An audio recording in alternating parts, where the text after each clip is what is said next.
This conference is being recorded. Hi, this is Russ Tanner from Global Skywatch, and it is September 23rd, 2013. And this is Global Skywatch Radio, where we really are just a meeting of people, a meeting of the minds that come and we join together and we are trying to put the pieces together. And we are more than trying, we're successfully understanding what's going on in the world today. And that's part of the point of these radio broadcasts, especially the ones over in the last 5 or 6 weeks. We have been talking about a lot of extended information that helps to put all of the confusing pieces together, because it's hard for people when you first are introduced to the subject of geoengineering and chemtrails to really understand what's going on in the big picture. It's very difficult for people to grasp why the government would do this. It raises so many questions because people already have a worldview, and that worldview is in the beginning of being destroyed. They think they had things figured out. They think that watching the news showed them and gave them an idea of what was really happening. But we're trying to actually put the real pieces together, because we are in a time of deception like no other in history. We are facing challenges that I don't believe have ever been faced before on a level that have never been faced before, because of the sheer level, the sheer amount of technology that's behind it. And this is part of what we're trying to do is make this understandable, make it comprehensible. I do want to first put up our fair use message that we are going to be showing clips tonight, and these clips may be copyrighted, we don't know, but these clips are used for purposes of criticism, news reporting, teaching, and parody, and so we like to include them for that purpose on the Global Skywatch radio hour, or 4 hours I should say. Our last few shows have been running really long. Tonight we're going to try to move quickly through the material that I have for us to cover. I do want to take calls at the end, and you'll be able to press *6 on your phone so that you can call in and pitch in and speak with us. If you do want to call in, I want to give you the phone number, 559-726-1300, and you'll have to dial an access code, which is 156230. One more time, the phone number is 559-726-1300, and the participant code that you'll have to type in your phone, the access code, is 156230. You can also get details about this call, what's happening next, upcoming events, at globalskywatch.com/live, L-I-V-E, all small letters. Please also join or visit our sister site, orbisvitae.com. We have a lot of information there besides geoengineering. The Global Skywatch website is dedicated to geoengineering. Orbis Vitae covers everything else. Orbis Vitae is Orbis, O-R-B like boy, I-S, Orbis, which means circle in Latin. Vitae, V-I-T-A-E, which means life in Latin. Orbisvitae.com, circle of life. So check out that website and you will certainly get an education. There's many, many hundreds of videos. There's lots of dialogue, and before Facebook came along and destroyed most of the forums on the internet, we had a very, very lively, thriving forum. It still does have people on there that communicate, but many people have moved. So many people have moved to Facebook that many forums have kind of fizzled out. But we still do have activity there, and it's a way that we can talk. A lot of people are beginning to go back to forums too because of all of the spying that's going on with Facebook. Nevertheless, Facebook is a necessary evil for us to work to get the word out. So one last time, globalskywatch.com/live. You can get all the details, phone numbers. There's also about 15 international phone numbers. You can call in from 15 different countries locally, so that you can call in and ask questions and be part of this conversation. And you can listen to us on our live stream at livestream.com/Global Skywatch. One more time, it's new.livestream.com/Global Skywatch, all small letters and no spaces. So you can watch us live there, or you can go to globalskywatch.com/live, and you can just click on the live link that's there. Quick announcements. I do want to let you know that next week, Clifford Carnicom, one of the original researchers exposers of geoengineering and Morgellons, is going to be with us for a lecture. He is going to be lecturing, and I believe he will be taking questions at the end as well. We've had this in the plans for about 2 months now, and I'm very much looking forward. When you listen to Clifford Carnicum, you listen carefully, because he gives you information that is coming from nowhere else, that you'll hear nowhere else. We've had him a few times previously on the show, and I can't wait to have him again, because he gives us a real education. He's doing real research about these subjects, and this research is absolutely vital to teaching the public about the science behind what's going on. Welcome to the program. I'm going to move very quickly. As usual, I have a lot of material to cover, but I do want to move fast. We do this every Monday night at 8:30 Pacific time. I'm sorry, 8:30 Eastern time, 5:30 Pacific time. I believe it's 12:30 a.m. Tuesday morning London time, and you have local phone numbers in the UK if you want to call in. So please join us. We are dedicated to providing information not just about geoengineering and chemtrails, which we are exposing, but we also are covering a lot of ancillary, a lot of surrounding, a lot of associated information, because you can't just go tell people about chemtrails and expect them to believe it without them understanding a bigger picture. And I saw for myself a lack of that bigger picture being tied together in a lot of the radio programs that are being put out in alternative media. Alternative media is doing a wonderful and incredible job, and I am so glad that alternative media has come alive on the internet and in other places, because it now has put the feet under the fire of mainstream media, which now has all-time low credibility credibility in the public's eye, which is wonderful, because they don't deserve any credibility, because they lie to us all the time. I have seen it firsthand. I saw it over a long period of time, years and years. I've seen them tell lies, alter research, lie about what was written, lie about events. They'd be 5,000 people at an event. They'd say there's 500. There'd be 500 people in another. They say there's 5,000. They did that all the time. I saw them take video and edit video that I personally had copies of, and they edit it to make it say exactly the opposite of what the video actually said. And in fact, I saw that one particular event. Finally, after it took me 2 years to accept how much they lie, and finally I saw an event where they did that. I had a video, and they completely altered 180 degrees the meaning of it by misediting it, and they just blatantly lied about what it said. And that was the turning point for me back in the 80s, early 90s, when I finally realized that mainstream media is just providing nothing more. Well, they provide a lot of information, but they are full of disinformation. And so that, I'm very thankful for alternative media. Nevertheless, we want to put the picture together, because when you go tell people about chemtrails, the first thing they say, well, who is doing it and why are they doing it? Those are the two biggest questions. And when you answer those questions, it doesn't make sense in a conventional worldview. You know, if they're trying to depopulate, well, that might make a little sense in a way, because we've had the idea that the earth is overpopulated shoved down our throats. And I remember in high school having it shoved down my throat in the Florida school system.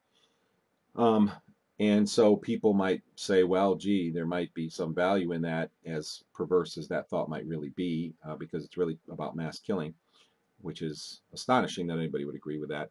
But nevertheless, that's another subject. But mainstream media has, in pushing all of these ideas, we have come to a point where when you ask that question, when you say why, when somebody says, well, why would they be doing this?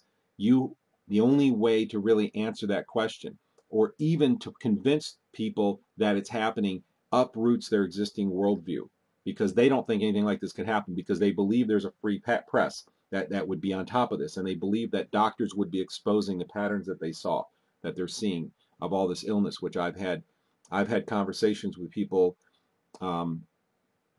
talking with doctors who are seeing all of these incredible increases in these respiratory issues, and these certain types of infections, and molds and fungal infections are through the roof, which causes many other secondary illnesses, including respiratory issues. And you would think the person who you tell that geoengineering and chemtrails are taking place are going to say, well, how could this happen in today's world? We have a free press. We have a communication system where people talk. And the truth is, we don't. The press is not free. It is controlled by a very small handful of corporations that are controlled by a very small group of wealthy families. And these families have a belief system. And when you understand the belief system, i.e. the religion of this very small group of families that control through Class A stock ownership these large corporations, and you understand by watching movies like The Corporation Nation, which I say almost every week, you need to go watch that movie. It changes the entire paradigm of the United States structure. It makes you understand what a municipality is. What is a corporate city? What are these terms? Why are they there? What is a comprehensive annual financial report that you never heard of?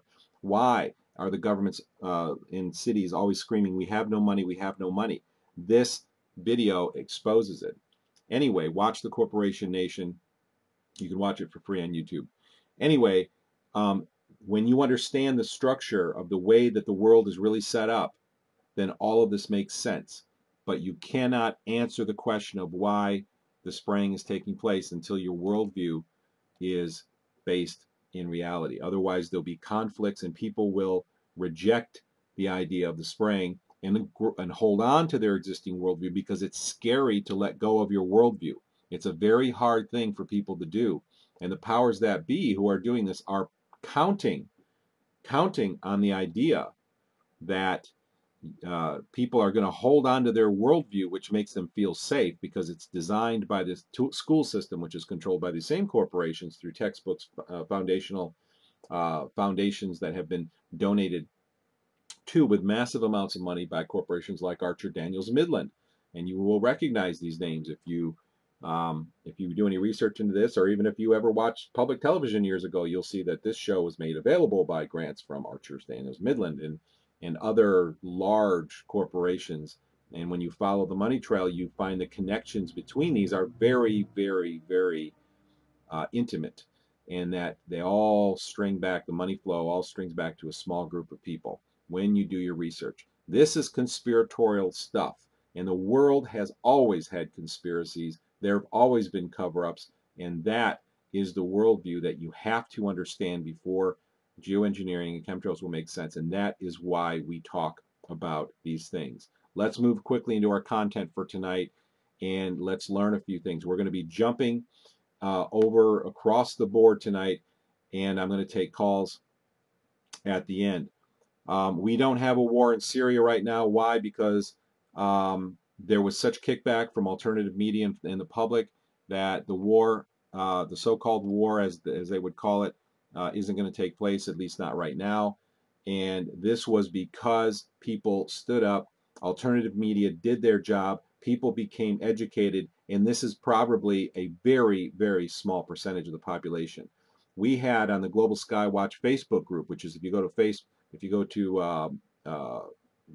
Facebook and then find our Facebook group called Chemtrails Global Skywatch, we had a banner up earlier this week on top of the group that said, 1% of the population stopped this so-called Syrian war. Imagine what 10% could do to stop the spraying of chemtrails and geoengineering. It's amazing the power that you have. Make those phone calls, okay? Make it, tell your friends and family, publish a newsletter, write articles, respond to newspaper articles in your local media, and educate the public about this. And don't worry about the people who call you crazy or stupid or whatever, because a few people will, but a lot of people are watching and listening because a lot more people than you know are wondering what is going on in the skies. All right, so we stopped this. I am so glad we did. That's the good news. The good news really is that you have the power to change public policy. You have tremendous amount of power if you're active, if you're out there doing things, if you're making your opinion known to government. Your representatives are going to follow whoever they fear the most. If they fear the globalists the most, they will do whatever the globalists. If they fear the public the most, they will do whatever the public wants to be done. And the way you create that fear is by being active and letting people know that if they have knowledge, letting your representatives know if they have knowledge of this activity and they do nothing, then they are complicit with it. And it is a very serious thing because we're facing things we've never faced before in human history. All right, let me jump around and move through this quickly. I talked previously about how socialism is glorified. When I was a senior in high school, socialism, and this is all leading up to something, we had to take a class. I went to high school in Florida, and they required us to take a class called Americanism versus Communism. I'll never forget that because they actually glorified communism and they cut down free enterprise. They cut down freedom. I kept reading this stuff and seeing this stuff through the year, and I was like, what is this? This is kind of weird. And it kind of left me with this kind of confused state of mind, wondering what this was all about. So let's take a look at what we have here. Let me pull up a link for you.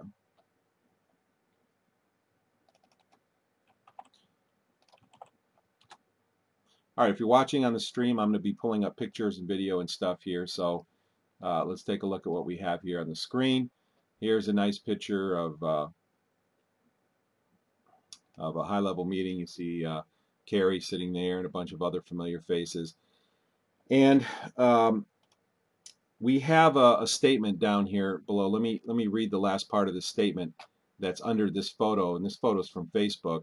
It says, "Those on top have lost all sense of reality. They simply are incapable of an empathetic awareness of the conditions and sentiments of the great mass of the population.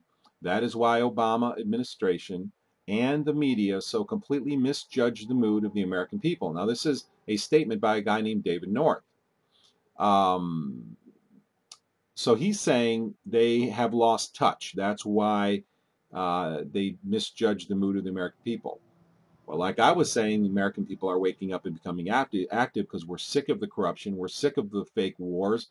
We're sick of the way the money is being spent and the system is being systematically torn apart. And alternative media has been key in educating the public and mobilizing the public to this end, which is great. But who's the guy who made this statement? David North. Well, let's take a look at David North. Here we go. Here's some information. David North is an American Trotskyist. He is the national chairman of the Socialist Equality Party in the United States, SEP, formerly the Workers' League. So we have this. This is just an example of what I've been talking about previously, is the glorification of socialism. Here we have a guy making true statements, coming out in the public eye, talking about how disconnected the government is, and yet when you find out who is this guy making this statement, he is a socialist. Why are they glorifying socialists? Because this is part of the big plan. Is socialism, is these people who embrace these philosophies are going to come to the rescue of the world, and it's going to make the people in general who are not aware of what's really going on believe that socialism is better than it is. And the reason why the powers that be are pushing the promotion of socialistic ideas and destroying free enterprise and personal responsibility ideas is because they want, as you all know who've been listening, a new world order. And a new world order is a socialistic system. And that system has to have at least some degree of public support to be successful. So they have been working literally for decades in the school system, on television, pushing these ideas, and they continue to push them. Some of you may have heard lately, and this is big news going around, that the Russians want to bring up geoengineering at the big conference that's coming up, and nobody else is talking about, but the Russians want to do it. And this is all over the higher level alternative news. But why do you think that is? Why do you think sentiments towards Obama are declining and sentiments towards Putin are increasing? Because they want to glorify the type of system that they want to bring in. They know they're not going to bring the system in without public support, so they have to change your attitude towards these things. And they've been working at it for decades. And like I say on every program, Saturday morning cartoons, article after article in the newspapers or on mainstream media, bloggers, that have been set up by these corporations to provide false information, disinformation, propaganda have been set up. There are millions being spent on these programs to do this, to shift the attitude of the American people, of people all over the world. And this is how it works. So they want to set up a system, and there were even statements made by, I believe it was Kissinger, I can't recall exactly who stated it, but that the people, when they are done with their plan, the people will welcome the New World Order. They will want a New World Order. And it's all going to be done under the guise of protection. They're going to offer you security and protection in exchange for you giving up your freedom. But it's not going to be a real protection. Now, some of the things that are going to be implemented. Let's move on to EMP devices. This all kind of ties together, but I'm going to cover a lot of material and a lot of these, fill in a lot of these holes that we have talked about before. But I want to cover a lot of this information to try to make sure that it's clear to you. I want you to listen to this little clip. I'm talking about exchanging security. I hope you're a new listener. If you're new to this, I want you to understand that these are the information that you're getting here is information that can be kind of hard to come by, and there's so much information, and it's combined with disinformation. It's important to us to try to put it in a package that makes sense and that's understandable. I want to play this little clip from Dr. Carol Rosin. A lot of you have seen this, but for those of you who are watching who have not, please listen to this and listen what the agenda is to pull the whole world together.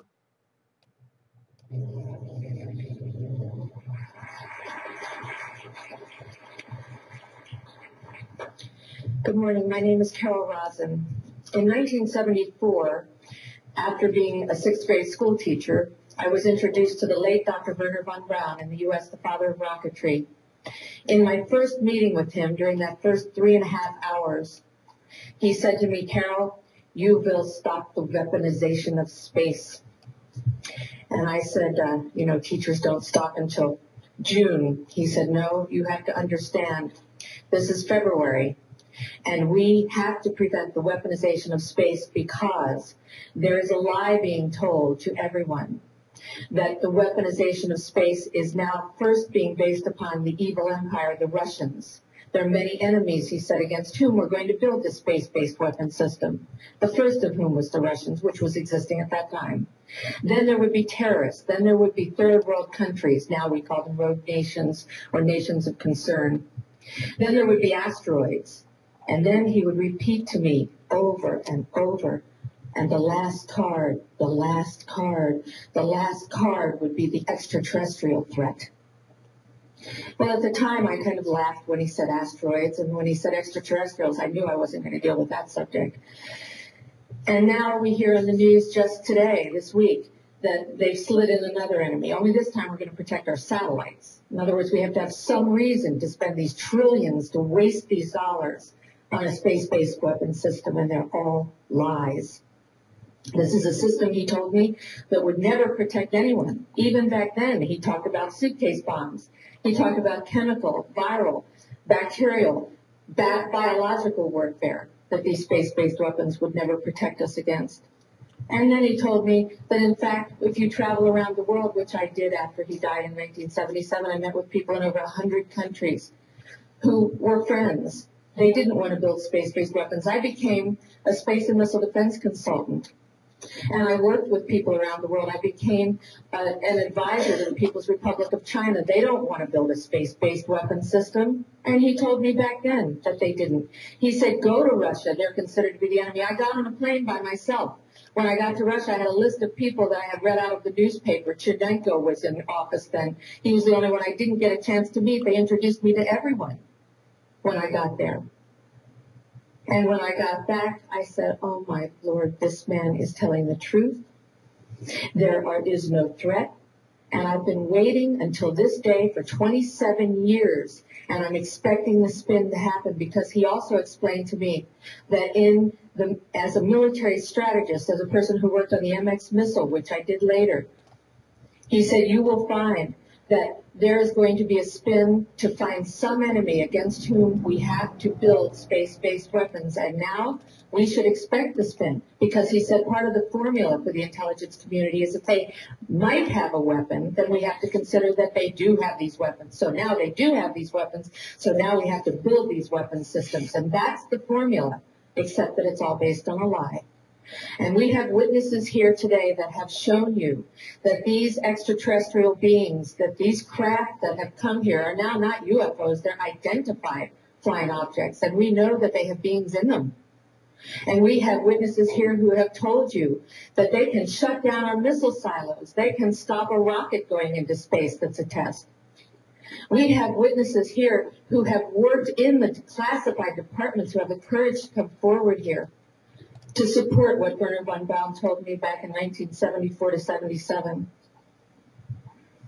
And I will testify before the Congress that when I founded the Institute for Security and Cooperation in Outer Space, which I shut down a few years ago because I didn't believe we had a chance with this huge, integrated around the world, complex weapon system, that we had any chance at all of transforming that war industry into a space industry that could provide benefits, like Dr. Greer has said, of global warming. We can end that situation of that problem. We can end the energy crisis. We can build now non-polluting technologies. Werner von Braun used to tell me that we could have cars back then that drove around off the ground. He described this to me on beams so that we have no pollution on this planet.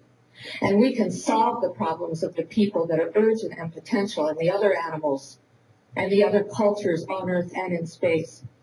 And we can end the arms race without dislocating the industry jobs, without disrupting the economy, by transforming, Werner von Braun told me, the war industry into a global cooperative space industry that will provide, he said, finally, more jobs and profits on this planet than during any hot or cold wartime, more products and services that can be applied directly to solving the problems of this planet. And we can have a whole planet now that lives in peace on Earth, with all the cultures on Earth and with all the extraterrestrial cultures in space. And these are words that Werner von Braun told me in 1974, and I will testify before the Congress under oath about everything I have said and more. Thank you. All right, now Carol Rosin talks about a lot about extraterrestrials in this, and whether or not you believe in that. I have my own theories as to what's going on here. The important thing that I want you to take away from this is that it's all a lie. There will be the threat of suitcase bombs, the threat of asteroids, which I'm going to talk about in just a minute.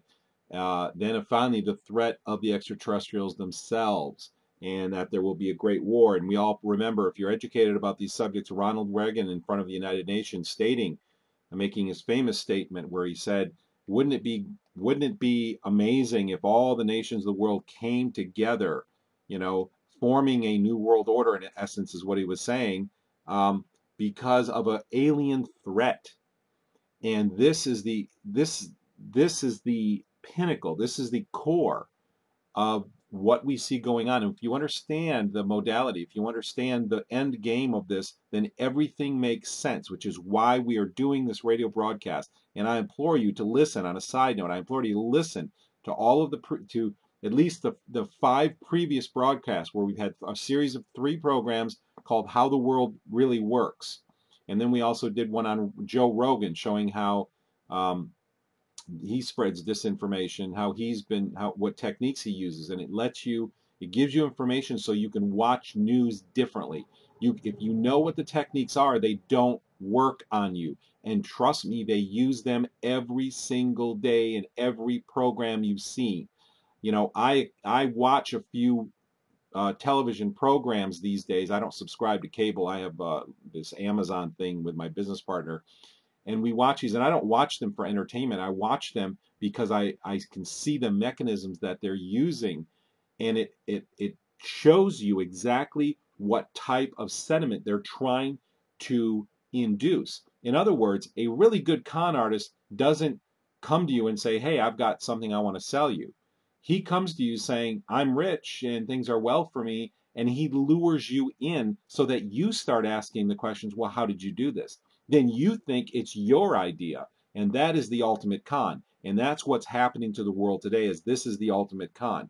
And so the con that we are having right now is the induction of a new world order is for the purpose of centralizing government so that you don't have so many people in control. You don't have to control all these different nations. You can just control a small group of people, and those small group of people have this so-called legal authority over all the other nations through treaties.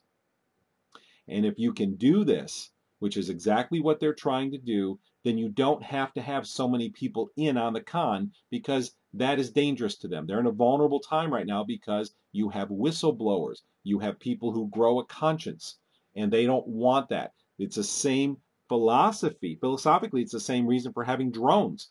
The reason why you have drones is because you want to have a fewer number of people with greater power. Then you don't have to recruit people who have a corrupt moral fiber in their body. You don't have to recruit or condition or find these people and have the worry that these people might grow a conscience and become a whistleblower. You have a smaller group of people with much, much greater power. And that's what the centralization of power is all about. That's what the New World Order is all about. And we talked about in past programs what the final look of this New World Order is going to be. It's going to get crazy, because you're going to have the same thing happen in our lifetime. In fact, I think it's just a few years away. You're going to have events that mimic what happened in ancient Egypt and in Rome, when you had the emperors actually declare themselves and the pharaohs declare themselves to be gods. This gets really fascinating. When you put the pieces together, you see everything is working towards that end. But in order to unify all of the people and to make people believe and to build public support for this one world government, you have to offer something. There has to be a con. There has to be something you want. So they have to create an artificial need for something. And what their game is they're creating a need for security. And the reason it's an artificial need is because they're the ones who are creating the threat, and then they are the ones who are creating the solution, or at least the perceived solution. It's the same thing that goes on with vaccines. You put mercury in vaccines, which causes 200 of the most common diseases today, and you put other chemicals as well in vaccines. You have amalgam fillings. You have all of this horrible health policy which makes people sick. So you're creating the problem, and then you come along and you sell the public the solution. That's the same game. The problem that will be sold to us, according to Dr. Werner von Braun, is fake alien invasions. I'm not making this up. This is the father of modern rocketry. He was at the very, or near the very top of the power structure, and he grew or had a conscience, and he tried to get the word out. He became a whistleblower. And anybody who knows anything about rocketry knows this man's name. He worked originally in the German missile program, and then was recruited into the United States, ran NASA for a while, very high-level person, very, very intelligent person, and he became a whistleblower. So this is your opportunity if you want to get the big picture and understand what's going on. And why is this valuable? Because it helps you prepare for what's coming. So anyway, so here's the threat. You've got suitcase bomb threat. You've got the Cold War threat. It was all fake. Russia and the United States were working together. Their space programs were working together. Some of their missile development and weapon systems development were working together. There was a lot of cooperation with the United States and Russia, but there was this public perception of a Cold War which justified military spending, which put tons of money into the pockets of the military contractors with no public oversight. It goes into the black hole that nobody has any accountability for, makes them rich, and lets them develop exotic technologies so they can eventually fool the whole world and pull off this great con. That's the big picture. And this ties together with biblical prophecy, because that's exactly what is prophesied will happen if you understand biblical prophecy. It's exactly what the whistleblowers are telling us. Everything lines up perfectly. It all lines up. There is no big mystery about what's going to happen. It's all laid out for us beautifully, beautifully for us. It's a horrible thing. The horrible things are going to happen. But the ability for us to see it is beautiful, because then we can prepare. And that's why we do this. That's why we're trying to get this information out. That's what it's all about. When you understand the messages and the goal of the messages, then this makes sense, and there is no big mystery about what's going on. Now, let me talk to you about some of the exotic weapon systems we're going to see. I interviewed a woman a couple years ago, and you can see this interview if you go to the globalskywatch.com website, and you click on my chemtrail stories. And there's a woman from New Hampshire who gave me an interview, and she lives in an area where the military has been conducting exotic weapons testing for several years now, and she has witnessed large jets levitating in the air. So there's obviously some type of propulsion, gravity system propulsion, which in people who've looked into this, there have been a lot of leaks of information about those kinds of systems. But most interestingly, she has had on multiple occasions lightning that emanates from one location, and it flies out over the houses. There aren't very many houses. She lives kind of in a rural area where this testing is taking place. But it's kind of like a mixture of lightning and plasma. In these things, they've obviously done a number of tests, and they make lightning sounds. They just make incredible loud noises, and they look like lightning mixed with plasma. Let's talk about what is part of the deception. What are some of the weapons of this deception that are going to be used? And you need to know this so you can prepare for this. The people who are wise listening to this information are the ones who are going to be prepared. You're going to have the bulk of the people, the public, are going to be completely unprepared, both mentally and physically. And when you're unprepared for this, then you're going to suffer, and many people will die. It's going to be a very, very bad, difficult things, but that's what the powers that be are moving towards. That is part of the goal in creating these disasters. And it's a very sad and horrible thing, but we need to be prepared so we can protect ourselves, and that's why we're giving you this information. EMPs, okay? EMPs are the electromotive force that is emitted from a nuclear detonation. And this electromotive force induces high voltages in integrated circuit chips, circuitry, and coils, motors, anything that has some wire in it, or actually gets a voltage induced in it. And that voltage for electronics, for like integrated circuits, you have integrated circuit chips that have transistors in them that control your coffee pot, your microwave oven. Hopefully you're not using your microwave oven. Your car, your computer, of course, your monitor, your cell phones, all of that stuff has integrated circuits that contain transistors, which are CMOS, complementary metal oxide semiconductors. When you have voltages over 5 or 7 volts, depending on the device, that are induced and touch those transistors, they will break. And when they break, your electronics don't work. EMPs are nuclear bombs that are set off, or they can be devices that emit a quick shock of this electromotive force and induce voltages that exceed the maximum voltages of those transistors, blow the transistors, and therefore destroy your electronics. And if you understand the implications of this kind of a weapon, it will literally, if it was ever detonated, it will literally push us back into the Stone Age. Think about for a minute, you'll have no electricity, no transportation, no communication. You will have shelter, clothing. You won't have food unless you've stored food. There will be no way to get food to you unless you're growing your own. You will be living in the Stone Age. You will walk where you need to go, and so on and so forth. So being prepared is important. We've heard a lot about EMPs. I knew about EMPs many, many years ago, and they've become very popular on the world site. So a lot of people are learning about it, which is good. Wanted to show, here's a website from a military contractor that makes, of course they're called protection systems because it's all about protection. High-powered electromagnetics technology. This is the kind of stuff that I'm talking about. And let me show you, hopefully I have this video queued up. Yeah, I want to show you a little video about what EMPs can do, what the effects would be. and we're going to get in a little bit into the backstory behind this, just a little bit, and then we're going to move on quickly, because you need to understand what EMPs do and what the implications are. So check this video out. This device creates the same electromagnetic pulse that's given off by a nuclear blast. The pulse doesn't affect people, only electronics. But just to be on the safe side, Russ and I retreat to a safe distance.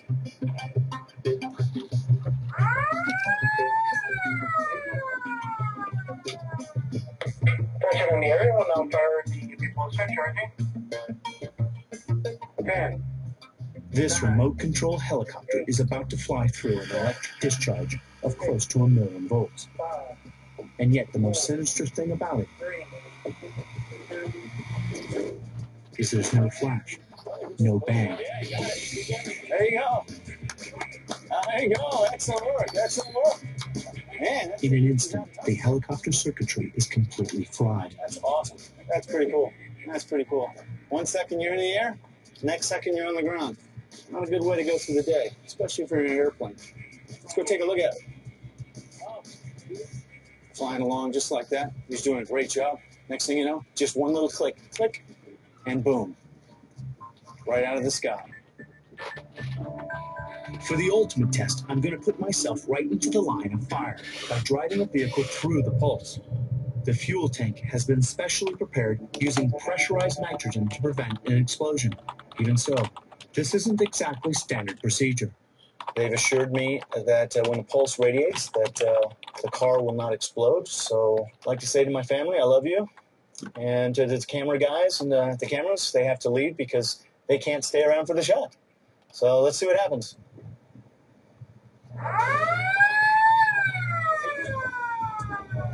Pressure in the area will now fire the EMP pulsar charging.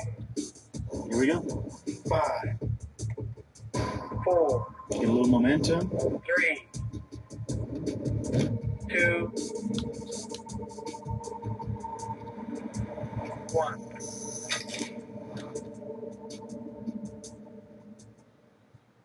I'm still alive. The car isn't. The car is officially dead. I heard the click of the switch.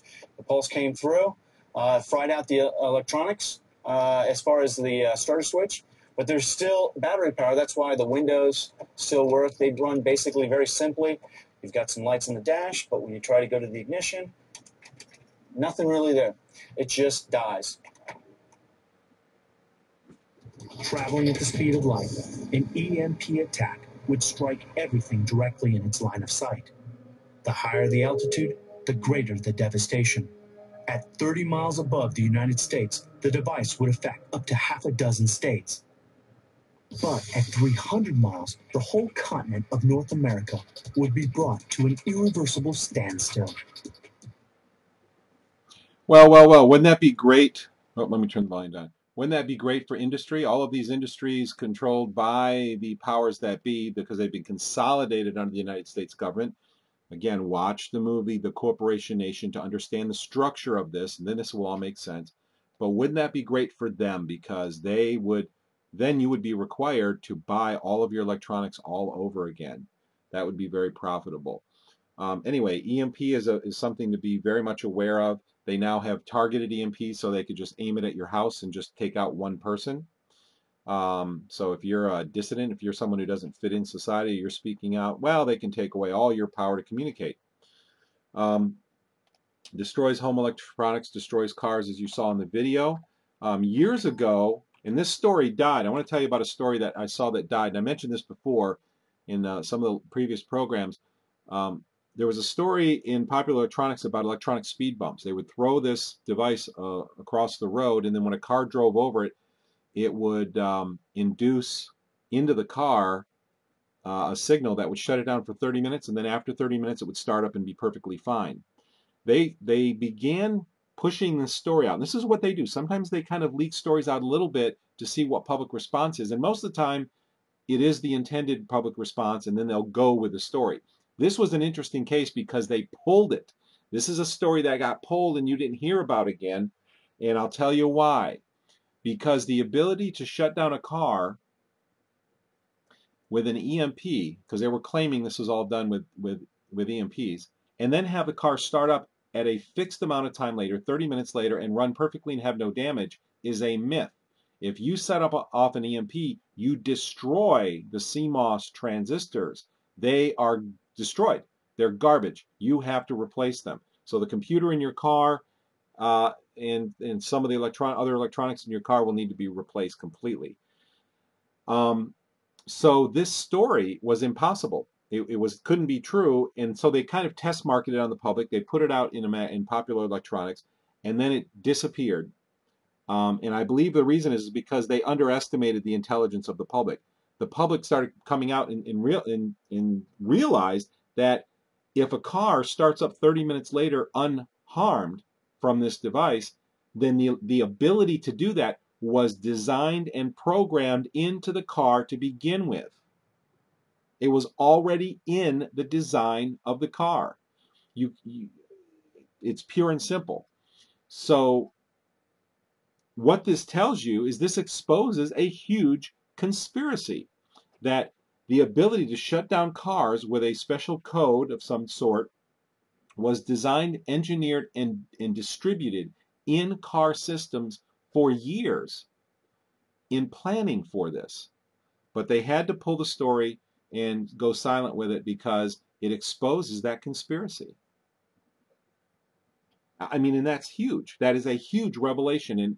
And any intelligent thinking person should look at this and go, wow, that is a huge cover-up. Well, I want to expose to you another huge cover-up. We've talked about this previously, but this is evidence of conspiracies. These are cover-ups.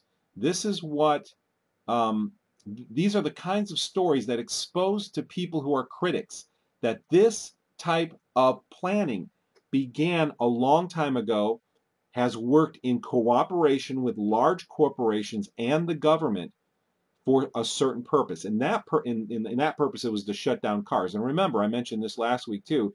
Remember our perceptions that aliens can shut down cars, right? Remember Ronald Reagan talking about, wouldn't it be amazing to have a UFO attack and then all of the nations have to come together under one umbrella to fight this common foe? Again, this is priming us for the bringing of the New World Order. Think of movies like Close Encounters of the Third Kind. What do the presence of these, alien ships in those movies do? They shut down cars, and when the ships go away, the cars are fine again. Is that some kind of conditioning? Were those shutdown circuits put in the car because of Dr. Carol Rosin's expose about the ability, because of the faking of alien invasions? Is that really part of the plan?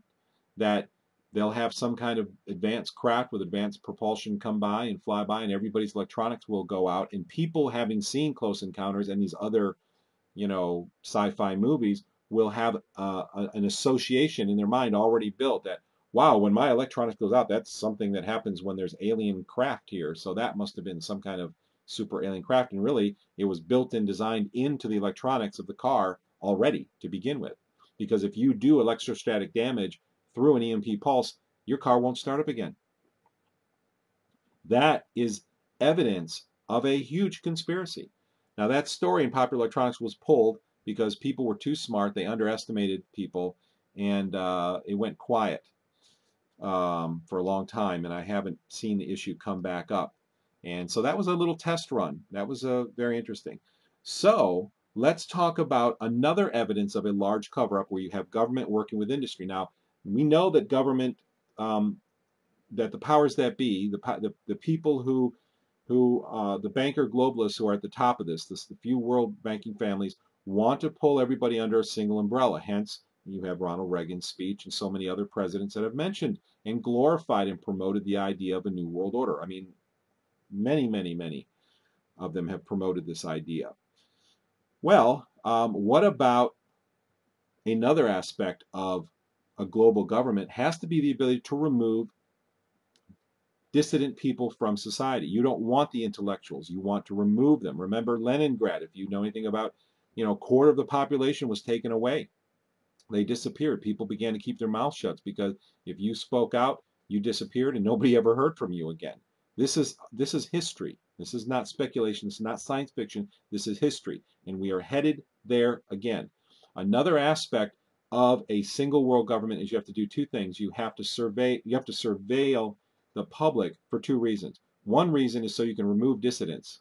Second reason is so you can see how effective your lies are being, how well they're being accepted by the public. You can listen in on conversations between people, and if you see that a lot of people aren't buying the lie, you'll pull the lie out and inject a more intelligent lie.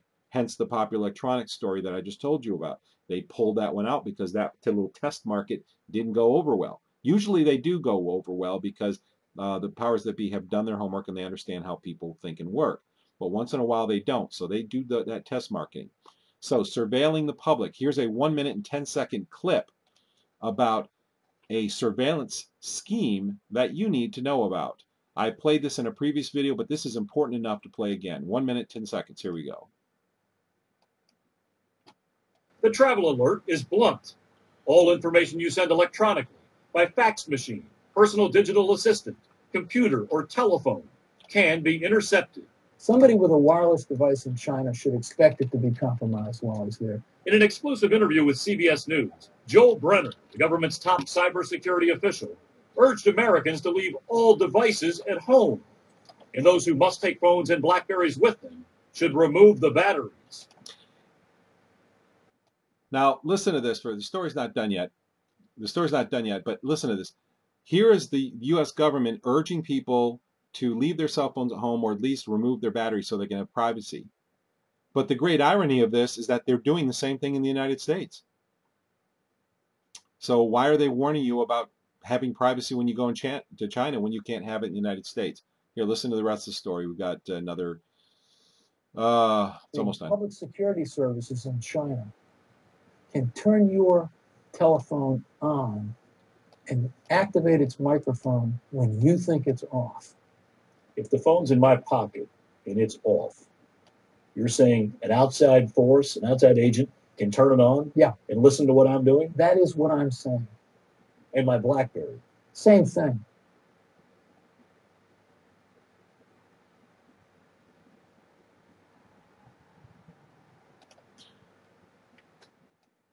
All right. So here, the U.S. government's playing the good guy, saying, hey, you need to protect yourself when you're in China. But why are they telling you to protect yourself when you're in China when the same thing happens here? Watch this news story. Oh, let me start it over. We lost our volume. Hold on a second. Big brother may be listening.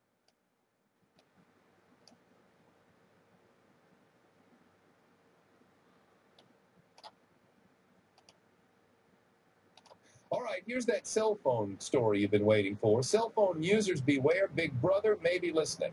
The Federal Bureau of Investigation can now hear everything you say, even when the cell phone is turned off. I know it sounds kind of out there, but using your phone's tracking device, authorities can now activate the microphone inside the dreaded thing, allowing them to eavesdrop on you and your conversation. So we've decided to start saying all kinds of weird stuff all the time. Not really. Serious business, and the FBI used this form of surveillance to keep tabs on critical conversations by people they call known members of the mafia. Experts say the only way around it is to take the battery out of the thing. Yeah, the only way around it is to take the battery out of the thing.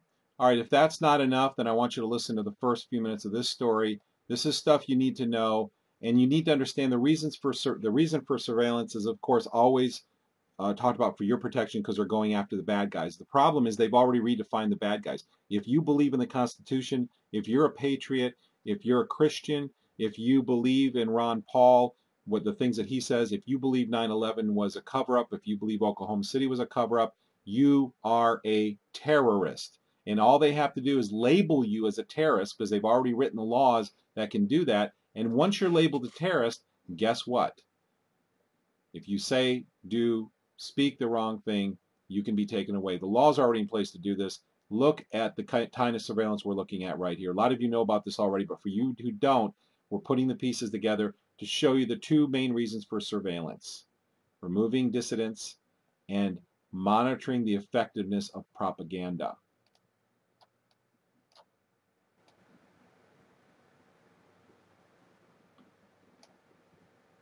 We learned today that the popular iPhone 4 keeps a record of everywhere you go and stores it up to a year. For those with privacy concerns, the real problem is nobody ever told users this, and there is no way to opt out.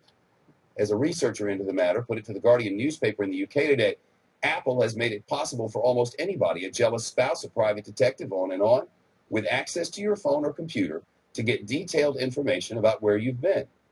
Which brings us to Michigan, where when state police pull you over, they now use a device that can download even more personal information from your cell phone, Apple or otherwise, the handheld extraction device.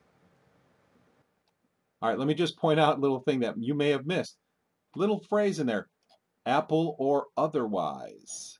Let me remind you that this type of extraction is not possible, in very rare exceptions, is not possible unless it's built into the device. It would be considered a security issue if this was possible to extract this kind of data from your phone under normal circumstances. But because this has been planned ahead, sanctioned, and is being used in the name of your security, Apple or otherwise, it's not considered a security issue. It's planned well in advance. Can access text messages, photos, videos, GPS data. We're told they can even bypass security passwords to get that information.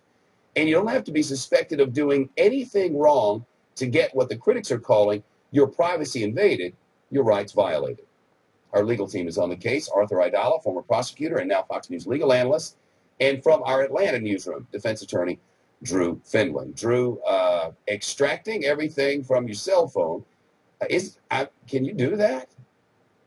You know, it's so ridiculous. I actually called former deputy commissioner for the IRS. I mean, the number 2 man for the IRS, Joe Pagani, one of the toughest guys that I know. And he just thought the whole thing was ridiculous. He'd already read about it and just couldn't believe from a law enforcement perspective this would take place. Notice you haven't read any opinion by an attorney general's office in the state of Michigan, because this thing is going to go by the wayside. You need probable cause to think that an offense has been perpetrated. The only problem is it's not going to go by the wayside when there's a dire security issue. That is going to be the excuse that's going to be used to perpetrate and continue these kinds of programs. For those of you who haven't heard these things before, I hope this information is helpful, because this is the world we're living in today.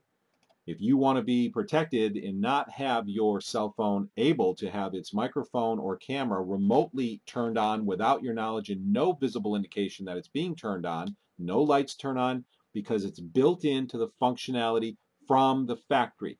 The integrated circuits were programmed, the software was programmed to provide this functionality years before this system was implemented. If you want to be safe, you have to take out your battery. And I wouldn't be a bit surprised if now in the newer models they have alternative batteries that you can't remove that are on the circuit board, or capacitors that store enough electricity so they can continue broadcasting for 20, 30 minutes after a battery is removed.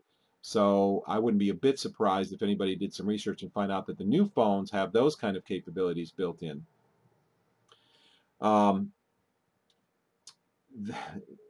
This should be causing people to stand up and be very, very vocal about this kind of invasion of privacy.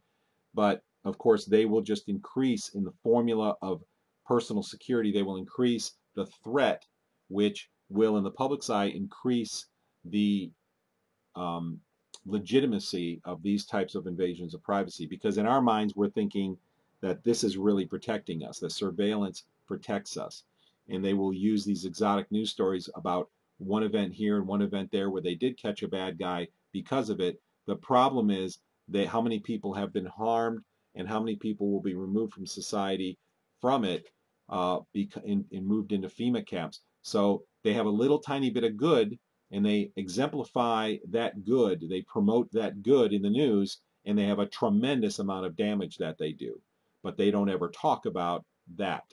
Bottom line is, this is a pre-planned conspiracy. The ability for cars to be shut down and then work again, the ability for phones to remotely surveil or turn on their cameras and microphones, These are not bugs in the operating system. These are capabilities that were built in beforehand. And let's listen to this. Now your car can be hacked. Your steering, you know those cars that park, they do parallel parking for you. That's a wonderful feature, isn't it? So you don't have to know how to parallel park. Yeah, except that the same mechanics and electronics that are able to turn your steering wheel without your help are the very same ones that are now hackable so completely. There's a video on YouTube, and I won't get into this for the sake of time. You can go find it if you want to see it, where they can hack in. A hacker can take over your car, can completely control your brakes, your engine, your steering, acceleration, all computer-controlled aspects of your car, which is virtually everything in the newer cars that have these capabilities like parallel parking for you. And we have witnessed a few car accidents in the last few months that have been very suspicious. People going at very, very high rates of speed crashing. Whistleblowers have had car crashes, and I won't get into the details on that. But this is the kind of thing that you would expect to see.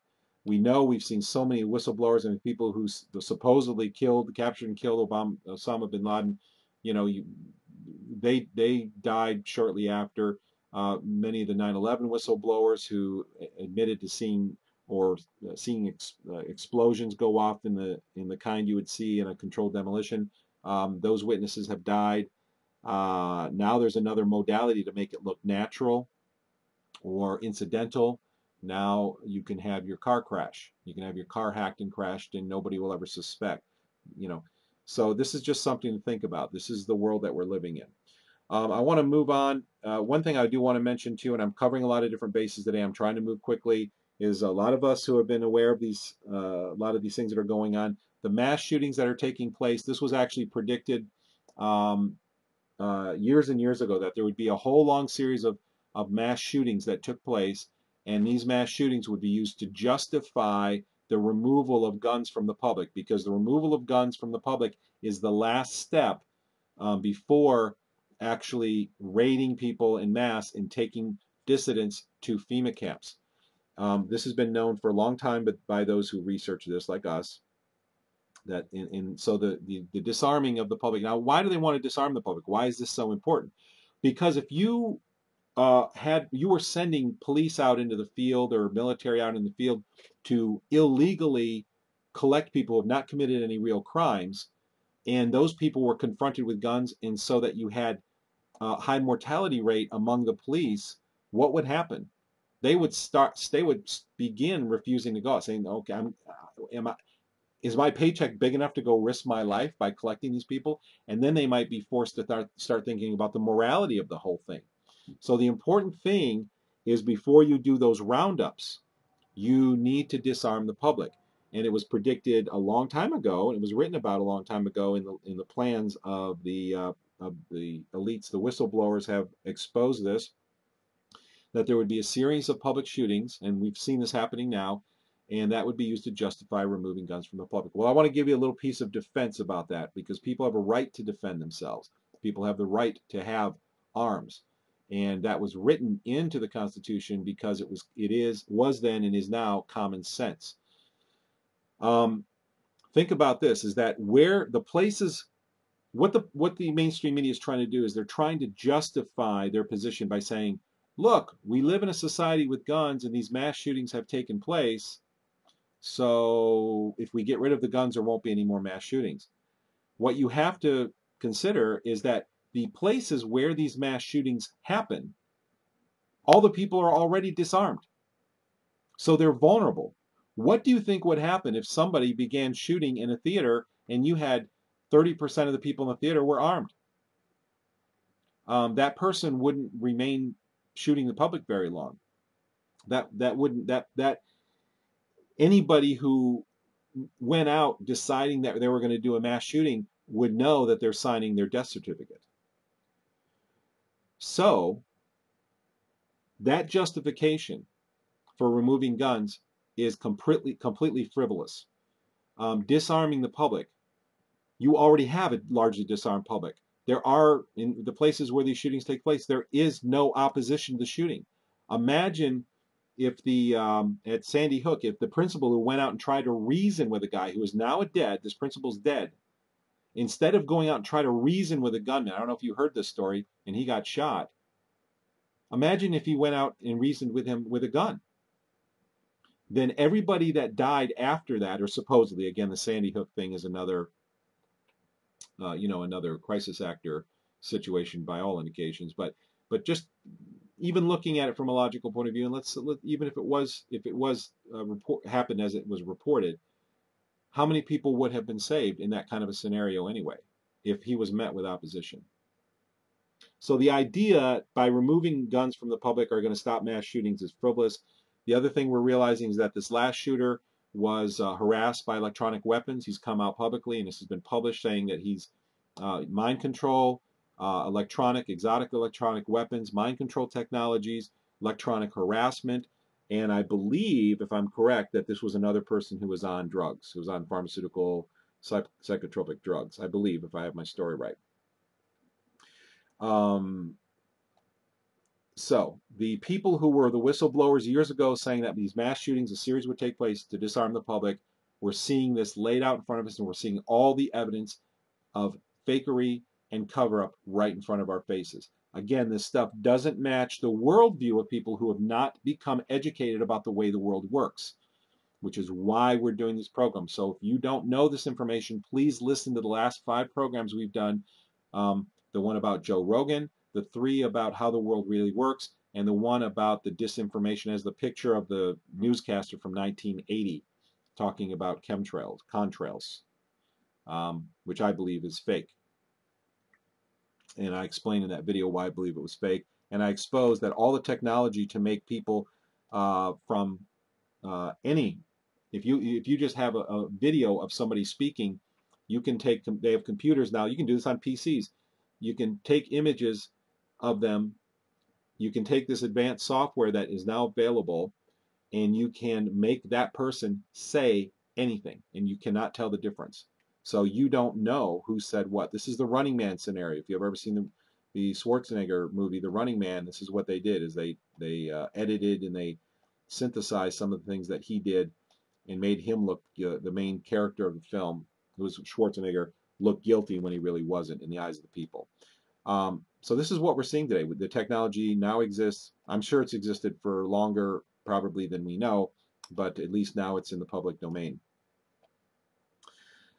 All right, let me move forward and cover this material so we can open up phone lines and have some conversation here shortly.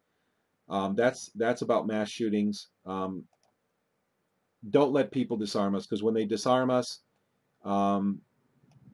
then the prison camp, the FEMA camps are going to be filled with dissidents who are dissidents, so-called, who are not violent, who are trying to whistleblow about what's going on in the public, and the alternative news will be shut down. There will be nobody to run it. There will be nobody to tell the public the truth, and that will be, at that point, there will be little hope of ever reversing all of this stuff.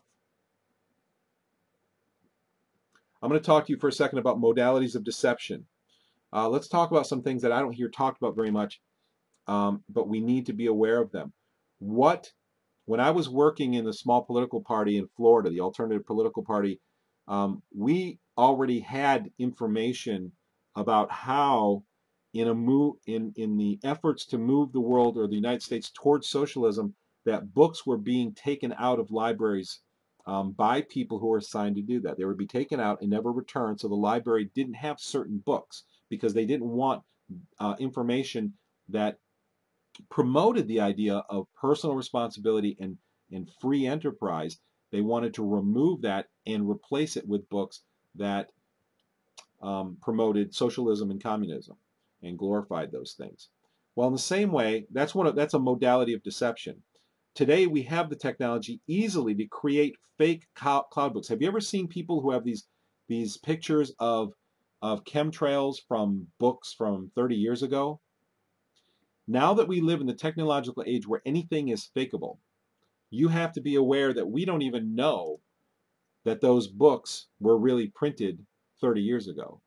Those may be brand new creations of the disinformation complex, And make no mistake that the people who are committing the largest crime against humanity right now, that I'm breathing in right now, burning my sinuses as I speak to you, making me feel bad, giving me a headache, and hurting so many other people, the very same people who are committing this crime against humanity will stop at nothing to cover up this crime, because if this crime is finally accepted by the general public, the people who are committing and responsible for this crime will be lawfully executed, I believe, because people will be furious. You know how many children, how many grandparents, how many friends, fathers, family members have been lost from diseases, chronic infections, heart attacks, strokes, aneurysms, cancer that can be induced by these toxic metals that are being sprayed on us.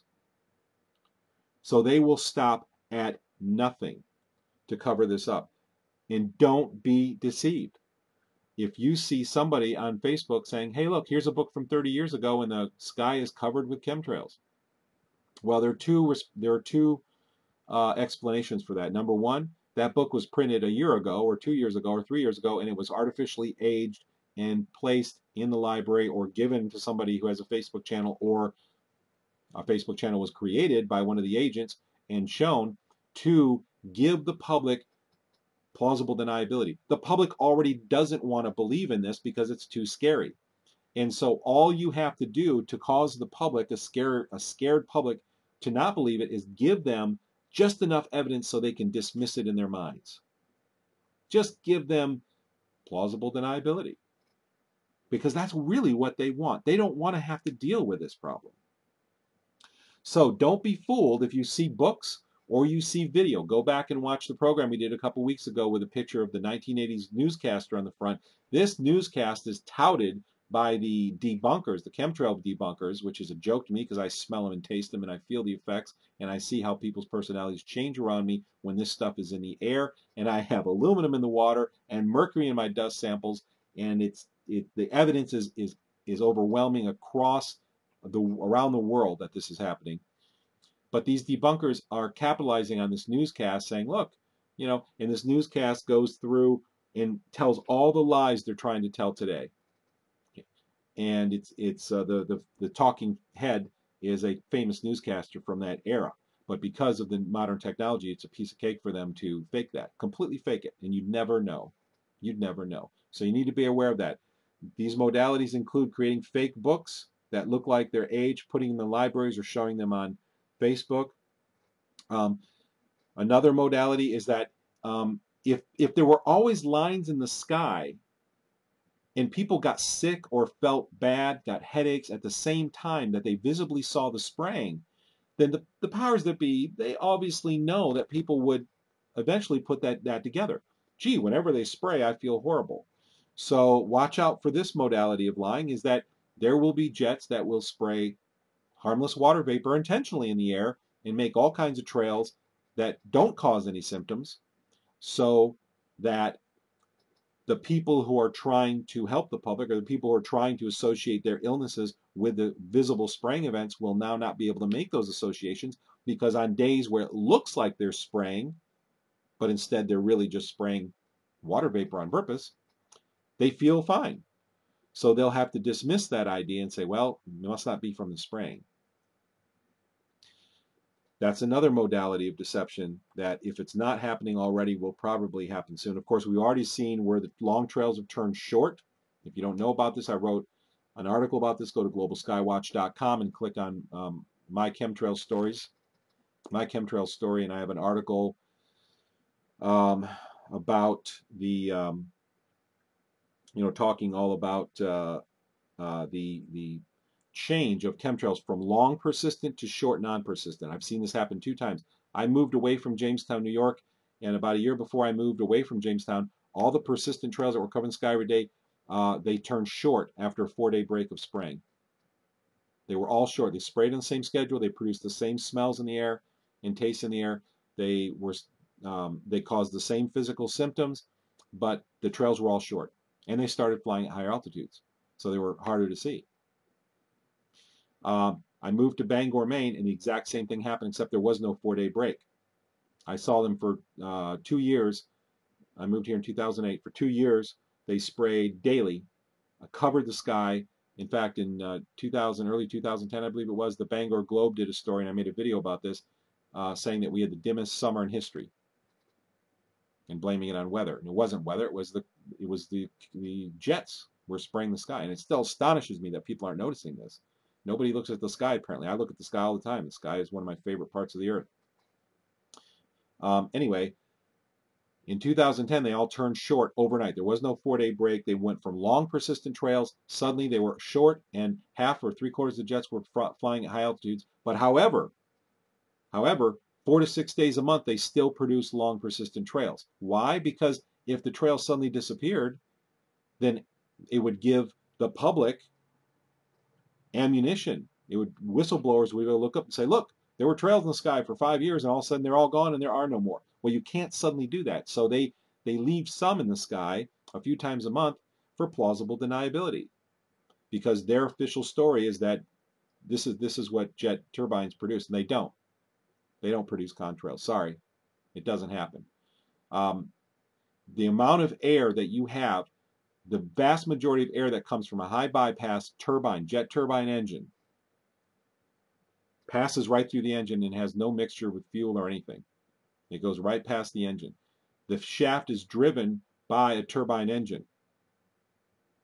But there's such a large volume of air in ratio to the soot that's produced by the burnt kerosene, the jet fuel, you don't have the ability to produce condensation trails. If you've seen short trails coming out in the 60s or 70s, you saw one of two things. You saw early tests, because tests had to be going on for decades. And of course, they sprayed in Vietnam. I mean, we know chemtrails have been on for a long time. You saw early spraying campaigns, or you saw water injection engines such as the SPAY 512, the Rolls-Royce SPAY 512, or another 500 series engine that uses water injection to improve its thrust. They actually inject water into the engine, and then you'll see a little bit of a trail afterwards. And if they're high enough and it's cold enough, it'll freeze.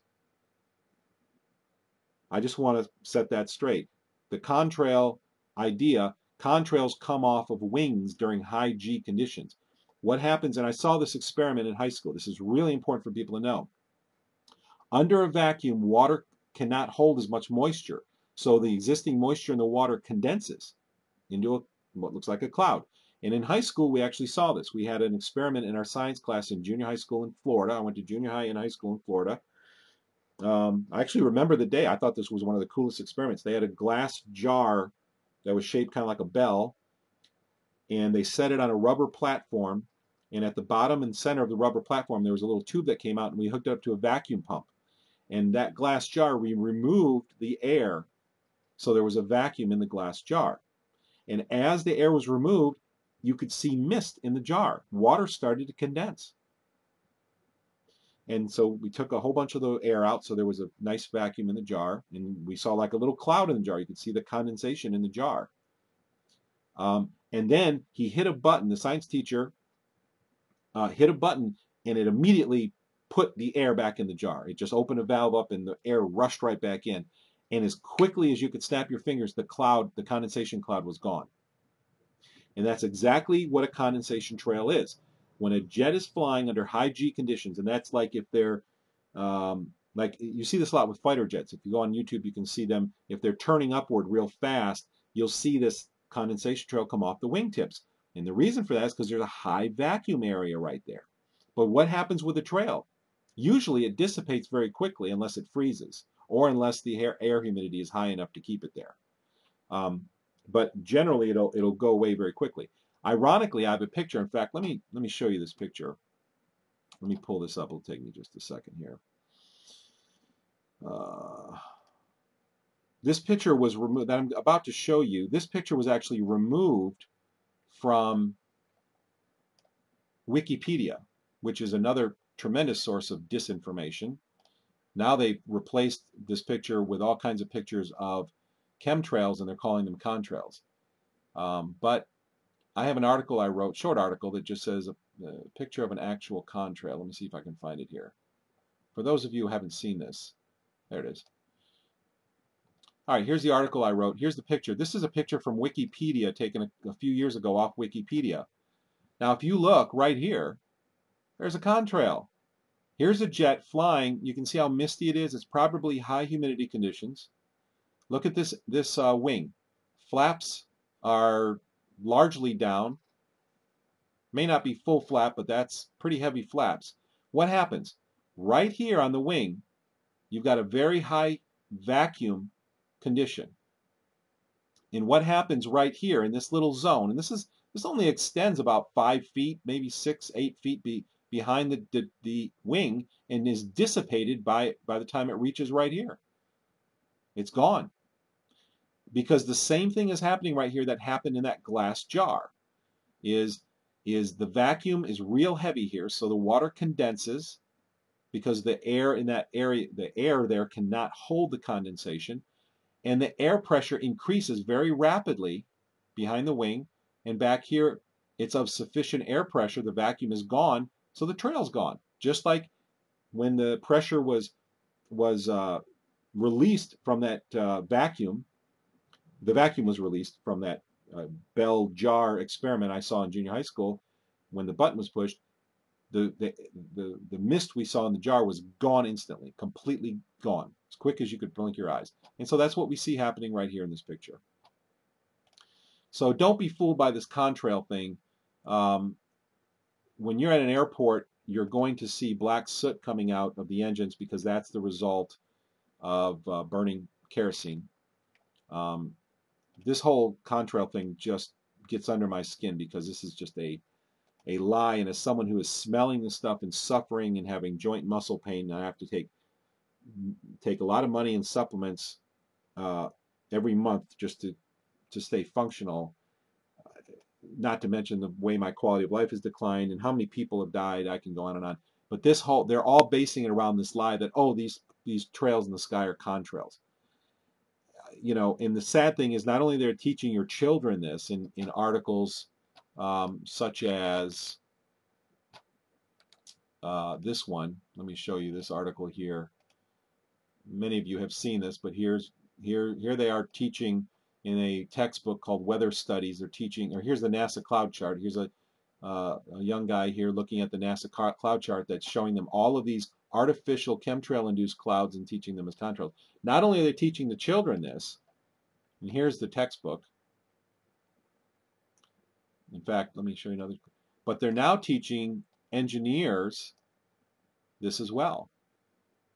So what's going to happen now is you're going to have this whole group of people who are going to have degrees after their names, and meteorologists and avionics and aviation and people are going to be taught in school, in their schooling, that jet engines produce condensation trails.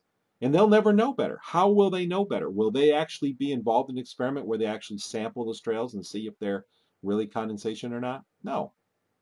Not one in they don't do that. That's not part of their schooling. They're just going to be told it, and they're going to believe it, and then the public will be taught by them, and it will become accepted. So I've got to reiterate this idea that they're in a vulnerable time right now. If there was ever a time to dispel these lies, it's now. If you know people who are not actively involved in spreading the word about this largest crime against humanity in human history, it's only going to get tougher to convince people. We've got to be active now. All right, let me move on. I think I've said enough about that.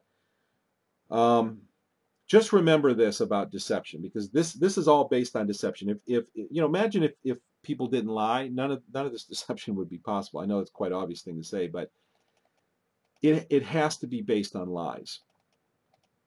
And keep in mind, the people who control the past control the present, and those who control the present control the future.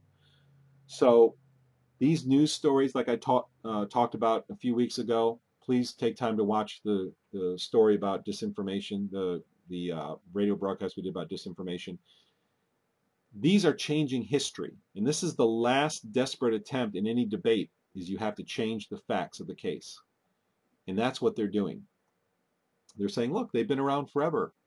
And don't be surprised if you see more and more photographs showing from the 70s and 80s, showing all kinds of, the whole sky covered with trails. You're not going to know. The ability to Photoshop these and is so sophisticated by those who have the resources, you cannot tell the difference. You can't let it fool the public. This is why canaries like me, who have a sensitive sense of taste and smell, are so important to be vocal, because we are the ones who are telling you that the air is saturated with this stuff. You can smell it, can taste it. It's in the air now. It's in the air 24/7. It used to be in the early days the air would clear up between spray events. It doesn't clear up anymore. It never goes to zero. That's how saturated the air has become. All right, I want to talk to you a little bit about another modality of deception called government saves the day. Let's see, getting ready for the disaster that they will create. Is this the chaos they told us about? Let me show you another quick. Let me pull up a video here for you real quick.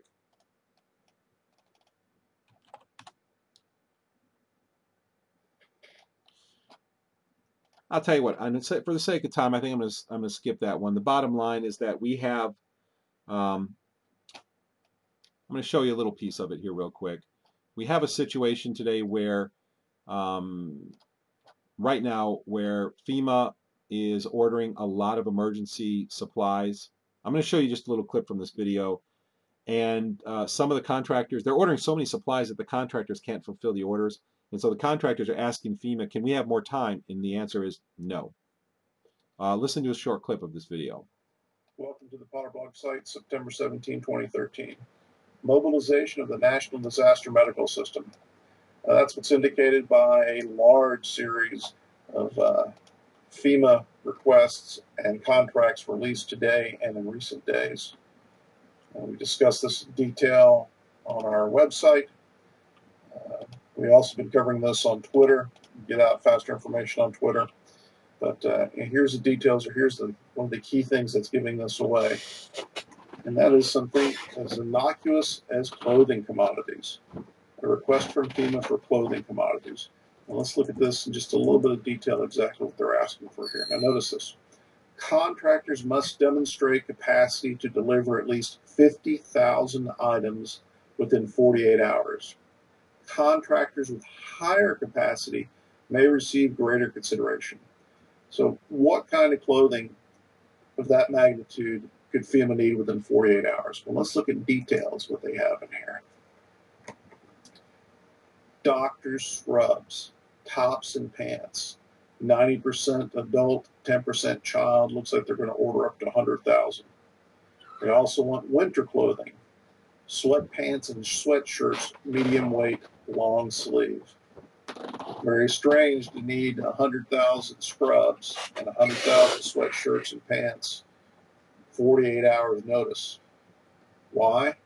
Well, let's go look back at the solicitations here, and we will show you why, what's going on here. There's a whole host of these. In essence, what they're doing here is they're setting up 1,000 shelters, each shelter capable of holding 100 people. 1,000 times 100, 100,000. These are facilities for medical personnel. They're going to set up basically 1,000 shelters across the United States to treat medical conditions, and they are pre-prepping these with 100,000 doctor scrubs, 100,000 sweatpants. Now, if we look at the rest of these solicitations in support of these facilities, fuel and propane for these FEMA shelters, insulated food transporters. They're going to be serving hot food. All right, well, let me turn the volume down here. All right, this video goes on and explains basically the whole point of this video, and thanks for this blog user for showing this information. They're getting ready for disaster big time. A lot of you know that already. They have deadlines all throughout October. Is a big event going to happen soon? There's going to be a drill in the northeast, which is near the area where I live. A lot of you have heard about this. We're wondering what's going on. Let me get back to that in a second. What is one of the themes that we see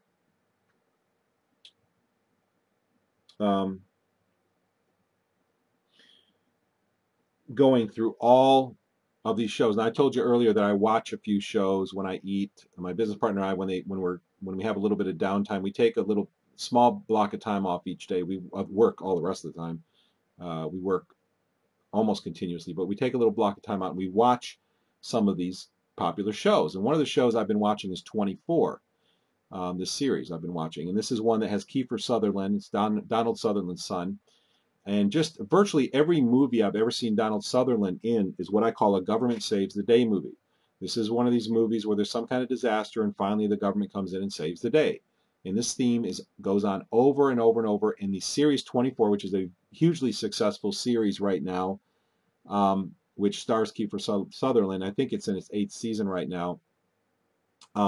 Is the same kind of thing. It's about this kind of rogue agent from the counterterrorism unit, CTU, and he's out fighting terrorism. And the thing about watching this, and I so want people to get and understand this show is absolutely packed with disinformation. And when you understand what the big messages that are being given to the public through this great con, through the conspiracies that are being perpetrated, when you know what the end game is, then you understand what messages they're trying to send the public. And of course, one of the messages is government saves the day. Dependency on government. Government is going to come and save the day. And that's the thing we see over and over again. But there are a few other important messages that are in this series 24. I see every show, every program. One of them is that the presidents. Now, there have been a few presidents now. I think the first president was named Palmer, and he was played by the Allstate guy, the guy in the Allstate commercials who says you're in good hands, you know. This guy was assassinated, and then his vice president took over. And in these cases, these presidents, except for the vice president, I'm sorry.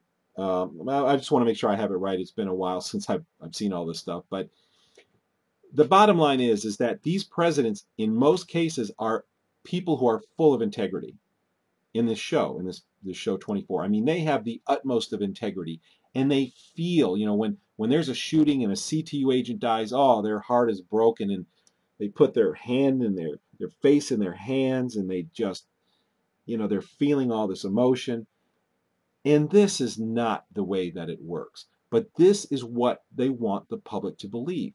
Because there is a large portion of the public who watches these shows and believes the world is something like this. They may not believe it's exactly like this. But after the massive repetition of all of the messages, it's bound to sink in. Repetition is the fundamental modality of mind control, or of disinformation, of propaganda.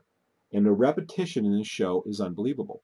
And in every case, except for the one corrupt government, every president in this show has had the utmost of integrity, and then they were faced with an impossible decision where they had to compromise a little bit. And then that bad decision led to another tough decision where they had to compromise a little bit more. And then eventually their compromises were exposed to the public, and the public looked at them like they're horrible presidents, or at least to some degree, it made them look bad. And what this is the mouthpiece of these messages that are being fed through these shows, and they're in virtually every show I've ever seen. There are very few shows that don't have messages in them. Shows like Castle, for instance, don't have that many, but there still are some. There have been a couple blatant ones where they've come right out and had disinformation in Castle, but Castle is one of the thinner ones. 24 is loaded with them. Homeland is one with Claire Danes, who's an amazing actress, actually. And that particular one has a lot of soul. That's a very, technically, it's a very well done series, where 24 I look at is pretty shallow, two-dimensional. And I'm sorry, I don't mean to, if you really like the show, I don't mean to insult anyone, but they're all loaded with propaganda. Homeland is loaded with propaganda, not quite as thick, but it's still thick. 24 is one of the probably the most loaded series I've ever seen. Even shows that I've seen before, like House, about the doctor, had propaganda throughout.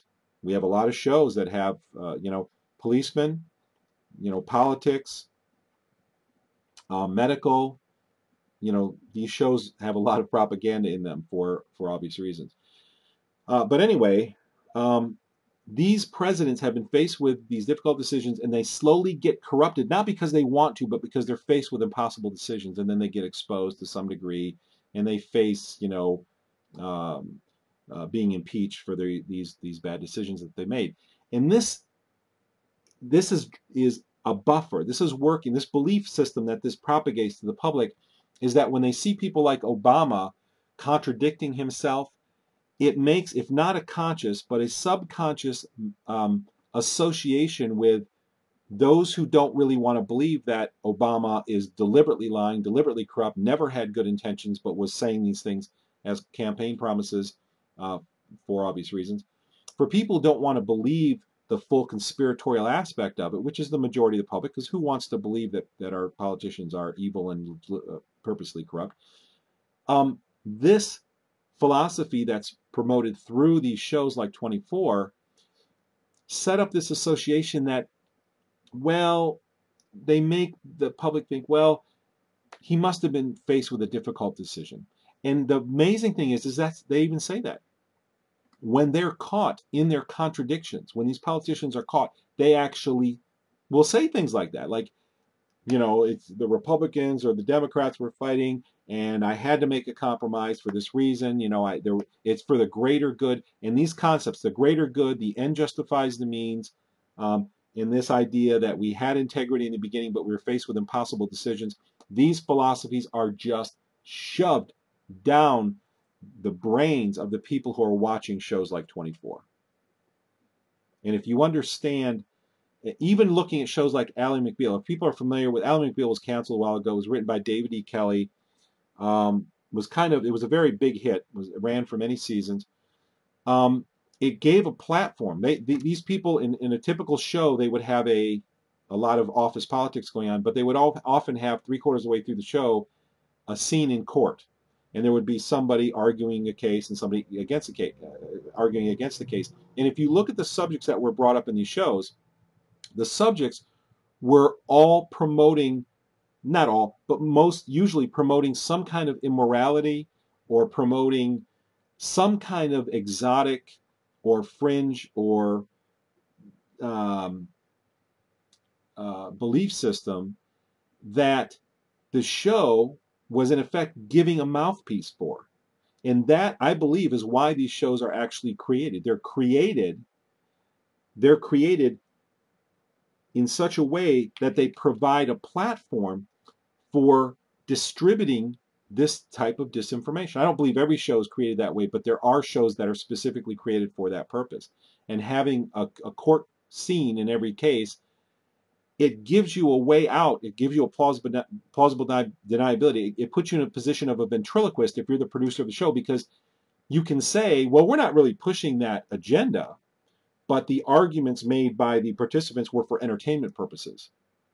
But the audience watching the show still got to listen to all of the arguments. And so it really did provide a platform for some, agenda. Again, the producers leave themselves off the hook by saying it's for entertainment purposes. It's just a character. We're just trying to write realistic characters. It's art imitating reality, or is it reality imitating art? Some of these shows I believe are created for this purpose. Other shows, not necessarily the same way. But when you're aware of how this works, when you see these common threads running through all of these shows, these situations that cause you, it's the great con, it causes you to come to a conclusion. They don't come out and tell you what they want you to believe. They create a situation that makes you come to the conclusion they want you to come to. That's what a great con artist does. And that's what these shows do. All right. So this is and I've talked about this a lot in the last several shows, you know, how the world really works. It's really been very important because I don't hear other people teaching the public how to, or exposing the public on these ideas on how to watch television, how to watch news, how to read between the lines. If you know what the end game is, then you can see the messages. And you don't sit there and look for them to give you the messages. They give you situations that make you draw the conclusions that they want you to draw. And I have seen this for as long as I've been watching television. This has been going on for decades. You can find propaganda as long as there's been television and radio. I'm gonna jump. There's something I want to show you real quick. This is amazing. Right along these lines. Let me see if I have this queued up here. Bear with me for a second. This is quite.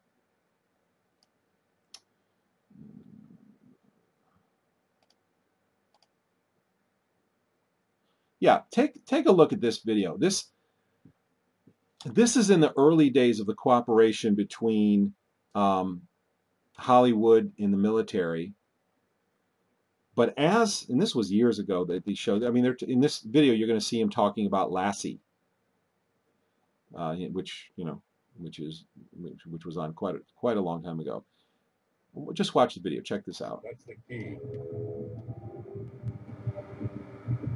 I was a reporter at the Hollywood Trade Papers for 20 years. I was the labor, legal, investigative reporter, and I was interested in organized crime and discrimination against minorities, the blacklist, a lot of things. But this was always something I was interested in because I'd always heard that filmmakers who want military assistance have to give their scripts. And I thought, well, gee, I wonder if there's any paperwork on this.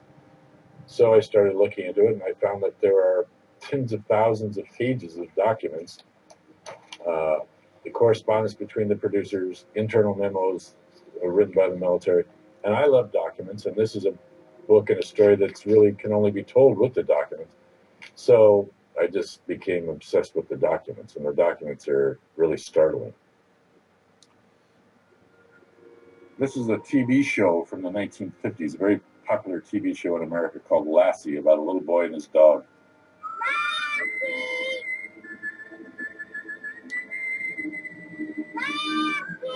And they did several shows that had to do with the military. And the military had all kinds of suggested changes in the stories. There was an episode called Timmy versus the Martians. The little boy thinks he's contacted Martians, and there was a plane crash.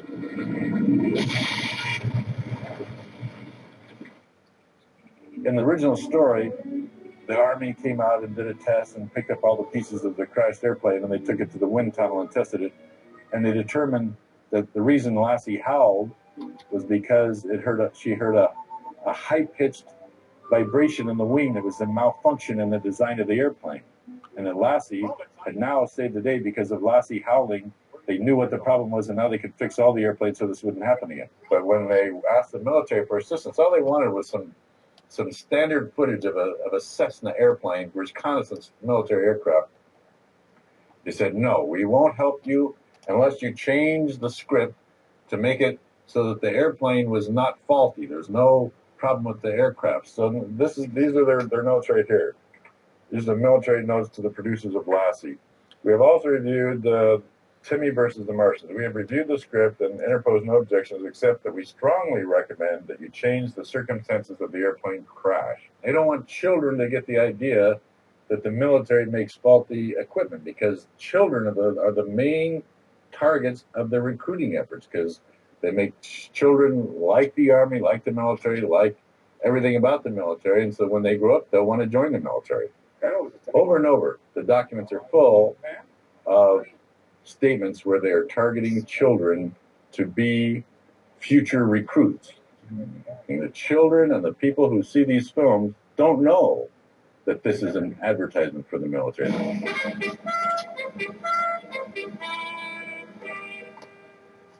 The military generally allow themselves to be involved with Hollywood because they're already spending tens of millions of dollars every year on making promotional commercials to try and get recruits. On the other hand, we in Hollywood just want to, make a bigger and better movie, giving the audience more bang for their buck. So it's not hard to see what we're trying to get out of it.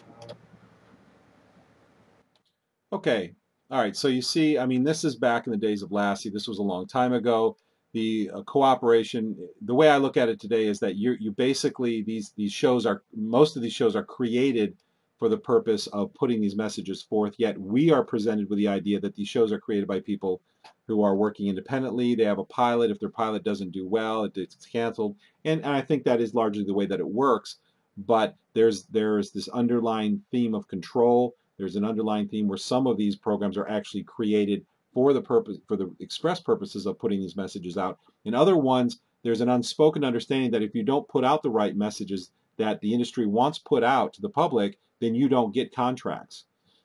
So we could go on and on about that, and I have, and I hope people listen to the last few programs that we've had, How the World Really Works. Take a listen to some of that. We go into a lot more detail about that kind of stuff. We've all heard about upcoming chaos, ordo ab cor. We're going to have order from chaos. What order are we going to have? We're going to have the new world order. Well, what is the purpose of the chaos? Let's talk about this. For those of you who understand what I'm talking about, who know what the order from chaos concept is, why? Why do they need chaos? The chaos helps them to accomplish a few things. First of all, in the chaos, you can get rid of all the dissidents. In the chaos, you can conceal information that you don't want exposed to the public. In the chaos, you can subdue your resistance. So in other words, if you create a condition where it's very chaotic, you can shut down communication systems. Well, haven't we heard that there's already an executive order that does just that at the command of the president? Takes over all communication, takes over all transportation, and on and on and on. So during this time of chaos, everything is taken over. And during these times of chaos, they also conceal information. For instance, if you've seen, there's a brilliant new video on 9/11 out that is specifically about how all of the information that was destroyed in the fires of 9/11 were in the process of exposing corruption in the Securities Exchange Commission, in the Federal Reserve Bank. And of course, a lot of us know that the day before 9/11, Rumsfeld got in front of Congress and said that there was something like $2.2 trillion that had gone missing, they can't account for. And of course, that whole subject was forgotten and dropped. And again, plausible deniability. Anybody who says, well, Rumsfeld never exposed that incredible discrepancy in the accounting, well, sure he did. They can point to the day before 9/11 and say, there, we did it right there. And then when the public says, well, why haven't we followed up? Then the mainstream media said, well, it was just the story was overtaken by the 9/11 story. So there's always plausible deniability. Do you think there's a reason why that announcement was made the day before 9/11? Yes. To first of all, the announcement had to be made because they have the appearance of integrity, but it was made the day before 9/11, so they had plausible deniability for the reason it will never be exposed. Of course, if you've been watching and keeping up with things, it's exposed. In the Murrah building, Oklahoma City bombing, I talked about that last week, how there were 3 other bombs found. Those bombs were military-grade bombs. They were mounted to pylons in the basement.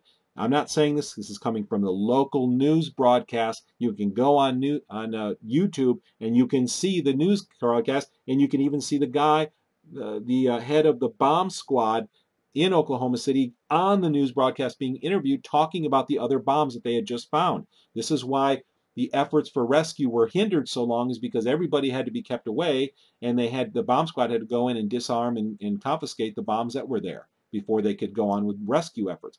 This is huge. This is a conspiracy. This is a cover-up. Where are those bombs? Where did they go? Where is the analyzation from them?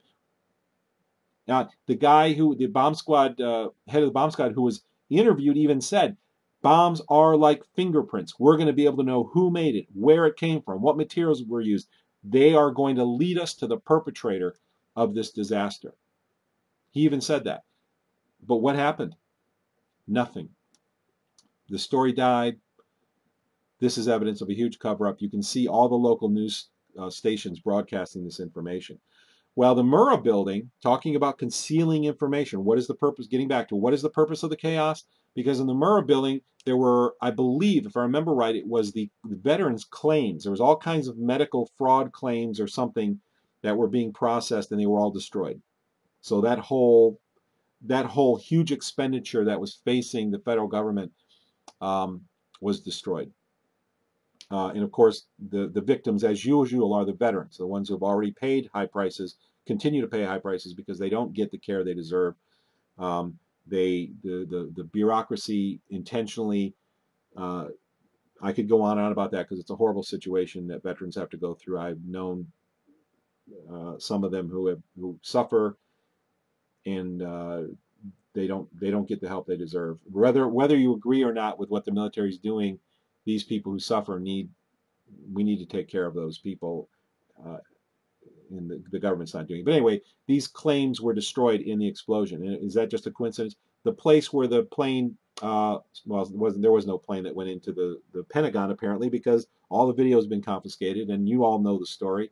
But the place that was destroyed in the Pentagon was housing records that I can't remember what it had to do with, but it was another item that had to be destroyed in the eyes of the powers that be. They didn't want to deal with it, so all the evidence of that it had to do with the accounting, I think, with all the money that was missing. I believe that's what it had to do with. I can't recall right now, but whatever it was destroyed in that explosion. So that is one of the reasons for chaos. So when the mass chaos hits, because it's all engineered, you can bet that there will be a lot of evidence of wrongdoing that will be destroyed in the process.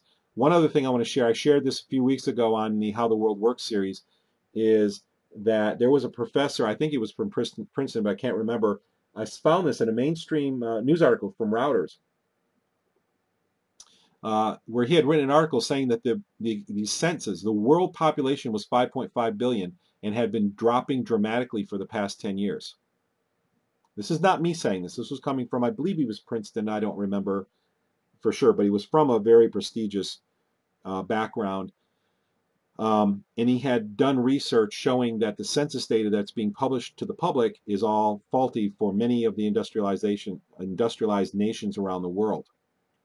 I went back a few weeks later to find that article, and it was gone, and I haven't been able, I've searched, I spent a long time searching after the fact and cannot find it. And I'm kicking myself for not capturing it.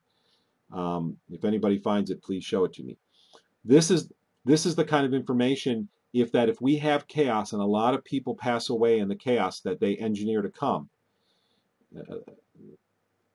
is it going to be used to conceal the fact that population has been dramatically decreasing? I personally know so many more people who have died than who have been born in the since chemtrails have been sprayed, since I've been aware of chemtrails. The rate of mortality among people that I know or their friends has skyrocketed. I've never seen anything like it in my life. And yet I only know about the births of a few people. So in my own life, there's a huge difference in ratio between those who are born and those who are passing away. And I've heard this from everybody I've talked to. So we need to ask ourselves the question, during the upcoming engineered chaos, when they come out with the final census records, and they can hide the fact that they've been lying about them all along, that really there is a large depopulation program going on right now. I actually told somebody about chemtrails just a few months ago, and they looked at me and said, well, obviously it isn't working very well because all these people are still alive. And then I have to go and tell this person, well, we don't know that the census data is correct. We don't really know that this is correct. I can mention the fact that the U.S. government has lowered life expectancy several years ago, after 2007, 2008, somewhere around there, I believe it was. Life expectancy dropped in the United States for the first time in, decades and decades. That anybody can find out. But the person who I was talking to about chemtrails said, well, if they're trying to depopulate, it's not working very well. Is that another plausible deniability? Did they know from the very beginning that they needed to control the publication of census records And then after the chaos, then they will again tell the truth about the population when it's down to 3 billion people, or whatever it will be down to. And they'll just use the big disaster and all the chaos as an excuse for why the discrepancy. Everybody died, so they don't have to lie anymore. So it's a way of them for kind of cleaning things up, just like they did with the veterans records in the Murrah building, just like they did at the Pentagon with the lost money, in other places. And again, I hope you can find that video on 9/11 that exposes all this stuff. It's absolutely amazing, astonishing information. And here's the video. I won't show it to you. You can go find it on YouTube for the sake of time. But the day before the Pentagon attack, you've got Rumsfeld going before Congress saying we're missing, what is it, 2.2 trillion, I believe. One thing, let's move on. I got a couple more things to cover. This always takes a lot longer than I expect. Humanism. What is humanism? Humanism is the publicly promoted religion of the globalists. Let's look at this article, which you probably just saw flash on the screen.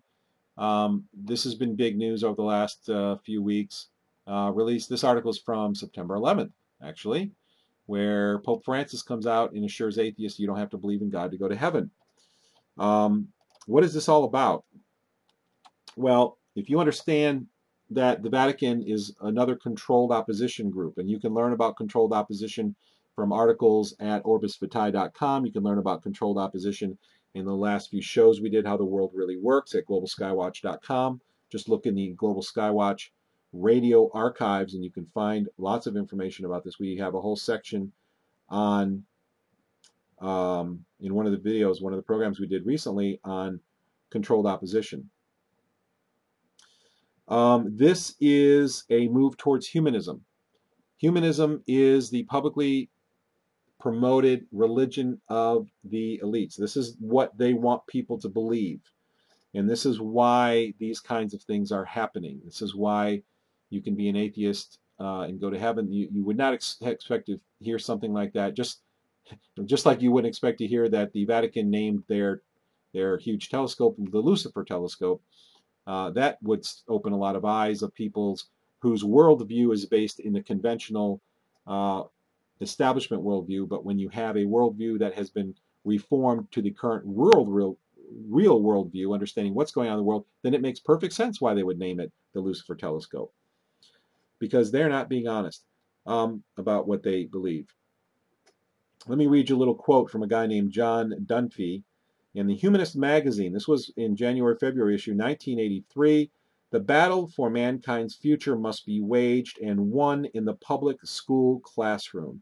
The classroom must and will become an arena of conflict between the old and the new, the rotting corpse of Christianity and the new faith of humanism.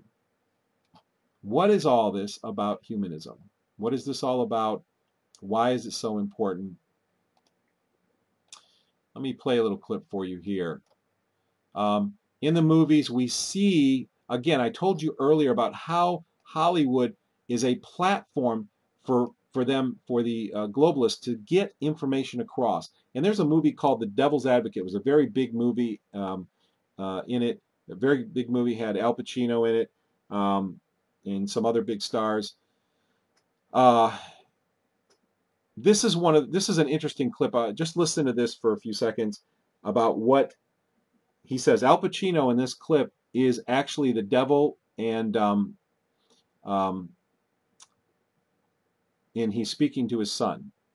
So check this out. Listen to what he says. And again, if you understand, if your worldview understands what's really going on, and you watch these movies and you see these things that these people say, I'm just skimming the top of this. It's everywhere. Practically everything they publish, they show, and they make has artifacts, information, propaganda, and disinformation woven into it. And you will see it if you know what it is.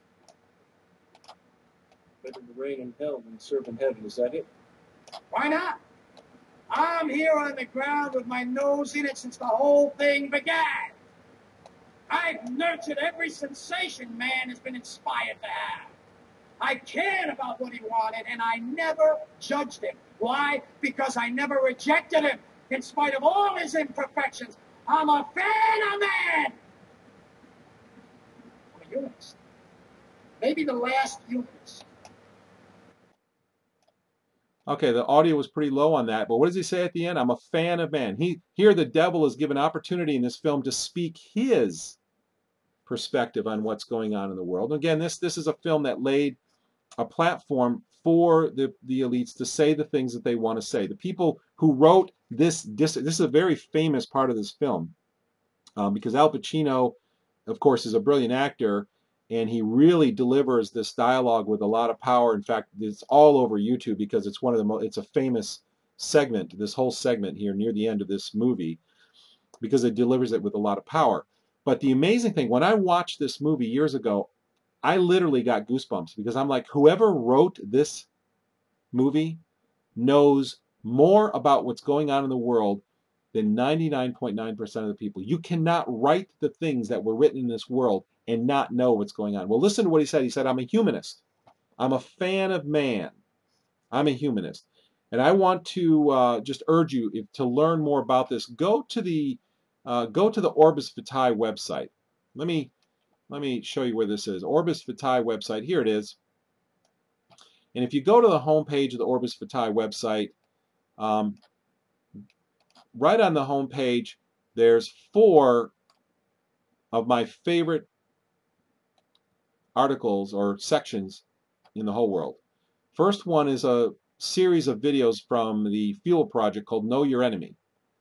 You should watch every one of those. It's a 77-part video series. Each video is about 10 minutes long, so it takes a while to go through. But the information is laid out in a, much like the last few programs we've attempted to lay out, in a way that puts all the pieces together and makes it easy to understand. The next section is Mystery Babylon by William Cooper. Here's a picture of William Cooper. Next one is A Lost Light by William Cooper. And finally, we have immunization graphs, which I probably will just have to show you in a second. These are incredible. These are all full of incredible information. What I urge you to listen to right now is Mystery Babylon by William Cooper. When you click and you go in here, there's a nice player here that has all 42 radio programs. Or if you can't listen to Flash, like some iPhones, some devices can't, like some of the iPhones and the iPads, they're all directly linked to MP3s. There's 42 programs in the left part here. And there's one here where he talks specifically about humanism. Right here, number 32 is called The Humanist Police. And this is incredible information, which lays, I'm just skimming the surface right now. If you listen to this, this is a letter from a police officer, from a police chief. And he lays out everything I'm telling you right now in crystal clarity, exposing the war of humanism on the public and how their goal is to remove Christianity. And the reason they want to remove Christianity from the public is because Christianity, or I shouldn't say Christianity because I don't, Christianity is like a religion or a subject that's looked at as like a religion. But people who believe in the Bible, it's the war really on the Bible. And the reason is because the Bible calls out who these people are. If you read in Revelation, it talks about Mystery Babylon. And in fact, that's why this series by William Cooper is called the Mystery Babylon series, because it's talking about these prophecies in the Bible that expose the Luciferians who are in powerful positions in the world. And it's brilliant. It is incredibly eye-opening, and I urge you to watch it. But section 32 is the Humanist Police, which is what I'm talking about right now. Very impacting information. Make the time. This is not boring, mundane information. When you understand how the world works, you will be able to be prepared. A lot of people who are just learning about chemtrails, one of the first things they say to me is, what do we do? I mean, I don't know what to do about this. I don't think I can do anything. And my response to that is, learn about it. Learn about the details of it. Learn about the damage it does. And when you have enough passion because you understand the damage it's doing, what you need to do about it will become self-evident. It's like your child running out into a busy street. You don't have to think about it. You'll know what to do. When you learn about what's going on right now, when you learn about the largest crime against humanity in human history, and you believe it, you won't be asking, what can I do? Not that that's not a legitimate question for people who are ready and motivated, but for a lot of people who are just learning about it, they often ask that question in the context of in the context of actually saying, there's nothing I can really do. And so they say, well, what do we do? And when they say it with that tone of voice, where they're really saying there's nothing we can do, then urge them to keep learning about the destruction, about how it's affecting their lives. It's destroying their livers and kidneys, how barium, aluminum, mercury, strontium destroy the body. 3 of those are known immune suppressants. And when you have immune suppressants, then you have chronic infection, and chronic infection leads to chronic illness and death. Learn about it, and they'll know what to do. So humanism, just want to touch upon that. Let me move to the next section real quick. This is one thing that really bothers me a lot in that goes on is, let me show you this, is that we have mainstream media is coming out, and this is not a mainstream media article right here, but this kind of stuff is in mainstream media all the time. The correlation between poor hygiene and mental illness. This is probably not the best example, but there are many examples of articles that come out all the time. I see this week after week after week, where they're taking diseases that are known to be associated with mercury or caused by mercury, and they're showing that they may be associated with something else. And the reason is, this is magic. This is a distraction. This is to make you look over here when the action really is over here. The action is really at mercury. That's what we need to be looking at. But they're trying to say, oh, well, thyroid issues could be related with, lack of sleep or any number of other associations. When really the reason those 2 things occur together is because they both have the same cause. So I just want to wake people up to the massive confusion that's generated by articles that I see coming out almost every day of the week that are trying to associate 2 diseases as one being the cause for the other, when really they're both associated with mercury. These are deliberate attempts to protect the pharmaceutical industry. And the way they protect the pharmaceutical industry is because as soon as people realize that mercury is at the root of so many of these diseases, then they're going to realize that amalgam fillings, mercury in vaccines, mercury in cosmetics, mercury from coal-burning power plants, mercury from the red coloring in tattoos, and in other sources of mercury that have been virtually protected by the FDA are the cause of their problems, and there's going to be real legal issues at that point in time, and they're doing everything they can to distract you with all of this disinformation. And one day it's going to be common knowledge that the sets of common illnesses we have today exist. This particular set is because they chose mercury as their toxin of choice. If it had been lead, if it had been something else, the set of illnesses would have overlapped some, but would have been different. Dr. Hal Huggins even talks about 200 of the most common illnesses today being mercury related. And I've done a lot of research that actually ties them together and shows the cascade. Very hard for people, a lot of new people, to understand and accept. But if you remove mercury from the equation, you would have such a dramatic drop in disease today. I do want to talk about mercury-based behaviors, emotions. I've talked about this a little bit in the past. I want to expound up on it just for the next 2 minutes. I'll try to keep it to 2 minutes. There are so many people suffering from depression, from OCD symptoms, from the inability to focus, ring in the ears, bruxism, which is grinding your teeth, you're cracking joints, from a compulsive personality. They act out very quickly. I've seen, talking about OCD symptoms, I've seen friendships destroyed where somebody's child would mess up the pillows on somebody else's couch, and the person who had mercury amalgam fillings in their mouth, it got to them so badly that they ended up not being friends anymore over something that you could just straighten up in a few seconds. And it was a small issue that became magnified because I've been through mercury toxicity. I know that's what it does. It can make people very, very critical. You can become obsessed with cleanliness. Your silverware might have to be straight. The table has to be perfect. Everything has to be cleaned on a regular basis. The cupboards have to be organized and alphabetized. These are all OCD things. And I've experienced some of this when I was mercury toxic. You can't go to sleep with dishes in the sink. Can't tolerate kids or animals because of the disorganization or the lack of cleanliness that they might promote by being around. The clothes in the drawers, the socks need to be arranged a certain way. These are some of the things that you will see, because Mercury is the fear drug. It makes you afraid. It makes you angry. It makes you feel helpless. Makes you feel claustrophobic.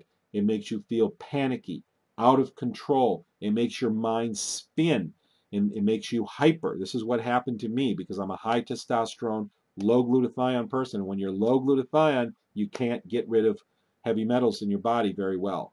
And so they build up quickly and you react. Why do some people react to chemtrails? You hear this all the time. In fact, I heard this earlier this week. Somebody was like, why do some people react so much, other people don't? It's because of glutathione. In large part because the people with glutathione, when they breathe these nanoparticles in and they go right through your lung tissue and your bloodstream, those people with high glutathione, that glutathione grabs on, it's because of the sulfur bonds. Sulfur is very reactive with these toxic metals. Those sulfur bonds grab onto that and immediately it goes and gets filtered out by the liver or kidneys. So those people don't even have a reaction. Those metals are captured and in the elimination process in organs before they have a chance to even react to them. Other people like me who are low glutathione, so I have to supplement with glutathione, when those metals come in through my lungs and right into my bloodstream, they start wreaking havoc because they react with my proteins, with my amino acids, with hormones, with thyroid signaling hormones, with thyroxine, with other things, and they start rendering these. They start interrupting these messaging hormones. They start depleting key minerals like selenium and iodine and magnesium. They block the utilization of vitamin C, and on and on and on. Immediately, it doesn't take time. When it's in your blood, it goes to work and you feel the emotional and the physical effects of mercury immediately. I had an employee who was a chronic gum chewer who had a mouthful of fillings, and she had a lot of mercury symptoms.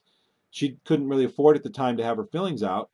So I said, well, don't chew gum for 3 days, because she chewed gum for years, and see what happens. And she was so astonished at the difference that not chewing gum made that she came to one of the lectures that I gave in Jamestown and gave her testimony for a few minutes, stating that she could not believe the difference, how most of her symptoms subsided to a significant degree or completely, because chewing gum abrases the surface of the amalgam fillings and increases the amount of mercury quite dramatically that comes off. So do hot liquids like coffee. And so by stopping the chewing gum, they were exposed to less mercury. So anyway, the emotional side of mercury, these behaviors, your mind spinning. Sometimes people, like they might need to have music in the background while they work because their mind goes so fast. Having something to distract them helps. Or they sleep with their television on because if their television's not on, their mind is just too active and spinning. But with something to kind of subconsciously distract it, it helps you to go to sleep. These are symptoms that come from mercury toxicity that I have personally seen or experienced.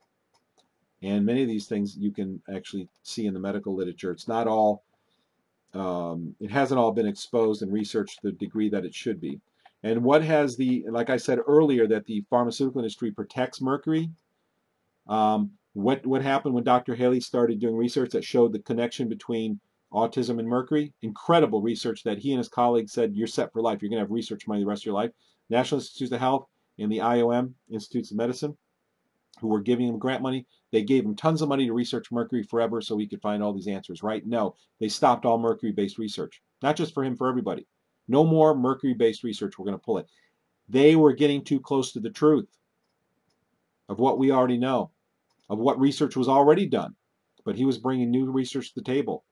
They're able to cover up the old research, but they have a hard time covering up the new stuff, especially active guys that go, some of these researchers that go out and lecture about this stuff.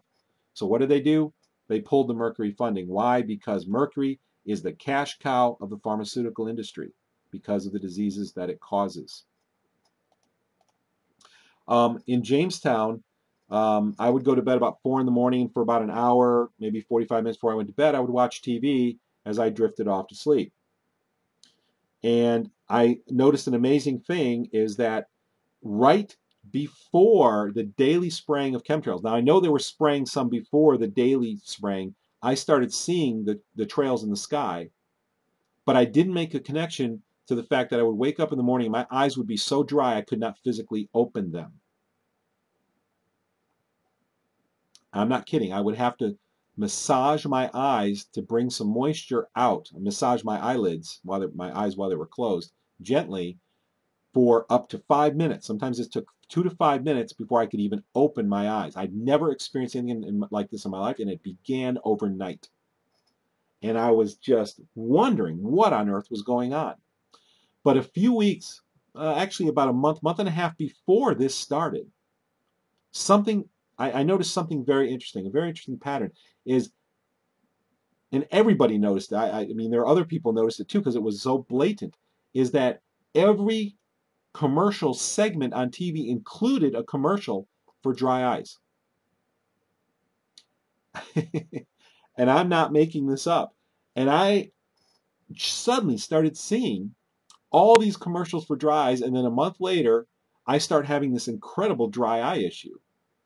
And with my background, I'm like, okay, something's going on here. I don't know what it is. And soon after that, I saw the daily spraying start.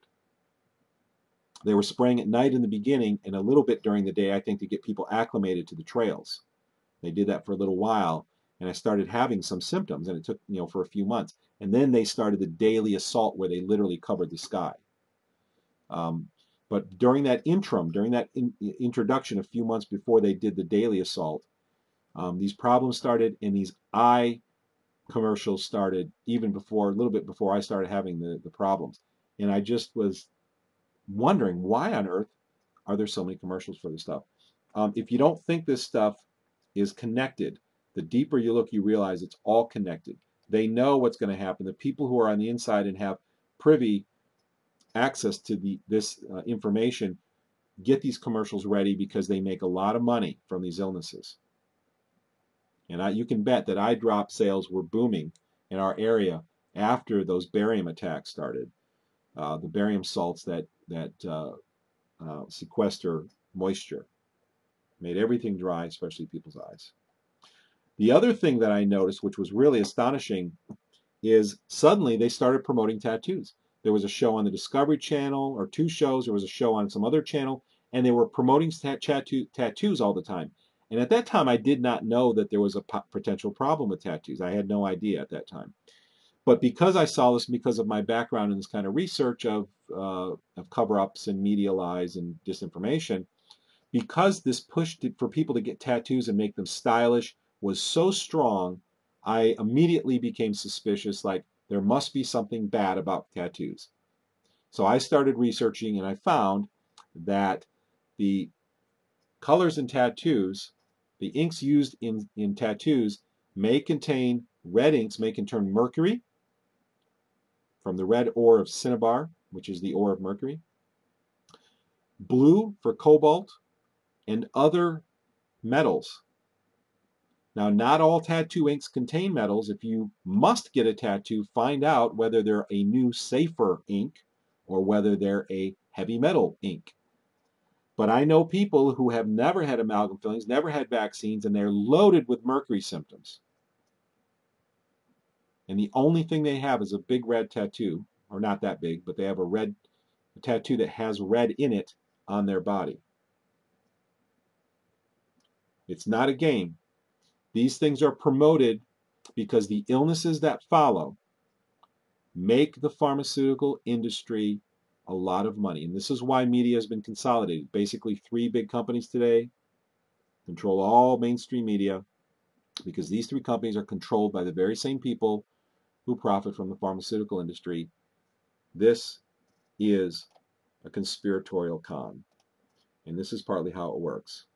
Let me talk to you real quickly about the real solution for healthcare. We all hear about Obama's solution. There's two reasons why people don't have health insurance. Number one is they don't want it. Number two, because they can't afford it. And Obama is trying to solve the I can't afford it problem. The solution to people not being able to afford something is to get them the ability to make enough money so they can afford it. Well, as you may know, under the Clinton administration, other administrations, we had NAFTA, we had GATT, and we moved industry from the United States overseas. Employment went down, pay went down, industrialization in the United States has decreased dramatically. So instead of moving forward with this healthcare plan that we face and all of the implications that are going to cause more companies to hire less people, that are going to cost lots of money, put people out of work, this is going to be the net effect and cost individuals money. Why don't we reinstitute tariffs and trades to finance government, reduce taxes, and put money in the hands of people so they can make a decision whether they want it or not? And the other problem that we can solve at the same time is do the same thing we do with the phone companies. I remember back when a phone call was, 90 cents a minute, $1.10 a minute to call another state. And this was back when money was worth more. What changed? One word: deregulation. You allow these industries to start competing against each other. Of course, yes, the industries have consolidated, but you deregulate, you ensure competition, and what happens? Initially, the quality of service goes down as all the companies are scrambling to compete. But prices are forced down dramatically, which is exactly what happened. And then the quality of service slowly increases over time. So you go back to your quality of service, but yet you have a fraction of the cost for the service. If you deregulated the medical industry, they try to scare you into thinking, oh, there would be quacks all over the place. Actually, what would happen is cancer cures like DCA or very effective treatments that are groundbreaking, like DCA and Laetrile and these other treatments that are completely ignored by the pharmaceutical industry because they're cheap and they work and they have very few side effects, if any, would actually be utilized in deregulation. Can you imagine a doctor now being able to leave his hospital job, open up a clinic where he focuses on cancer patients, and he can increase his cancer recovery rate 100 times? And he is now capable of competing with other doctors who go out. It's going to force the cost down. It's going to increase service, and it's going to stop the cover-up of all of these natural or alternative remedies that are more effective or as effective, usually more effective, and safe, because you allow innovation. Regulation stifles innovation, and it ensures that costs stay high. They sell regulation and licensing to the public as a tool to protect the public, like everything else. Remember, it's always done to protect the public, to protect the children, to ensure your security. Well, it does exactly the opposite. It protects the industry by keeping prices high because they make a killing, because they eliminate competition and they keep prices high. So those are things that could revolutionize medicine throughout the world. Get rid of licensing and deregulate and let people compete for each other and let the public choose what modalities they want. And because people can communicate, the modalities that work will quickly win out. People ask each other online all the time, what worked? What did you do? Well, if there's some doctor over here using DCA and Laetrile and other remedies for cancer, and he's having a 92% cure rate, people are going to hear about it, and he's going to grow. And that's what freedom and personal responsibility is all about, is making a decision based on good information that you get not from regulatory agencies, not from official sources, but from other people or professionals who really care in a deregulated industry, in a free enterprise industry. Let me wrap this up. I've only got a couple other short things to say, and then I want to encourage you to call in. If you want to If you want to, I'm going to turn on the Q&A queue right now. Q&A session started. Call into the console. You can call in at 559-726-1300. Your access code is 156230. Or you can, if you need those numbers, or you need an international number, go to globalskywatch.com/live, and you can see all the phone numbers there to call in. Press *6 on your phone to enter the Q&A queue. I'd love to talk to you. Love to let you have your say in just a minute when I'm all finished here. I want to talk about, let me ask you all a question. Have you noticed how ugly cars are today? Is there anyone out there laughing right now at this prospect of how ugly cars are? What is happening to cars? It's called the perception of power. Humans have a perception of what beauty is based on ratios. You've heard of the golden ratio. You've heard of sacred geometry. You've heard of these terms before, probably, if you've been up on what's going on in the world in this respect. And when things are in a proper ratio, and this happens to do with a face, if a human face is in a ratio that is instinctively pleasing, they will be good looking to us. Or if their face is out of that ratio, they won't be as good looking. And what we're having with cars is we're having a departure from the favored ratios. And I've seen that going on now for years. They're getting uglier and uglier. They almost look, if you look at them from the front, they look like evil faces. Why is this? I don't believe this is a mistake at all. It has to do with pushing the perception of the public in a direction where they don't recognize pleasing ratios. Their inability to recognize what's right, what's wrong, what's good, what's evil, power is strength, war is peace. This whole concept that we get from the concepts written into 1984. Remember where you have, if you've read it, I read 19, and you have the continents constantly warring against each other, and it feeds the economy. And really what the war economy does is feed the military contractors, which is why it's promoted in the first place, because the guy who wrote 1984 was one of them. But nevertheless, when you move people away from these ratios, they don't recognize beauty. They don't recognize order. And it's another very powerful. It's much more powerful than people realize. And a lot of people, anybody who says that these methods don't work, these methods of propaganda, repetition, mind control, these things don't work. If people say that, they're the ones who are most vulnerable. Because until you admit that they work, you generally don't recognize them, you don't see them, and you don't care. But when you finally recognize them, you realize not only are they everywhere, but they really work. And the evidence is what we see today. We see normalization of chemtrails going on on TV everywhere. We see blue backgrounds with white lines to them everywhere, and people have noticed that everywhere. Look at your screen. If you're looking at the live stream right now, what do you see? Anything that even has a remote resemblance. You have a blue background with white lines through it. What it does is it normalizes this. It makes it something that you're familiar with, so you are less likely to notice the sky. Experiments have been done showing that these methodologies of normalization are so powerful that they actually can influence a person's life so much that it can determine whether or not you're a success and you consider yourself a success in your life. Very powerful. And the departure from pleasing proportions in cars, I believe, is another modality of confusion, of chaos. It's another modality to get people from recognizing what's good, what's evil. You'll notice that, for instance, in movies for decades, evil is portrayed as powerful and good is gentle, delicate, and fragile, when really the opposite is true. Evil is very fragile, delicate, and vulnerable. Good is very powerful, strong, stable. That's the way the world really works.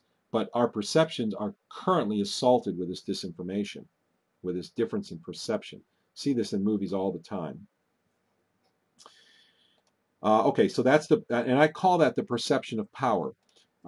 People's perception of power has been altered today so that things that are evil are perceived as good. Remember 1984, war is peace, strength is weakness, weakness is strength.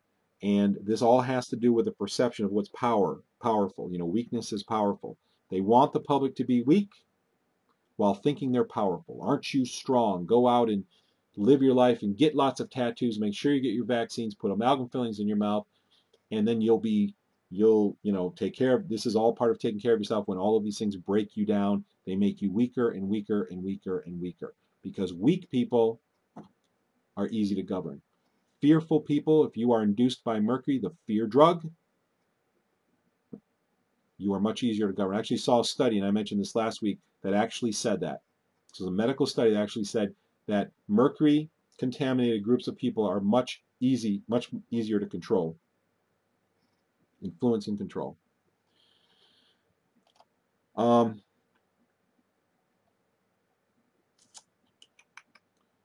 Okay, two quick things. I talked about this last week real quick. We've got the poppy fields. I want to just reiterate what I said last week about, in Afghanistan, we've got this big controversy and all this military activity around these fields. Used to make these, drugs like heroin. I hope people will take the time to go listen to these last few programs, how the world really works. I talked about the larger deception that's coming, and if you're not equipped for this deception that's coming, you will be deceived. You have to be equipped. And those who care are the ones who will be equipped. Remember this principle: you become knowledgeable about the things you care about. If you want to know somebody, you want to know what's important to them, find out what they know about. If they know who won the football game last week, they care about football. If they know what new engine is in the new Chevrolet and how it's better than the other engines, they care about cars. You can find out what they care about by what they're knowledgeable about. If they know their spouse, they care about their spouse. You become knowledgeable about the things you care about. And if you care about being informed, if you care about your health, if you care about your family, if you care about making it through the difficult times ahead, then we need to be informed. We need to become knowledgeable about these things that are happening. So last week I talked about the great deception that's coming. You're going to see things in the next few years. I don't know exactly how many years, because I don't know the time scale. The time scale has been sliding. They've moved it because they've had delay after delay with their technology and their plans. I believe that we are near the end of the delay period. We're going to see, and we've already seen, the escalation of events happen. So beware that if somebody comes on the scene, brings peace to the Middle East, and starts claiming to be able to do miracles, and then people start having what they perceive as spiritual experiences where they are similar to psychotropic drugs or mushrooms or heroin or LSD, are these spiritual experiences that happen during this time. And I'm saying this, it sounds ridiculous now, but when it happens, you're going to say, oh my God, somebody was talking about that years ago. And I want to make sure I put it out there for my conscience sake. This has to be spoken. That a man or men, multiple, will come on the scene, and they will claim to be very special people. They will claim to be Christs, and they will deceive many people. And the chemtrail program could be spraying people. If you watch the Joe Rogan program, he goes on and on about it, having spiritual experiences. Watch the Joe Rogan program we did. Go to globalskywatch.com/live and look at the archive programs and watch the Joe Rogan one. And I show video where he's talking about how he's had so many spiritual experiences because he did mushrooms. And he talks about the thing, and he considers those spiritual experiences. Is the world going to do the same thing when they're exposed to whatever they're going to spray out of these planes? Why are they guarding the poppy fields? What is the big deal? There's a connection there. I'm speculating, but based on all the pieces of the worldview that we've put together, it makes perfect sense. Of course, that's what they're going to do. It's part of the Great Deception.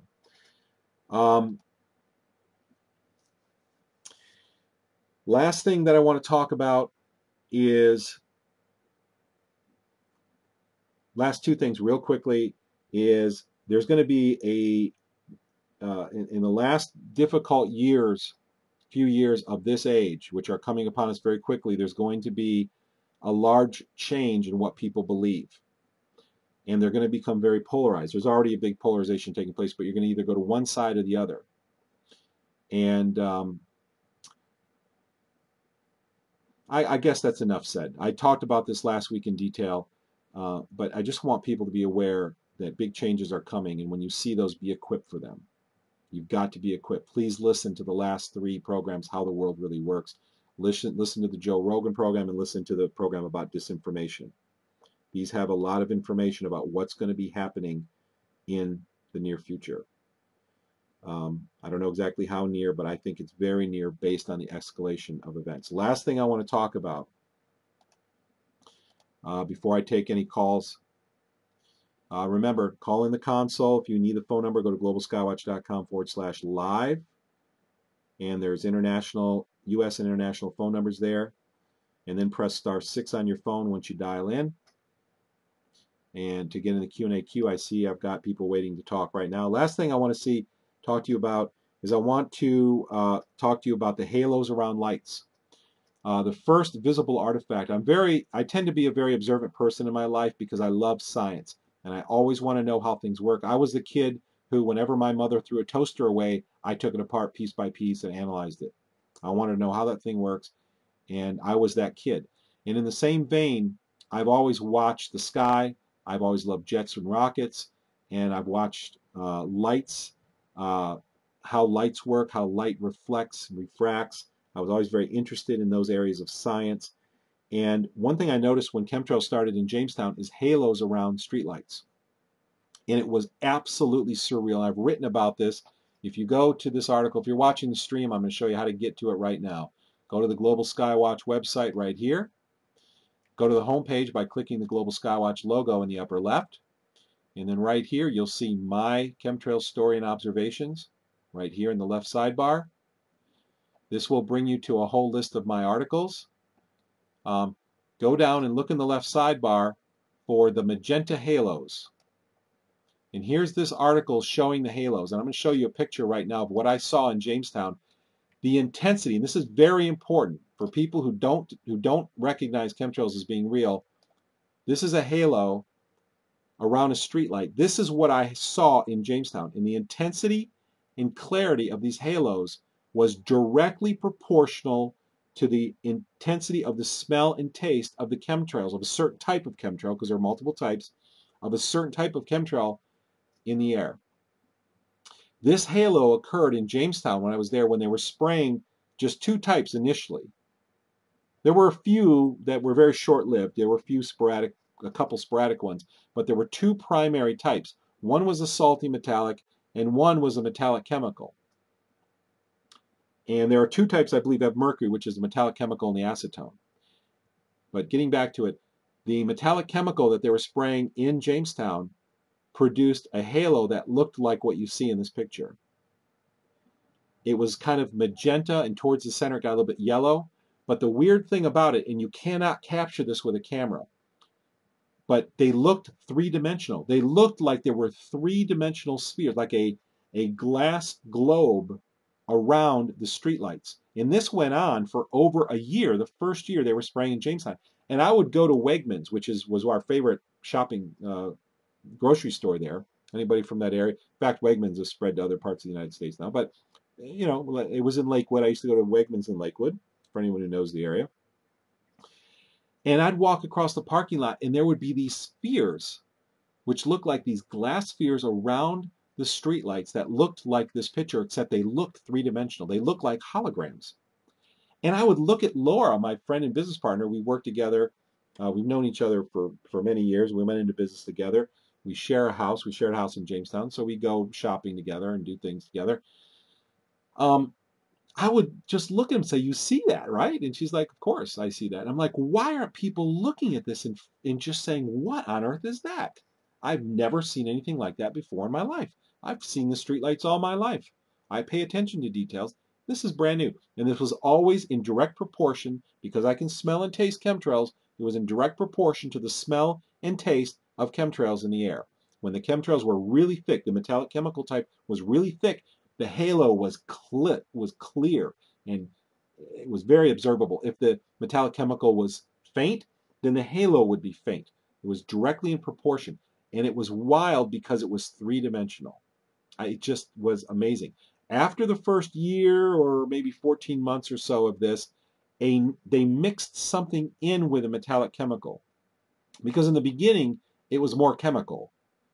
And they added more metallic into it. I'm talking about the taste now. And what happened is it obfuscated these spheres. It made, and you can still see the spheres. And to this very day, if you go out, I still see the spheres around the lights, but they are obfuscated by just a white mist, hazy looking glare, which people report seeing all the time. But this is one of the clearest indications of this chemtrail type in the air. And if other people have seen these halos, I've heard from some other people, when I was in Jamestown, when I pointed them out to people, they would see them right away. They were crystal clear right there, and they looked wild, but they didn't realize that they weren't always there. People just write it off, say, well, it's humidity in the air or something. That's just what it makes. And it's not humidity in the air, because humidity in the air, in order for the particulates to create this three-dimensional shape, the shape of the particulates, I believe, must be uniform, which means they're artificial. Because when light reflects from a reflective surface or refracts through a transparent medium, if the particulates are not uniform in shape, then you'll get just a random haze. It doesn't look like it has any shape. But when those particulates have a uniform shape, you start getting holographic effects. And that's exactly what I see to this very day. And I've talked to a number of people who have seen them. The general public, just like they don't see the white lines in the sky, they don't see these halos around the lights. And they are harder to see now because they're really obfuscated by the haze from the metallic part of the metallic chemical. But the first year in Jamestown, before they mixed the metallic in with the metallic chemical type, it was so clear, it was just astonishing. And you can see this every show I watch on television right now. If you're watching the stream, every single television show now has, and this is not in the old shows, halos around lights when the lights are shown in the camera. Here's a snapshot, that earlier picture, this is from the series Gossip Girl, and I captured this off the video. You can see the halo. This is a three-dimensional halo around this light. This is very uniform shape. This is very similar to what I saw. You can't see the three-dimensionalness in this picture. You can only see that in real life. But again, it's been obfuscated by the metallic aspect of the chemical metallic. But in every program on the news, you see this everywhere. Here's one from a recently canceled program called Smash. And this is astonishing. If you look, here's a girl singing on stage. If you look at these lights up above her head, look at these halos around these lights. Uniform. They look like a torus, where they're more concentrated, a little distant around the light, and then they're a little weaker when you're close to the light. Every program that I see on television has this artifact. These are the particulates. These are caused by the particulates that you are breathing. Here's a picture from a series called New Girl, which is still running. I had to capture this. Look at this. These are Christmas lights, or little lights. These characters are standing in front of the lights, but the halos appear in front of the characters. What does that tell you? That tells you that the particulates in the air reflecting that light are in the air between the character and the camera. That's where the reflection or the refraction is taking place. Look at this. Halo. Here's the torus. This is a completely different show. It looks exactly like what we just saw in the other shows. Here's the torus, and it's actually in front of these two guys' jackets. Here it's obscuring the face of the main character. This is New Girl. Here it's in front of her blouse a little bit. It's just astonishing to see these. Here's another scene. Here's another shot from New Girl, and look at these little tiny Christmas lights. Look at the torus halos around these lights. Now these are extreme examples. You don't see this all the time. This extreme examples, but you will see the halos everywhere. in every show that I see. Here's another shot from, this is from Covert Affairs, which is another popular series on television. Here are two lights, so you can't make out the individual, but there's two individual halos around these lights that have the reddish orange magenta color. Now remember, Cinnabar, these halos always occur together with Mercury symptoms. And I believe that the metallic chemical type chemtrail and the acetone chemtrail, which is, the acetone chemtrail is the one that produces those big halos around the sun that people have pictures of all the time. There's always the acetone smell and taste in the air for us sensitive people whenever those were present. Always. Here you see two of the magenta. I wonder if Mercury's involved because of the red color. Remember, the red coloring in Mercury Cinnabar is used in dentures to make the red material, cosmetics for lipsticks or blush, you know, the cosmetics that are red, they have that tint to them. Red tattoo inks, not all of them, but the ones that are red have traditionally contained mercury. Here's a shot from a series called Royal Pains. This guy has a camera. He's shining right into the camera that's used by the producers to produce the show. And this little light is producing a nice, bright orange, magenta-ish halo right around it. Here's a shot from the famous series Glee. And here's a shot inside an apartment with Kurt, one of the big characters, and there's a light. Look at the halo around that light.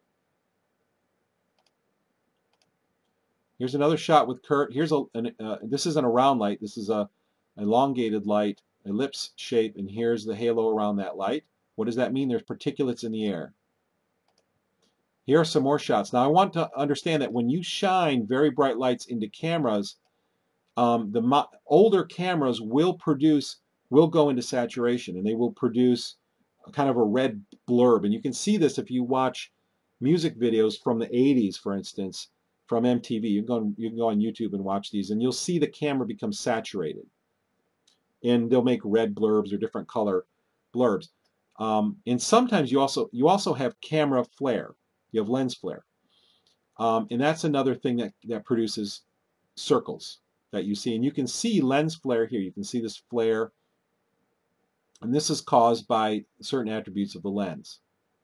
However, when you see this torus-shaped structure, you can see, I believe, the camera. Now, these are newer cameras, and they don't enter saturated. They're much more high-quality cameras these days, so you don't have the saturation issues that you had. But you do have, sometimes you'll see these halos like you see this inner halo. However, what you don't see is this outer torus halo, and this is the one that we're seeing in all the movies. So don't be confused. But do understand that when you see this light, you've got this haze in front of this person's head. In this shot, they weren't using smoke. In some shots, they use smoke, and that smoke allows you to see the beams of light in the air, of course, and that's part of the purpose. It adds the dramatic effect. But they don't have these in these shows. They're not using smoke. And so you can see this haze. Anyway, let's go through some others real quickly. Here's another torus effect. Of course, you got the lens flare. That's just a natural occurrence of the lens construction. But here's the torus. Here's a beautiful shot of the torus right here. Uniform, magenta, orange torus. Here's the torus. These are all Glee pictures from captures from Glee. And you'll notice that red has much more of a torus effect than the other colors. And again, I wonder if this is related to Cinnabar. I don't know for sure, but because mercury symptoms occur in proportion to the visibility of the torus, you have to conclude that there's a relationship. And this relationship has been constant since I first started experiencing regular chemtrails in 2005. Here's Glee again. Here's the character Kurt. And right down here you have this nasty halo, reflective particles here. Okay, now here, to demonstrate the difference, here's a screen capture from the movie They Live, which is from 1988. And I use this because this is a famous movie. you'll see that there's haze in the air. There's dust and smoke in the air, and that's intentional because it's at night, they're in a construction zone, and it's meant to be a little hazy, make it look like a hazy night a little bit. And you'll see there's no torus. The smoke, particulates in the air, or if you have a very humid night, because the humidity is not in uniform shapes, you don't get uniform reflection. So it just comes off as kind of a haze. There's no discernible shapes. That's normal. This is natural. This is what you will expect from the reflection from non-uniform particles like artificially produced smoke, or like smoke machines, or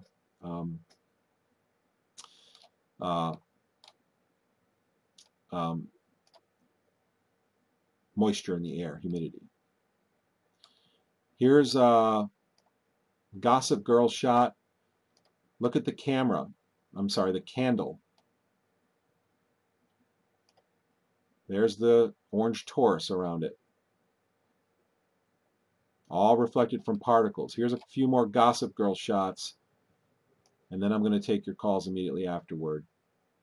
Look at these red lights. Look at the, and remember I told you red is always more dramatic, and I think it's because whatever particulate we're dealing with here, which I think may be related to cinnabar or mercury, is more reflective in the red bandwidth. So here we go. Here's a big red torus. Here's another shot from Gossip Girl. There's a red torus around the light. Let me give you a little context here. Now, it's just a capture from the show, from the video. Here's a zoom.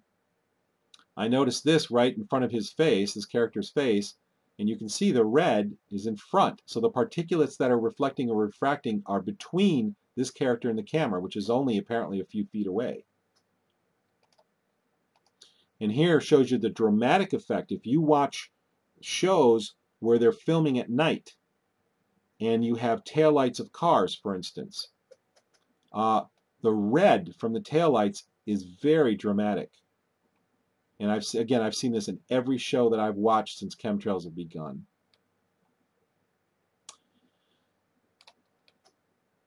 So there you have the magenta halos.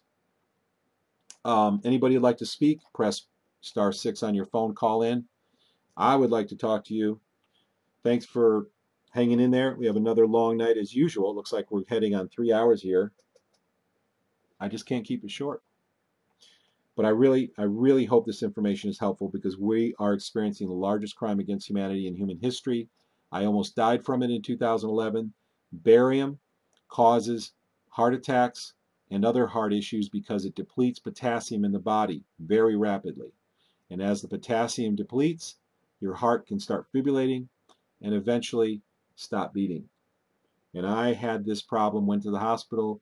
They verified that I had a heart attack in 2011. It was after 2 days of not being able to wear my wet mask, and the 2 days were very, very heavy spraying, and I did not know about the potassium depleting effects of barium at that time. Now I take potassium and I take taurine to help keep the electrolytes in the heart muscle, and it has made my heart fibrillations go away. And the heart pain does not go away when they spray the metallic chemical type chemtrail. Almost every night of the week between 8 p.m. and 11 p.m. Sometimes it's later. Last night it was about 1 a.m. in the morning. So sometimes they go outside that window, but usually it's between 8 p.m. and 8 and 11 p.m. at night, after dark, a little after dark here now. They will spray the metallic chemical, but the metallic chemical type has a varying component that tastes somewhat like copper. It has a copperish taste to it. And when that copperish taste is a mild component of the metallic chemical, it doesn't mess with my heart so much. It does cause a lot of joint pain and some heart pain and headaches, and my business partner has joint pain and headaches as well, but she can't smell and taste it unless it becomes unbearable to me. However, if they do spray a metallic chemical type and it has a real strong copperish taste to it, then it hurts my heart dreadfully, frighteningly bad. So whatever that metallic component is, it varies. It's not either on or off, it's a variable component. And sometimes it's high, sometimes it's low, sometimes it's varying degrees in the middle. And if you've ever seen those tanks, let me say this now before I forget, you've seen those pictures of tanks on aircraft and everybody saying, here are tanks they're using to spray us with in the aircraft. You know, this is why the fuselage is loaded with these tanks. And then you'll have the debunkers come along and say, those are not chemtrail tanks. Those are all tanks used in testing for aircraft. They shift the weight of the aircraft side to side, front, back, or for flight testing or for training purposes. And that's true. But it's not entirely true. I believe that most of those pictures are training pictures, especially when you see people wearing the colored vests, walking around in the pictures and smiling and whatever. Those are probably just training flights. However, there are some pictures I've seen with the black tanks that I've never seen anyone else included in the photo. If somebody was trying to sneak photos out of this, there's not, in all likelihood, going to be other people in the photos. Maybe they'll sneak some out, but it's very possible. We should consider the possibility that some of those photos are legitimate chemtrail photos. And the reason I'm mentioning this now is because some of the chemtrail mix, like the metallic chemical, are not always exactly uniform. There are components within those chemtrail types that are stronger or weaker, like the copperish taste in the metallic chemical. And so I believe that that could be due to several factors. One factor may be that the components are mixed in the jets. The tank of aluminum and the tank of barium powders and the other tank of whatever chemicals they're using may come on separately, but they're mixed. And the mixing may be different depending on various settings in the jet, in the equipment that's in the jet at the time. So when we really think about the details of logistics, all of these observations do make sense. And so I just wanted to bring that up so that we don't dismiss all of the evidence that we have, or some of the evidence we have before us, because debunkers say it's all bad evidence, because I don't think it is all bad evidence. I bet some of those are legitimate chemtrail pictures. We are 3 hours into this program. Thank you for sticking with me. I am going to take callers now. So feel free to call into the console, 559-726-1300. Your access code is 156230. You can get all that information from globalskywatch.com/live.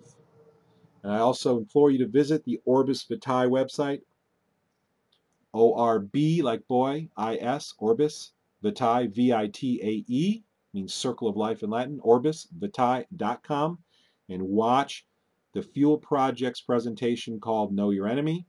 Watch, right on the homepage, watch all of the William Cooper, and do it on weekends. If you every Saturday watch 2 programs or something, or listen, and do it over time. You'll be amazed at what you learn in a short period of time. It's really amazing. This is what I generally do in my life, is I squeeze in my education between all my other work because I'm extremely busy. And there's also a great expose on vaccines, which I said I was going to show you, but I never did show you. So I will take this second to show you. Here we're on the homepage of Orbis Vitae right here. This section down here is immunization graphs, natural infectious disease declines. Just click on the graphic, opens up this page right here. And this is put together by doctors. And on the left, in the left sidebar, you can click any of these graphics and it shows you the decline in infectious disease and when the vaccine was introduced for it. So here you have this massive decline through the late 1800s and 1900s as hygiene increased, plumbing improved, more people got bathrooms, less outhouses, less horses walking down the road, leaving waste on the road. So here's the decline in disease. They introduce the vaccines and then they go, oh, we cured the disease with our vaccine. Really? Here's another one. Canada measles. Decrease, decrease, decrease. Vaccine introduced. The rate of decrease, the delta, the rate of decrease, actually slowed way down, but it still continued to decline regardless. Tuberculosis, no vaccine. adopted, no regular vaccination schedule through 1960. Yet look at the decline from 1900 to 1960.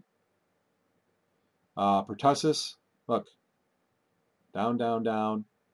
Vaccines introduced here, and then they say, look, we cured pertussis. This is very serious information. Scarlet fever, decline, decline, decline, and so on. So this comes from the homepage of Orbis Vitae. Please take a look. This is our sister site to Global Skywatch. The reason we make this website available is because in order to understand chemtrails and fully accept them, you have to know more than just geoengineering and chemtrails. You have to understand that there is corruption, there are cover-ups, there are conspiracies, and when you understand that, then it's much easier to understand that your paid public servants would spray you with toxins. I'm going to go ahead and take calls now. Caller, good to have you on. How are you doing tonight? Hi, very, very well. Thank you, once again, for your excellent information and perspective. I have just observed the ring around the moon a few nights ago when we had a foolish moon, just to put a comment in on that. Also about the cars that you mentioned, the ugliness of cars. Yes, I've noticed that, and I think also, just to put this in, that the Cash for Clunkers program that the Obama administration offered early on in its first, term was mainly to get the older cars off of the street and destroy them. Of course, those are the cars that would not be affected by any EMP strikes, the older cars that have the carburetors and no computer chips. Very good point. Just my own perspective. Also, they did a program not too long ago, maybe a couple of years ago, collecting up all the old refrigerators, and I think that might have been to get rid of those because, we hear that in some of the newer models of these appliances, they're also inserting these spying chips. But be that as it may, the purpose of I want to mention something that came to my attention just this weekend. I was listening to the GCN Live network. That's GCNlive.com. They have some very good programs for alternative news. Okay, I'm losing your audio a little bit. Can you hear me? Yeah, you're kind of soft, so I'm cranking your audio up as much as I can, but you're starting to fade out. But go ahead. I'll try to speak a little louder. Is that better? Yep, that's better. Okay, the GCN Live Network, there's a program called The Power Hour with Joyce Riley, and this is from just last Friday, September 20th, and she was talking about, I think this was about her second hour of the program. It was starting this month, $48 million in contract money. This has to do with your earliest topic, talking about all this chaos that is being created. The U.S. Army Africa Command, which they call it AFRICOM, I jotted a few notes here, was looking for contractors, and she read from the solicitation notice. I think she pulled it off of this website. I have not gone to it myself, but it's called DefenseWed, DefenseWed.B as in zebra O dot Z as in zebra A. And I believe she was reading from there that this solicitation was for independent contractors, military contractors, whomever, for transportation of military items, intra-theater cargo. Of course, she wondered why, our military wouldn't be using their own transport planes and mechanisms. Part of the ad read it was that this would be normally general in nature. It told a lot of what it would not include. It said no tanks, gunpowder, satellites, etc. It said it may include hazardous materials, but it didn't really say what they will be transporting. Also, base construction, training operations, and special operations. And they were looking to do this to 55 nations in Africa and Egypt. And some of these nations that were listed were Algeria, Angola, Cameroon, Cape Verde Islands, Senegal, the Seychelles, Kenya, South Africa, Nigeria, Togo, Mali, Cameroon, Chad, Ghana. 79 projects in 33 countries in Africa. So also it was mentioned that they would be having training of counter-narcotics problems and with law enforcement in these areas. You know, her question was a very good one to me. Why are we funding this and arming these countries? I also found it interesting that, you know, this program was aired on the 20th, and I would suggest anyone who can go back and find this, listen to the show and hear her describe it herself. But, you know, it's very interesting today that we heard about the explosion in the mall over in Nigeria. So then I happened to catch, I think his name is Mark Stein. He was the guest host today on the Rush Limbaugh show. Just happened to jump in my car and flip on the radio, and that popped on. And he was talking about some of the people that claimed that they were involved with this explosion that took place at the shopping mall were, he gave the names of them when they were Muslim-sounding, Middle Eastern-sounding type names. But he said that these people came from the USA, that they came from places like Michigan and Arizona. So I just think that the whole thing seems a little, you know, suspicious. I think everyone should put on their magnifying glasses and pay attention to Africa. And the last thing that I thought about was that President Obama had just recently taken, what was it, $100 million quote-unquote vacation that he had spent in Africa. So I guess the gist of the thing was, you know, she was basically saying, you know, it looks as though be on the watch that it looks like we're going to be invading Africa through perhaps our CIA. So I just wanted to put that out there for folks, and anybody that's interested should definitely try and pull up that episode from Joyce Riley this past Friday, September 20th on the Power Hour. Well, yeah, very good information. I remember the first time I heard of Joyce Riley years ago, she was talking about depleted uranium, and my business partner Laura and I listened to the whole radio show on that, and we were just shocked. That was an issue I was not familiar with at the time. And boy, she put out some amazing information. But I'm glad to hear you noticed about the ugly cars too. You noticed that as well.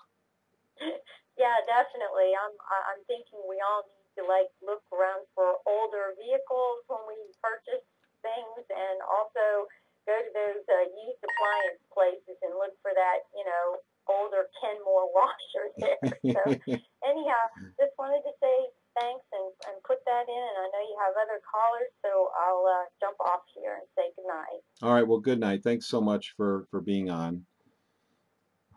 All right. Well, that's yeah. She makes a very good point. that the cash for clunkers, and we talked about this when this happened, because I was in Jamestown when that cash for clunkers happened, is that was probably a move to get older cars off the road. And because can you imagine if you tried to fake an alien invasion and then, and again, not me saying this is Werner von Braun, so people who don't know and have background in these plans that are set up for us, please do some research before you judge this information. And remember, Einstein said, condemnation before investigation is the height of ignorance. So let's not condemn before we investigate. But if there is such an invasion and they want to shut down all the cars, or they want to just shut down cars with an EMP, they would have to get the older cars off the road, because it's as is demonstrated in that video I showed earlier. I didn't show the whole video where they actually EMP'd a car, but what happens is the windows and the battery, the basic systems still work. The motors still work. You can still put the windows up and down, but it was the electronics of the car that were destroyed. So that's a very good point about the Cash for Clunkers program, and there was also another program with freezers or refrigerators and stuff like this. So very good stuff. We actually don't have any other callers in the queue, so if anybody wants to speak, I'll give you the next 2 minutes to please press *6 on your phone and let's chat. Otherwise, I will end our show for tonight. But I would love to talk to you if you would like to talk. We still have people on the call-in console. So if you'd like to chat, you have anything to offer, please *6 on your phone. I'm more than happy to chat with you. Or if you have any events coming up that you want exposure for, you want to announce to people, please feel free. Any information you think is useful. Next questioner. It looks like we have someone on. Hi, caller. Thanks for calling. Hello. Hey, so what's your first name? Alan. Alan. So how you doing, Alan? Not too bad. Good. So what's going on? Not much. All right. Well, you called in. You pressed *6 on your phone. You want to share anything with us and tell us what's happening in your neck of the woods? I'm just a listener, and I feel very special to be on. Well, I appreciate that. You look like when people call in, I actually see your area code, and I can see you're from where I grew up. I'm Clearwater. Well, my business partner was born in Clearwater. I actually grew up, and she grew up there. I grew up in Newport Richey. Yeah. Went to Gulf High School right there. I lived actually about a 15-minute walk from Gulf High School. I used to walk to school.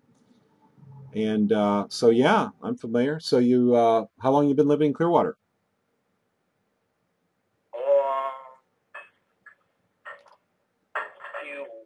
Just came down here a couple weeks ago.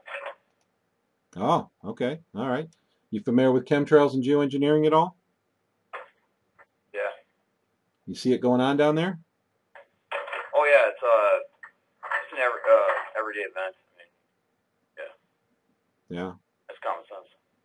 Yeah, you see it in the sky. I mean, I was down there visiting a couple of years ago, and they sprayed really heavily at night. Of course, that's the same thing they do here. They spray harder at night than they do at the daytime. But typically in the daytime, they really sprayed out over the Gulf. You could just see it look like a war zone over the Gulf. And then the Gulf, the onshore breeze, it just blows in. It blows in, right, because the air comes off the Gulf onshore. And I could smell it and taste it. It was just... Oh, you won't even see the planes. They'll and it just blows in. Yeah. Yeah. Yeah, it's... I remember I flew into the airport that's off 49th Street in St. Pete. What is that called? I forgot what that's called. It's like St. Pete International, I think, maybe? Not for sure. Yeah, I flew in there, and boy, the air was horrible. My couple relatives picked me up that night that I flew in back in 2010, and I was holding my wet mask over my face on the ride home. It was torture. It was just horrible. And then when I got into Newport Richey, it was a little bit lesser. It wasn't quite as strong, but boy, they were nailing St. Pete. And then when I flew out at the end of the week, I flew out, and boy, it was St. Pete was horrible. So they were really nailing St. Pete, at least when I was down there. Wow. All right. Well, anything else on your mind you want to chat about? I feel very, I have such a great moment in my head right now to be able to talk and stuff. Well, I appreciate that. You know, we try to. Yeah, go ahead. Yeah, just, you know, it's like, because I mean, you know, I just feel great talking. Well, also a lot of people tell me that it feels great to know that there are other people who know about geoengineering and chemtrails, because sometimes when you're trying to tell friends and family about it, they Hey, you know, you're considered a nutcase or something. yeah, they don't want to listen. They don't want to hear you. It sounds silly to them. But here we've got a group of people listening who are very educated. They know what's going on. They understand the big picture. So to me, it's an honor to be able to even sit here and talk to people, and even the fact that people listen, because I can see we got people listening to live stream. We got people on the call-in console. I'm on the live stream right now too. So. Are you? Cool. Yeah, you can see there's probably about a 30 or 45-second delay on the live stream. But good. Well, I'm glad you're listening in. If you ever want to, you know, we do this every Monday night, so call in anytime if you have a question. Next week we're gonna, like I told everyone earlier, we've got Clifford Carnicom on next week. I've had him on 3 previous times, I believe, and he is going to be lecturing us. And when he speaks, we all listen, because he's got big things to say. So I hope everybody joins us next week at 8:30. Well, hey there, we got another caller in, but thank you for calling in, man. I appreciate it. Great talking to you. Yeah, great talking to you too. So keep spreading the word. Mm-hmm. All right, you take care in Clearwater. Take care of yourself. Bye. Bye-bye. Hey, caller, how are you doing? Good, Russ. How are you? Good. You want to tell everybody who you are? Yeah, this is Dan in Rochester. Dan, I know your voice. How's it going? Going pretty well. How are you? Oh, getting through the night. Got a pretty good headache. My sinuses are burning. After dark, they ramp it up here every night, so I get to, when I get off the show here, I go take glutathione. In fact, I took 4 glutathione, reduced glutathione before the show started, because that helps me. I took anti-inflammatory herbs, which actually helped me a lot too. They kind of helped me get through the show, and then afterwards, I put my mask on and go eat some dinner and take some more anti-inflammatory herbs. So that's what I'm doing. I'm struggling like always and in pain like always. How about you? What's going on up there in New York? That's horrifying, really. You know, I don't know how much I've really noticed if they spray here at night, and you know, just outside of Rochester. You know, it seems that any time I've been out, which is fairly frequent, it seems like it's pretty clear out. So it's interesting that there are areas that are sprayed at night, like what you're talking about. I don't tend to see that very often. Mm-hmm. But anyway, regardless, you know, I was just going to make a point that I don't know. I didn't catch all your call tonight, but I have been on the last few weeks. And the one thing I noticed today, I think that goes hand in hand with the stuff that you were talking about tonight, is I watched on my way to work today.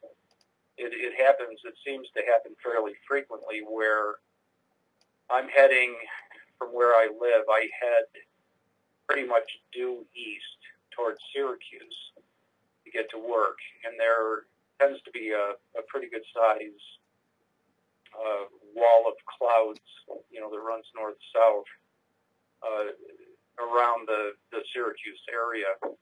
And as I'm heading to work, that cloud system, more times than not, moves toward me, so that by the time I get to work, which is a fairly long drive, it's about 45 minutes to an hour, you know, by the time I get to work in an area called Victor, which is roughly in between Rochester and Syracuse, the whole area is just covered in clouds. I actually watch it move from the Syracuse area west, which, you know, really kind of goes against the idea of the weather patterns moving across the states from the west to the east.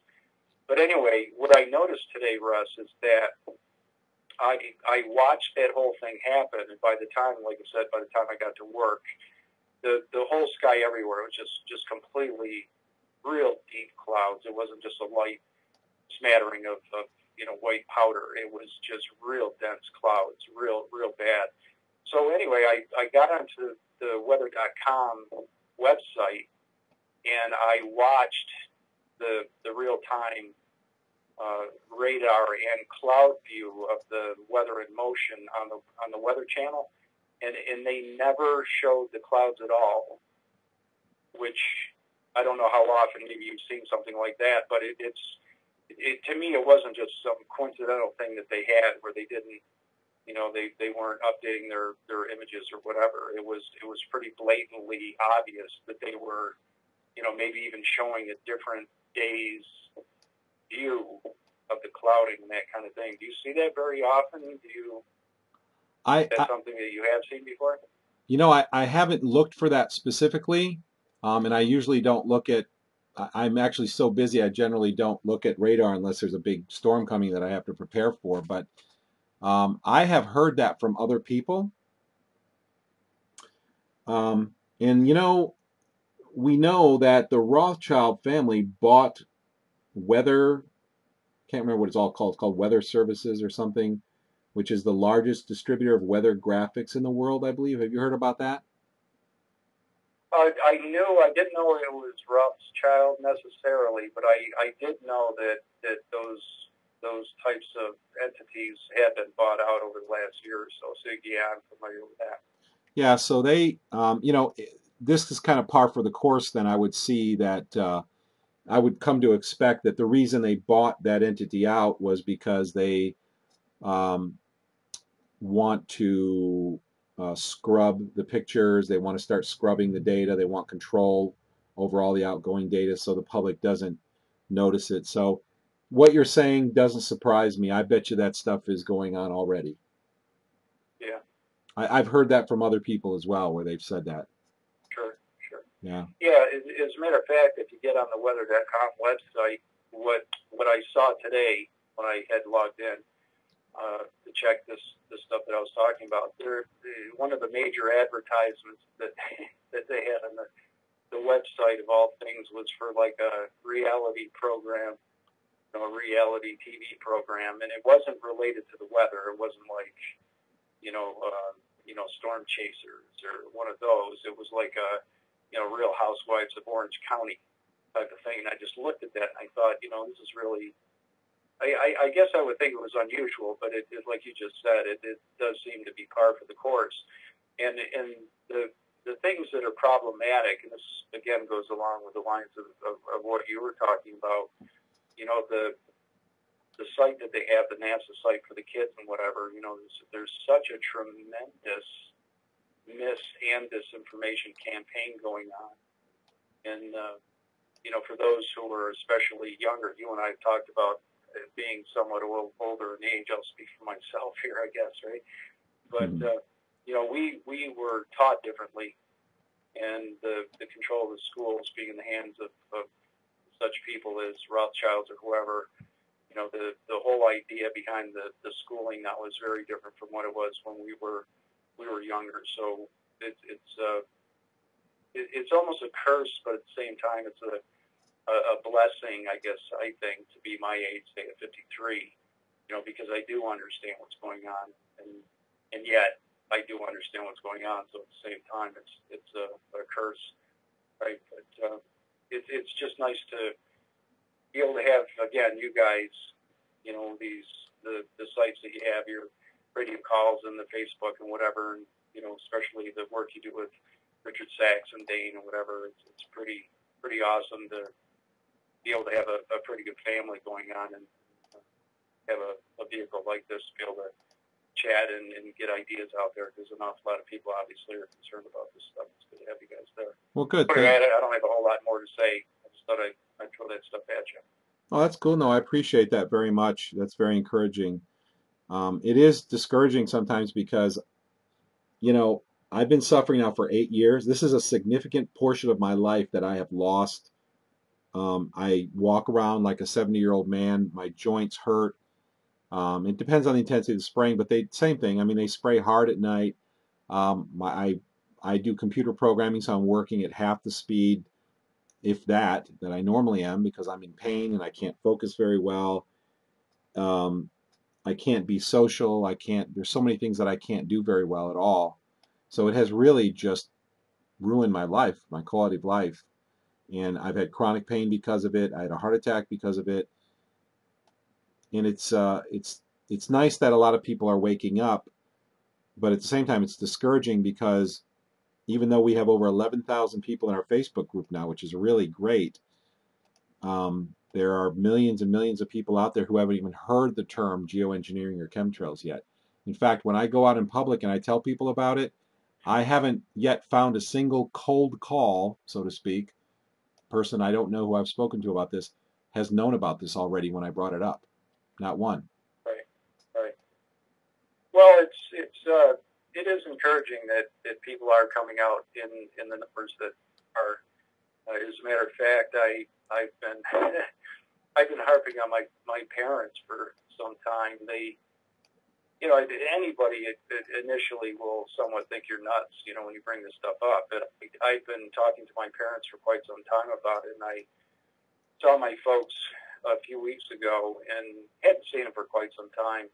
And I got to sit down and chat with them for a little while here at home. And my dad he made some kind of comment about I'm glad that you enlightened me on the types of things that are going on. I mean, these guys, my parents are crying out loud are in their late 80s. They're not going to be around all that much longer. But I guess my saying that, you recognize at a later point in life, the last thing that you're going to be wanting to have a concern with, are things like chemtrails. There are going to be other things that you're probably going to want to have to focus your time on with a relatively lessened amount of time that you have here left on the planet, kind of thing. So I thought it was pretty astounding that my dad made that comment, that he had come to realize that I wasn't nuts after all, and it was a good feeling for him to be able to say that. My wife, as a matter of fact, initially a few years ago told me I was nuts when I would look up and I'd tell her, God, this is really worrying me, and she said, oh God, it's just exhaust from planes or whatever. Now she's really involved with this stuff, and we're doing an awful lot of work together as far as nutritional stuff and chelating and whatever. But I'm fortunate, Russ. I don't suffer as much by any stretch from the sound of it as much as you do. I do. Recently, I've been getting headaches last, say, like 3 to 6 months. And there have been points where I feel high blood pressure, I feel heart palpitations, a lot of stress in the chest area. So there's no doubt that this stuff is affecting all of us. And it's what I look at times, and I think the research that I do really pushes me to look at a somewhat maybe of a little bit different of a facet of things. But I'm trying to focus on the plan B, or even the plan C and the plan D, and it's such a difficult thing to look at that because, what do? Do you try to take down Monsanto? Do you stop buying their products? I mean, big deal. You're one on, like you just said, 7 billion people on the planet, 6.99999 billion don't understand that there are chemtrails out there. So it becomes a pretty significant burden to look at things as far as having a plan going forward, a plan B or plan C or whatever. And so anyway, it's pretty daunting, and it's pretty awful to conceive of what you must go through from the conversations we've had and the things you talk about on the radio. I don't even know what to say. I just feel so much for you that you have that much of a struggle. I don't at this point. Maybe it's a cumulative type thing. Maybe I will at some point. I don't know, but you know, it's the kind of thing where we all, I think, are sitting back, pulling for you, and saying, you know, Russ, keep up what you got to do. You know, you give us again the vehicle to allow us to be able to be involved with this stuff and to build family. There's not a lot of camaraderie that goes on, especially on your website. I think there are a lot of people who come to feel, I think, very comfortable being at your Facebook site because they don't know where else to go. Right? Where else do you go, especially go out in the world and try to walk down the street and tell people, hey, look up. You know, people say, no, I don't have time, whatever. I do actually have one quick question for you, Russ. You know, I've actually read quite a bit about Ken Caldera over the last week or two, and the stories that I seem to be coming across somewhat seem to paint him in a positive light where, was it Dr. Teller or whatever, came up with a concept back in the 90s or whatever to start spraying that kind of thing. Caldera was the one who looked at the computer models and said, I don't think that's a good idea. Is with the conversations you've had with people, say like Dane or whoever, do you get the feeling that he's maybe sort of kind of was, maybe not, isn't anymore, whatever, one of the good guys? I always got the impression that he was along with David Keith saying, yeah, let's bombard the atmosphere and we'll fix everything and don't worry about it, what it costs or what the human toll is or whatever. Do you have any thoughts on that? Yeah, I really don't know what's going on in his head. I don't know. I mean, the bottom line for me is that if people, those professionals out there who claim that this isn't going on right now, those people who are in science and they look at the sky and they're supposed to know what's going on, if they claim not to know or they claim that this isn't going on, then it's more than likely that they are being dishonest about that. You know, but the individual players, I'm not saying he's saying, I think that's his position right now, because I don't think you can be, and I know people have had conversations with weathermen, for instance, with meteorologists, and they, the response from these people who've talked to or who know weather meteorologists will say they all know what's going on. They know something's going on. Pilots, they know something's going on. So, and I'm kind of with the same camp, I mean, anybody who has anything to do with having to know what's going on in the sky, they know. They just can't talk about it, Right. So, but I don't know specifically what's going on in his head. Yeah, I don't either. And I guess I've done quite a bit of reading about him and the rest of the team out there, whatever, if you want to call them that, the enemy. It seemed that in the past that I really had come across quite a bit of negative press about Keith, and that was always my impression, was generally that he was just on the other side, and that I didn't have too good of a view of him or whatever. But it does. I mean, I've been on relatively legitimate websites where they're talking about him, and I don't think they're necessarily trying to put him in a positive light.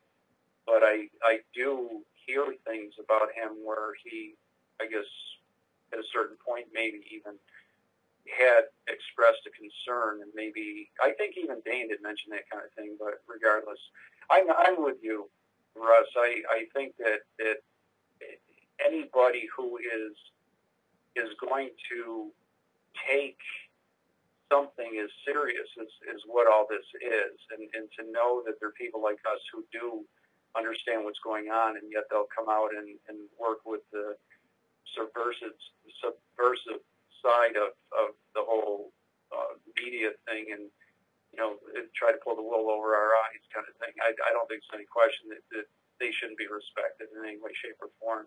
There isn't much integrity there. Yeah. But anyway, regardless, I want to hold the call up here. I appreciate your taking my call. I haven't talked in a few weeks. It's good to chat with you again, and doing good work, doing great work for us. I think I enjoyed quite a bit of what you did tonight. I think the concept of the idea of the particles being in the air all the time now. I remember also the more you brought that up, I remember walking around as a kid, not even thinking necessarily that those halos around the lights meant anything other than, maybe it was snowing or whatever. It really made me think an awful lot about seeing that kind of a concept, and it's pretty sick when you can see with just the sheer volume of the chemicals that these people are spraying, and it isn't just one thing, right? It's all kinds of different types of chemicals that are being rained down on us. And just again, think of a planet of 27,000 miles of circumference or whatever it is, that they're covering a good portion of this, and it isn't just a few inches of chemicals raining down on us. It's miles probably, or hundreds of feet or whatever. It's pretty astounding. Yeah. Anyway, thanks for everything, Russ. You're doing a great job, and again, it's great to have these avenues from my standpoint. I'm enjoying to an extent being able to do the research for a lot of things and being able to express things to people on your website, on the Facebook site especially. The movies, I think, you've just come across a lot of people who are just terrified initially, and I think that's part of what I try to contribute to is being able to tell people that, look, we're all in this, we've all experienced this, you need to just keep working with it. All makes sense over time and what we have to do. Yeah. Anyway. All right. Good talking with you, Russ, and stay well, would you? We need you here. I'll do my best. Thanks for calling, Dan. I appreciate it. Good to hear your voice again, and I appreciate all your contributions. You betcha. All right. Take care. Bye-bye. Thanks, man. Bye. Hey, caller, you're on. Hello? Hi. You look familiar. Oh, so you know who I am this time. So how are you doing? All right. This is the third time I've picked up the phone to dial. I thought this gentleman was leaving about months ago, and I sitting there, and I hung up. I was going to go to bed, and then weird. I got the TV on, and who comes on? David Letterman, but good old Bill Clinton. Really? Slick Willie. And I'm sitting there thinking, well, as time goes along, I am just losing my patience with these guys. And media shows that update them. There's David Letterman sitting there going along, and Slick Willie's giving his, talking about the fake terror attack with the El Bobby or whatever it is now. Mm-hmm. And so it just got me riled up, Really gets under your skin, doesn't it? David Letterman sitting there talking with them as if it's all legitimate. And yeah. That lying sack of, the Clintons murdered more people. I did a show on that once, actually. Hillary's worse than Bill. Probably. Yeah, I urge people to watch a movie called The Clinton Chronicles. Are you familiar with that? Familiar. I ran it on my show. Put it on my hour-long show in 2 parts. No kidding. That's awesome. Yeah, The Clinton Chronicles. It's really good. Yeah, let me show people, if you want to watch The Clinton Chronicles, go to Orbis Vitae, if you're watching the stream right here. And when you go to the forum of Orbis Vitae, go to the forum section. We got all kinds of movies across the top. Just scroll over here till you see Clinton's face. There he is right there. Click on that and you can watch the whole movie. And it is an excellent expose. There are sheriffs on there who give testimony. There are IRS agents. There are federal agents. You should hear the stuff that they say. I mean, it's no kid. Yeah. Talk about good people, legitimate people. Yeah. Yeah, these were guys. I mean, the people that they talked to, what I like is they wanted to do good. I mean, a lot of people don't like IRS agents maybe, but this guy uncovered corruption, drug importation corruption. You have the sheriff, the whole MENA thing. Yeah, they're dropping, bag loads of cocaine into MENA. It's all being done while Clinton is protecting it. Then you have a guy who's killed, and it's ruled a suicide by Fahmy Malik, who is the friend of the Clintons who lies about, this person, they were tied up to railroad tracks, decapitated before or something, and it was ruled a suicide. I mean, just, There were some little boys who were struck by it in front of it. Just crazy stuff. So anybody want to see the corruption? And one other thing, Rob, that's really interesting is, I said earlier, I'm watching when I eat dinner. My business partner and I watch this series called 24 that has Kiefer Sutherland in it. Sure, I heard. Yeah, I know. Yeah, the president in the show. We're in series 8 right now, I think it is. The president looks an awful lot like Hillary Clinton. Yeah. And it makes me wonder because I heard things about Hillary maybe running in the future. Have you heard about that? Oh, sure. She was on there last night. All the people cheering, and I suspect that, in these photo ops, the news footage that you see of her coming out of the building, all the tourists cheering. I wouldn't be surprised if these people were paid to stand there and cheer. Oh, well, we know that during, like even Bush, this is standard practice. They would actually vet the people, the audience, before they let them in.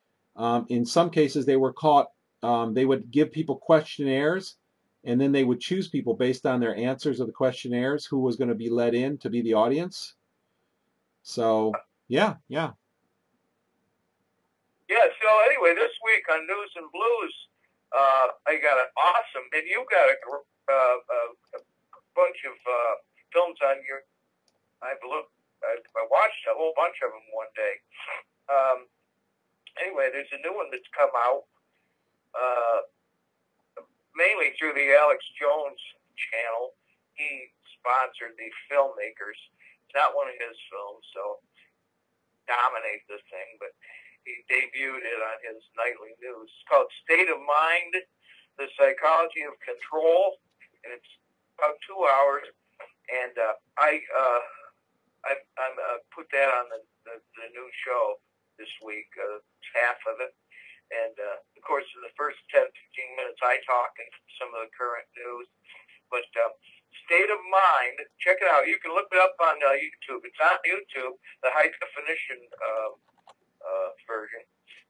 State of Mind, The Psychology of Control. And I'm on the filmmakers here. Fairly newcomers to the scene. Tavistock, to Ewan Cameron, and the Institute up there in Canada, and the whole thing about indoctrination, mind control, where they indoctrinate the public through the media, especially TV, with its entrainment abilities and so forth. Excellent movie. Jot that down. State of Mind, Psychology of Control. You will love it. Excellent. I would love to check that out. Why don't you give people, your audio's coming in and out a little bit, but why don't you give a plug for your show? How do people see News and Blues? Well, you can see it, it's on cable access, public access. I know I get bad reception here. And I've got another landline. It's a Magic Jack, but it doesn't, I have to pay extra to call a conference line like yours. You believe that? Really? So what's that website where your News with Blues is? CTN5, Community Television Network, Channel 5. CTN5.org. CTN5.org. Let me put a screenshot of that up on the 5.org. Okay, CTN5.org. There it is. And News with Channel 5.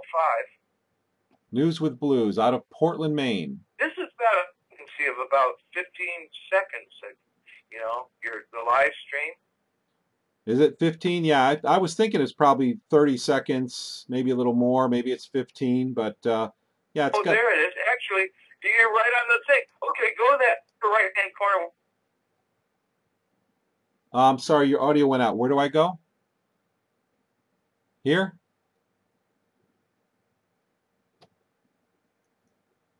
Still there?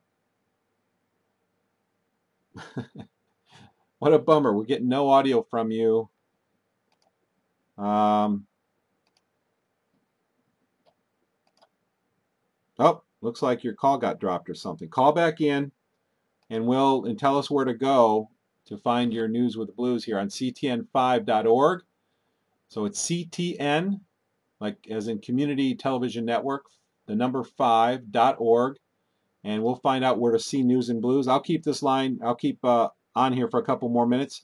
If anyone wants to chat, the lines are open. You can, from the console, press *6, and I'll be happy to chat with you for a moment. If Rob doesn't come back here in a second, we don't get anyone else, we'll close it out for the evening because we're pushing 4 hours here. We really do these marathons, I'll tell you. But I do want to ask everyone to come next week. We've got Clifford Carna come on at 8:30 Eastern Time, 5:30 Pacific Time at globalskywatch.com/live. We'll be streaming Clifford live. We'll be taking questions afterward. I believe he's going to have some very interesting new information.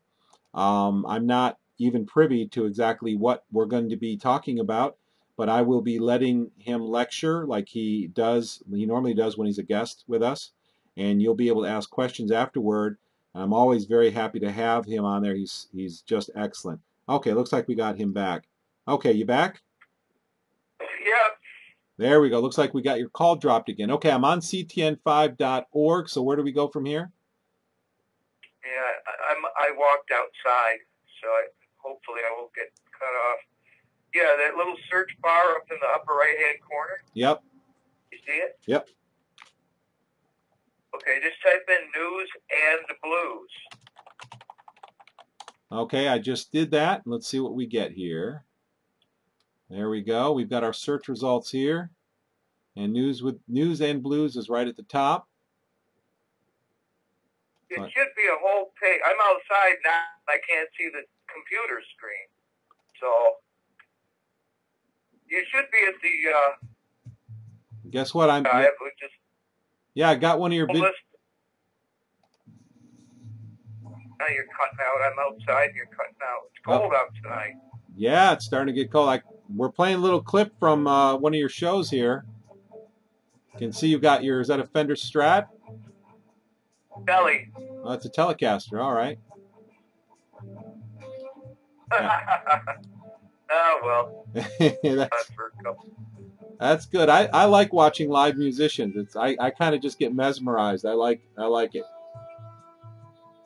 Speaking of mesmerized, here's something. Did you get my message today when I called you earlier?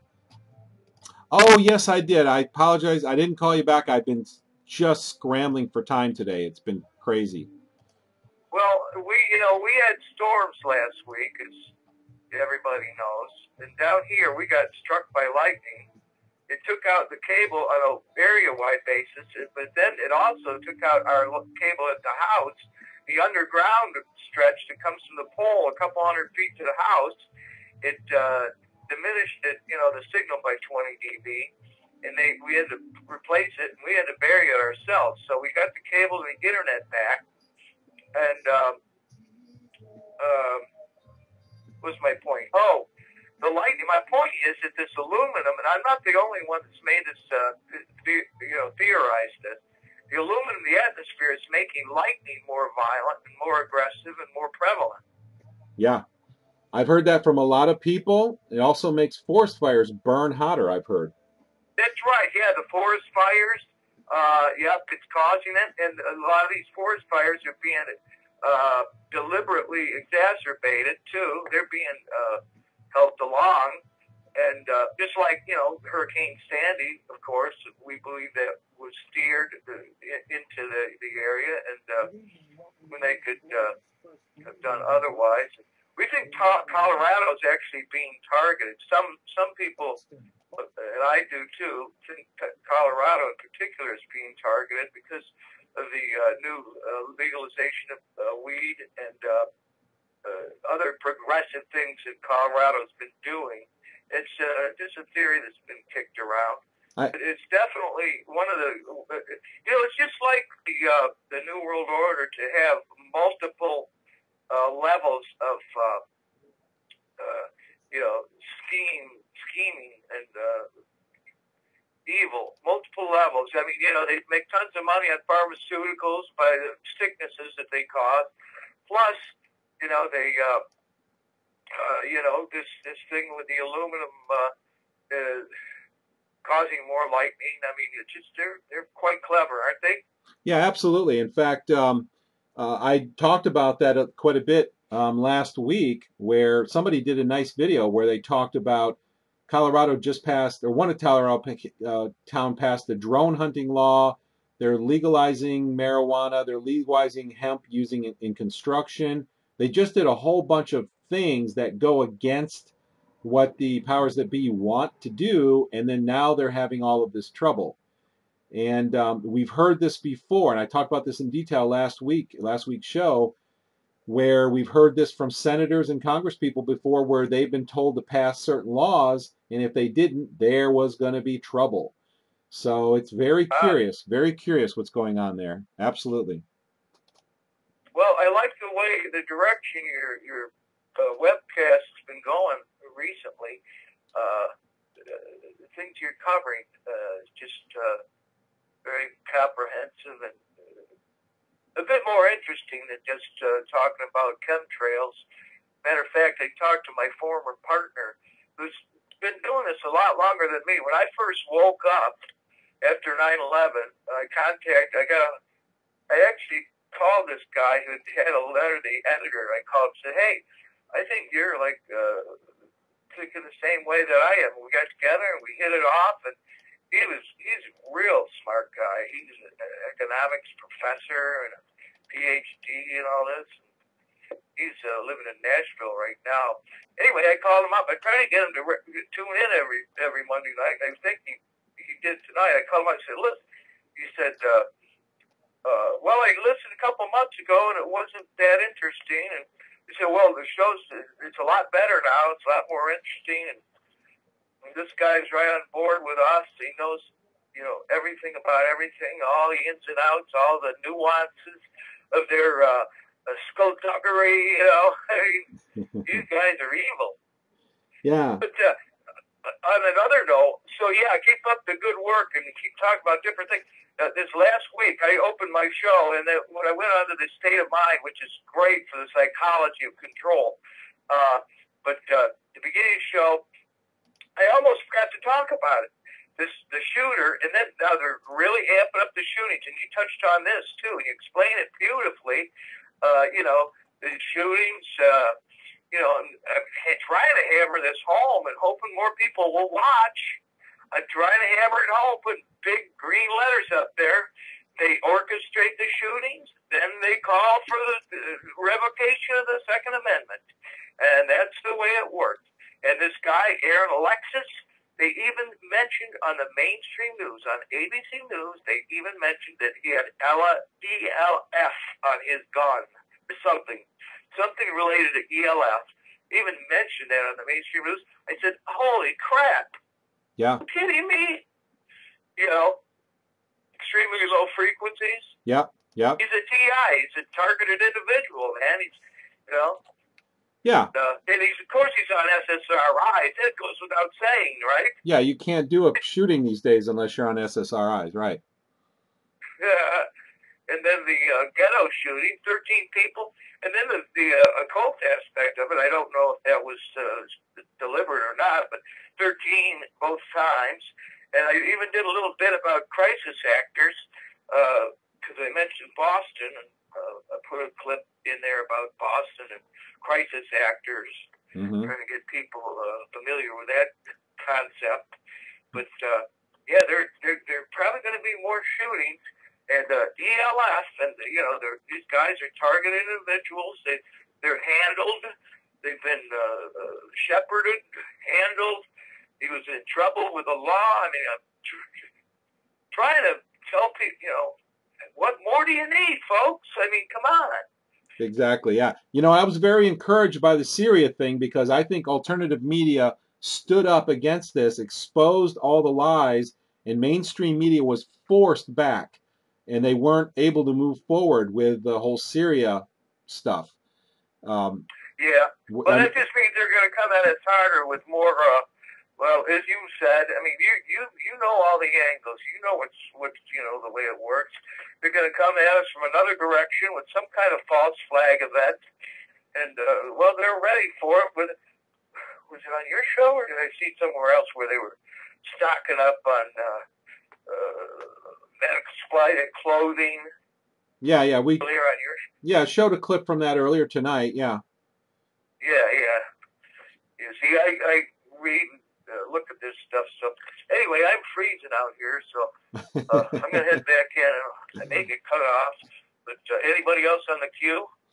Nobody else in the queue right now. Still got people on the console. Still got people on the stream. Now, do you how many listeners do you have nowadays?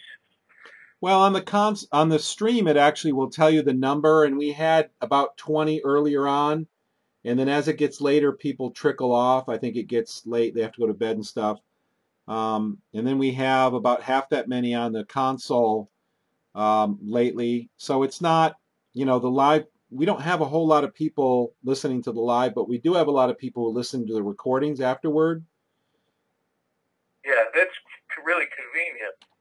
Yeah. It's a nice feature, sending out that email with the digest later on. Yeah. So yeah. Listen to my babbling later on. Sometimes I don't feel very articulate. No, I know exactly how you feel. My mind goes so quickly when I'm trying to talk that I often cut myself off and go down another path because I want to cover so much information. But oh my God, yes.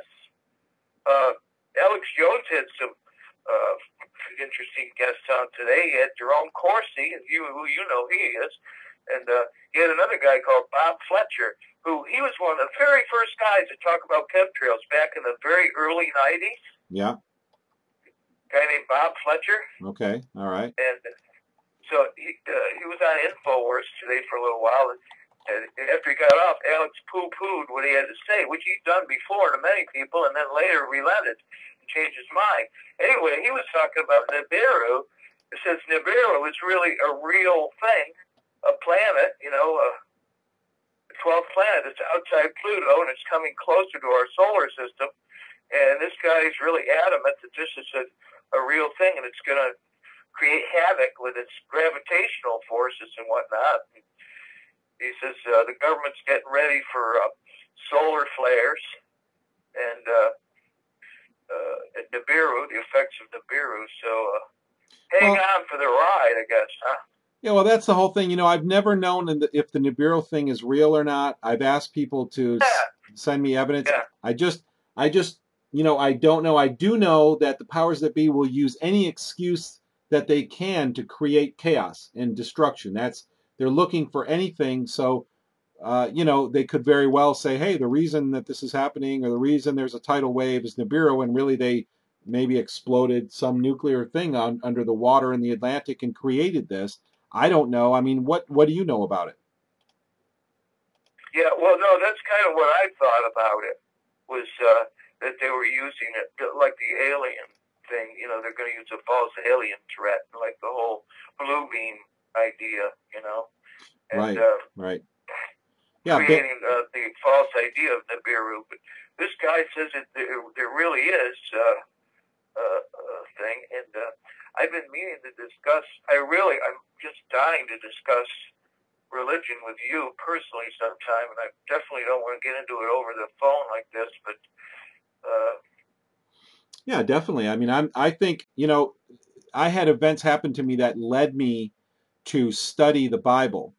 And I mean, I prayed for guidance, and I had a woman, I think I told this story about 4 or 5 weeks ago on the air, that I prayed when I was in a very bad place in my life. I was very, very depressed, and I know now that it was because of Mercury, because Mercury causes depression. I spent my whole life in depression, horrible depression. And when my feelings came out, it went away in 24 hours. It was gone. Yeah, I know. Yeah, I'm pretty familiar with the story. I think I know a lot more about you than you know about me. Yeah. But go ahead. Well, no, I talked about it a few weeks You ago. better catch up, man. Yeah, I know. We gotta talk. Yeah, but I talked about it a few. The website. You've done a great job with your website. You know, Oh, thank you. documenting everything, and Thanks. haven't done that. But you had an experience, spiritual experience that led you to Christianity, I assume. It led me to the Bible. I prayed, said, if there's a God out there, then you can hear me, and I talked about it a few weeks ago on the show. If anybody wants to hear it, but long story short, for about 6 days in a row, a woman who lived in my apartment complex answered my questions that I prayed the night before in the same order I asked them, just out of the blue. She would just start a conversation with me and answer my questions. And I finally I told her about it, and she's like, I thought she was going to freak out and go, wow, that's great. Wow, that's amazing. And she goes, well, that's the way God works. He works through people, of course. She wasn't amazed at all, and I was disappointed. I was like, oh, I thought you would be really amazed. So then finally, finally at the end of the week, or after this happened for several days in a row, I don't remember the exact number of days, it was like 5 or 6 days in a row, I finally said, okay, I'm gonna take this very seriously. So I prayed my final prayer, and I said, tell me what you want me to do, or if you want me to go to church, tell me where you want me to go. The next day, the lady, instead of striking up a conversation with me as I walked by her apartment, she just peeked out and said, come to church with us. I'm like, okay, I'll go to church with you. And I started studying, and that's when it all changed, because I knew nothing about the Bible. I remember I took lessons from the preacher, and I didn't even know what it meant. Like when you said Revelation, 13, or Romans, 11, 17 or something. I didn't even know what the numbers meant, so he had to teach me from the very beginning. And I started realizing, I was offended the first time I read it, because I'm like, who's this guy Christ? He says he's this, that, and the other. Why does he say that? But I stuck with it, even though I was kind of offended that he was making these pretty bold claims. I found out that Jesus didn't make all the claims that the church says he did. I mean, the church is, in my view, idolatrizing Jesus, a man who walked the earth, and he was an avatar or higher. Anyway, that's my. And I think the term mystery school religions is misleading. I think these evil guys co-opted the ancient knowledge. Okay, I think they're onto something, but they've co-opted it. They've decided, to hell with it. We'll just have a good time in this life, or whatever their reasons are. And well. Yeah, I think sometimes the stories are simpler than you think they're going to be, and sometimes they're more complicated. In this case, the mystery schools guys, these guys who run the world, really hate the Bible, and I think the reason they hate it is because it exposes who they are. And Christ did make some claims. He said, "I am the way, the truth, and life. No man comes to the Father except through me." And that's a pretty big claim. That's the one. Yeah. That's the one I always hear, and that's the one that I continues to ruffle my feathers. Well, the thing. It's misinterpreted. I feel he was talking metaphorically. So go ahead. Well, if you look at the big picture, I mean, the prophecies about who Christ was and what he was going to do begin in Genesis. I mean, the very first prophecy in Genesis talks about how the seed of the woman will bruise the head of the serpent, and it will bruise the seal of the son, the heel of the son. So it was bruise his head, but it will bruise his heel. And that sounds, when you just take that prophecy alone, and you're like, what is that all about? You don't really know what they're talking about. But when you start putting in all the pieces together, and this is why part of what's amazing to me about the Bible is that all the books have the same numerology, all the numbers. Number 3 is the triune number. Number 4 is the creative works of Christ. Number 5 is the number of grace. Number 6 is the number of man. Number 7 is the number of spiritual perfection. Number 8 is the new cycle. Number 9 is the number of judgment. Number 10 is the completion. governmental or any completion. You can add 10 to any number to emphasize completion. 11, rebellion. 12 is governmental, the government number, the completion. All of this numerology is the same in every book of the Bible. And so when you start looking at the prophecies of Christ in other books of the Bible, they paint a complete picture. In the prophecies about his birth, I mean, there's something like, well over 300 prophecies that specifically talk about who he is, what he's going to do, when he was going to be born, what the conditions would be politically at that time, what kingdom he would be born under, and all of that stuff came exactly true. And there's a lot of stuff going on. I believe this is spread by the mystery schools people who want to discredit the Bibles. They say, oh, it's been rewritten.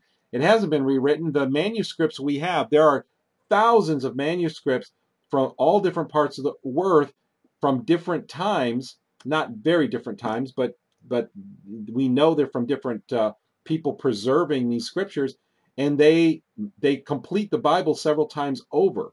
In fact, the ancient manuscripts we have from the Bible are more numerous than every other ancient document combined and doubled. So it's like you can't alter that.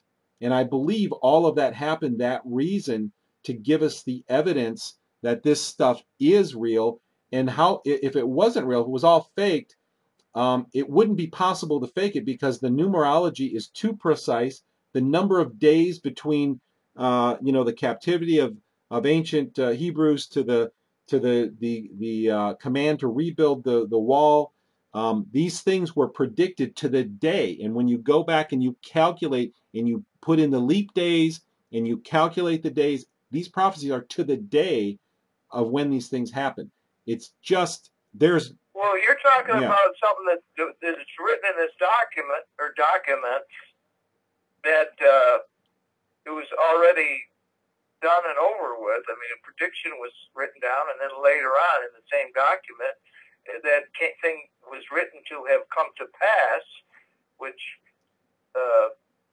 sort of... Well, they were in different documents. They were in, because the Bible, of course, is divided into different books, and the books were written at different... Historically? Okay, then... Yeah, they were written at different times. Things that are historically legitimized? Yeah, to me, I mean, when you really... The problem we have today is the Luciferians, the mystery school people, are trying to confuse the issue. They always try to cause confusion. And, when you really look at it scholarly, you just... It's almost like looking at 9/11. It's like, the official story is that a plane went in and then fires made the buildings collapse. But if you look at it carefully, you know that there is not enough heat to make those buildings collapse. Historically, they can't collapse. I mean, everything just points to a completely different story. And the mystery schools are trying to confuse, the powers that be are trying to confuse this issue. I've seen story after story for years and years and years on the Discovery Channel, which I never watch anymore, but years ago I did. And every single time they talked about the Bible, they lied about it. And they are very good at it, because they lie about it in such a way that unless you really know the Bible, you will be deceived by what they're saying. And they are very clever, because they usually don't come out and tell you what the conclusion is. They give you distorted facts so that you draw the conclusion they want you to. They are really clever. And people, this is why I say it with such adamancy, because I've seen the lies. I mean, and I've seen how good they are. So if you don't know what it says, if you haven't gotten in there and really studied, and we really need to do that, then people are just ripe to be deceived by this stuff. So, there's so much confusion today. And if anyone gets their information about the Bible from textbooks or mainstream media, it's rife with complete distortions and lies. But if you get in there and read it yourself, it becomes crystal clear that these guys, exactly how they lie. You start seeing the way that they do it, and you can see right through it. So I just don't want people... yeah. It's the one thing that it never seems to resolve itself to me, and I don't know if it ever will, because I'll be 63 in another month or two. I just hope they're not right, that I'm going to go to the other place. Well, you know, the thing is that, you know, people, the powers that be have really slandered the Bible. They slandered God. I mean, there was a group, there's always somebody trying to slander this. And one of the things that they like to say is God is so mean because he would send people to hell.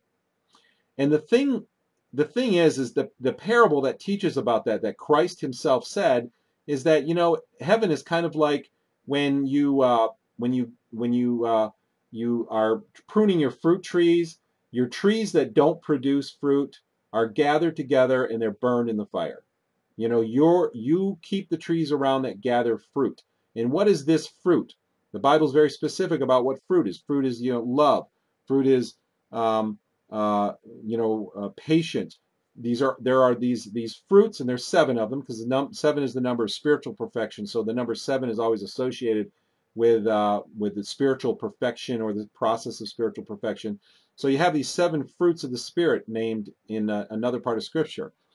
The thing is that now you're touching upon numerology, which is close to paganism and the no. Numerology is not. See, a lot of Christians believe that.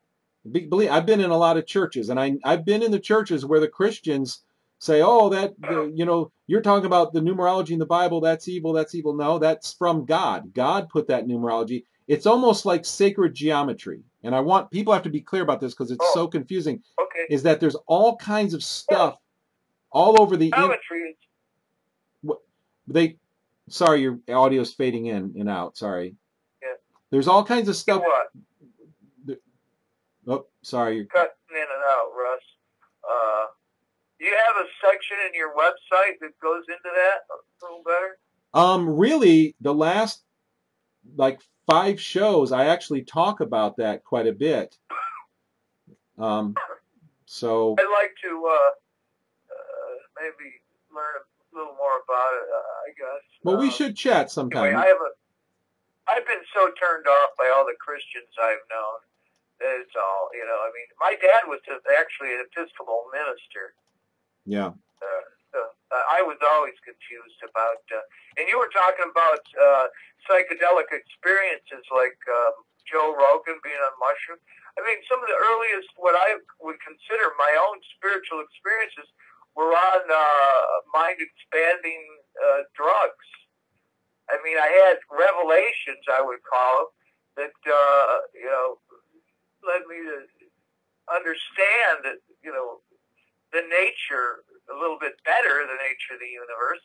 In other words, especially that God is beyond all human comprehension. I mean, it's like ants trying to discuss something, you know, like we never can while we're human. I don't think we ever will understand it. And it says passeth all understanding. And so I guess you just go with your heart, you know, and I'm a good person. I have compassion, and but I, you know, I believe that lady, that was a synchronicity. You know, Jung wrote about synchronicities. He touched upon some of the truth with Jung's theories, and you know, Freud was more of a shill for the you know, these guys coming up with some of these things where they're totally. New World Order totally using the psychiatric profession to really write people over the coals. But I think Jung had a lot of legitimate ideas. And anyways, he just first talked about synchronicity, which I think is a divine coming together of events and revelations, you know, meaningful coincidence. And I think that's something that's inspired by, divinely inspired. Anyway, it's a huge discussion, and I better let you go. It's getting cold out here. We're cutting in and out, and it's good to talk to you. Keep up the good work. I love your discussions. Hey, thank you, and give me a call sometime. We'll chat. All right, Russ. I'm going to call you very soon about another thing. That storm messed up all of my $1,000 Denon amplifier, and I'm trying to find somebody to help me get it straightened out. So Oh, wow. Okay, bummer. maybe even refer somebody or whatever. I can't figure this out. My HDMI ports all went bad. All my equipment. But so anyway, good talking to you, buddy. You too. Keep up the great work. CTN5.org. I'm going to send everybody there, and we'll chat soon, man. Take care. Okay. Put a bookmark on it. Yeah, you got it. Okay. Thanks a lot. All right. All right. See you. Bye-bye. Yeah, just a couple things Rob brought up. I didn't finish talking about it, but I will say this, and then we'll call it a night because we're pushing 10 to 1 a.m. here Tuesday morning. Is sacred geometry, numerology. Rob talked about going to a lot of Christian churches. He's been turned off by Christians. Sad to say, I totally understand that. I'm not speaking bad about Christians in general by saying this, but I've been to churches that I would not continue going to because they're not teaching the truth, and all the people who are following that are doing strange and unusual things that are in line with what the preacher's preaching. A lot of these preachers are actually sent from the mystery schools. They told us that they were going to infiltrate the churches with false teaching, and that has happened literally. I've been to churches and watched this false teaching. When you see the real teaching, you should recognize it. It's going to ring true because it's very commonsensical. It's in line and in tune with nature. It's in line and in tune with us being human beings. It does teach us about our faults and our problems because we have to recognize we're imperfect. We have to grow up just like when a child is young, he is very selfish. He cries when he's hungry. He only knows and recognizes his own needs. But as we grow up, we begin looking outside of ourselves. We become more selfless. We start recognizing the needs of other people. We learn to sacrifice. We learn to love. We learn to do things that focus outwardly rather than inwardly. And that's part of what this journey is all about, I believe. But when you're talking about what the mystery schools are doing is the mystery schools actually finance Trinity Broadcasting Network, according to John Todd, who was an insider from the one of the Illuminist families, and he was in the public eye for a couple of years. He gave a bunch of lectures talking about this, and he disappeared and has never been heard from again. And we actually have, you can look up John Todd's recordings. There's some websites that have them. We have them on, some of them on orbisvitae.com. And he goes into detail about money for these organizations like the Trinity Broadcasting Network, for the John Birch Society, were actually funded by the Illuminist families. Now, why would they do this? Because it's controlled opposition. When I was a young Christian, I'd watch Trinity Broadcasting, for instance, and I didn't want to be like those people. I did, in many of those shows. I'm not saying all of them and everybody, but it would make me cringe. Just like, what are they doing? What is that all about? Why? And I'm not talking about the preaching stuff, but they how do I say this nicely? I understand it now, because what they were trying to do is they're trying to do exactly that. They're trying to set up a very emotionally based religion. This is the Illuminist, attract very emotionally based people to it, and then call it Christianity. It's the fifth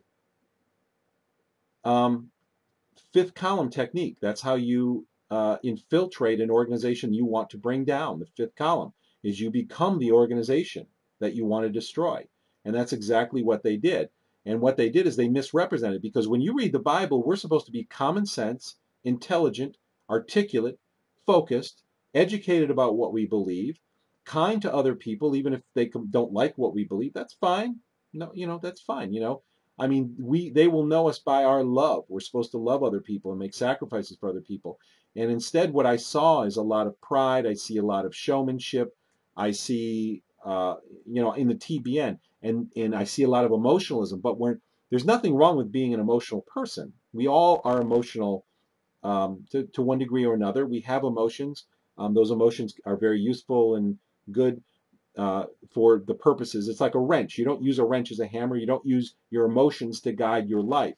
If you make emotional decisions throughout your life, it's generally realize that you're going to be bumping into walls and zigzagging through your life and not going in a very straight line and making a lot of progress. But people confuse spirituality with emotionalism. And why do they confuse that? Because the mystery schools has infiltrated the church and taught people that spiritual experiences are emotional experiences when it's not true. The real teachers and people who understand the Bible will tell you that if you want to do a spiritual work, you will do an intellectual thing and you will help people. These are spiritual works. But the church in general has been so misled by this information that's coming through the mystery schools teachers that they don't realize this anymore. So, when the best way to help bring your friends and neighbor and family into this belief system is that they're going to look at your life and say, wow, you've got it together.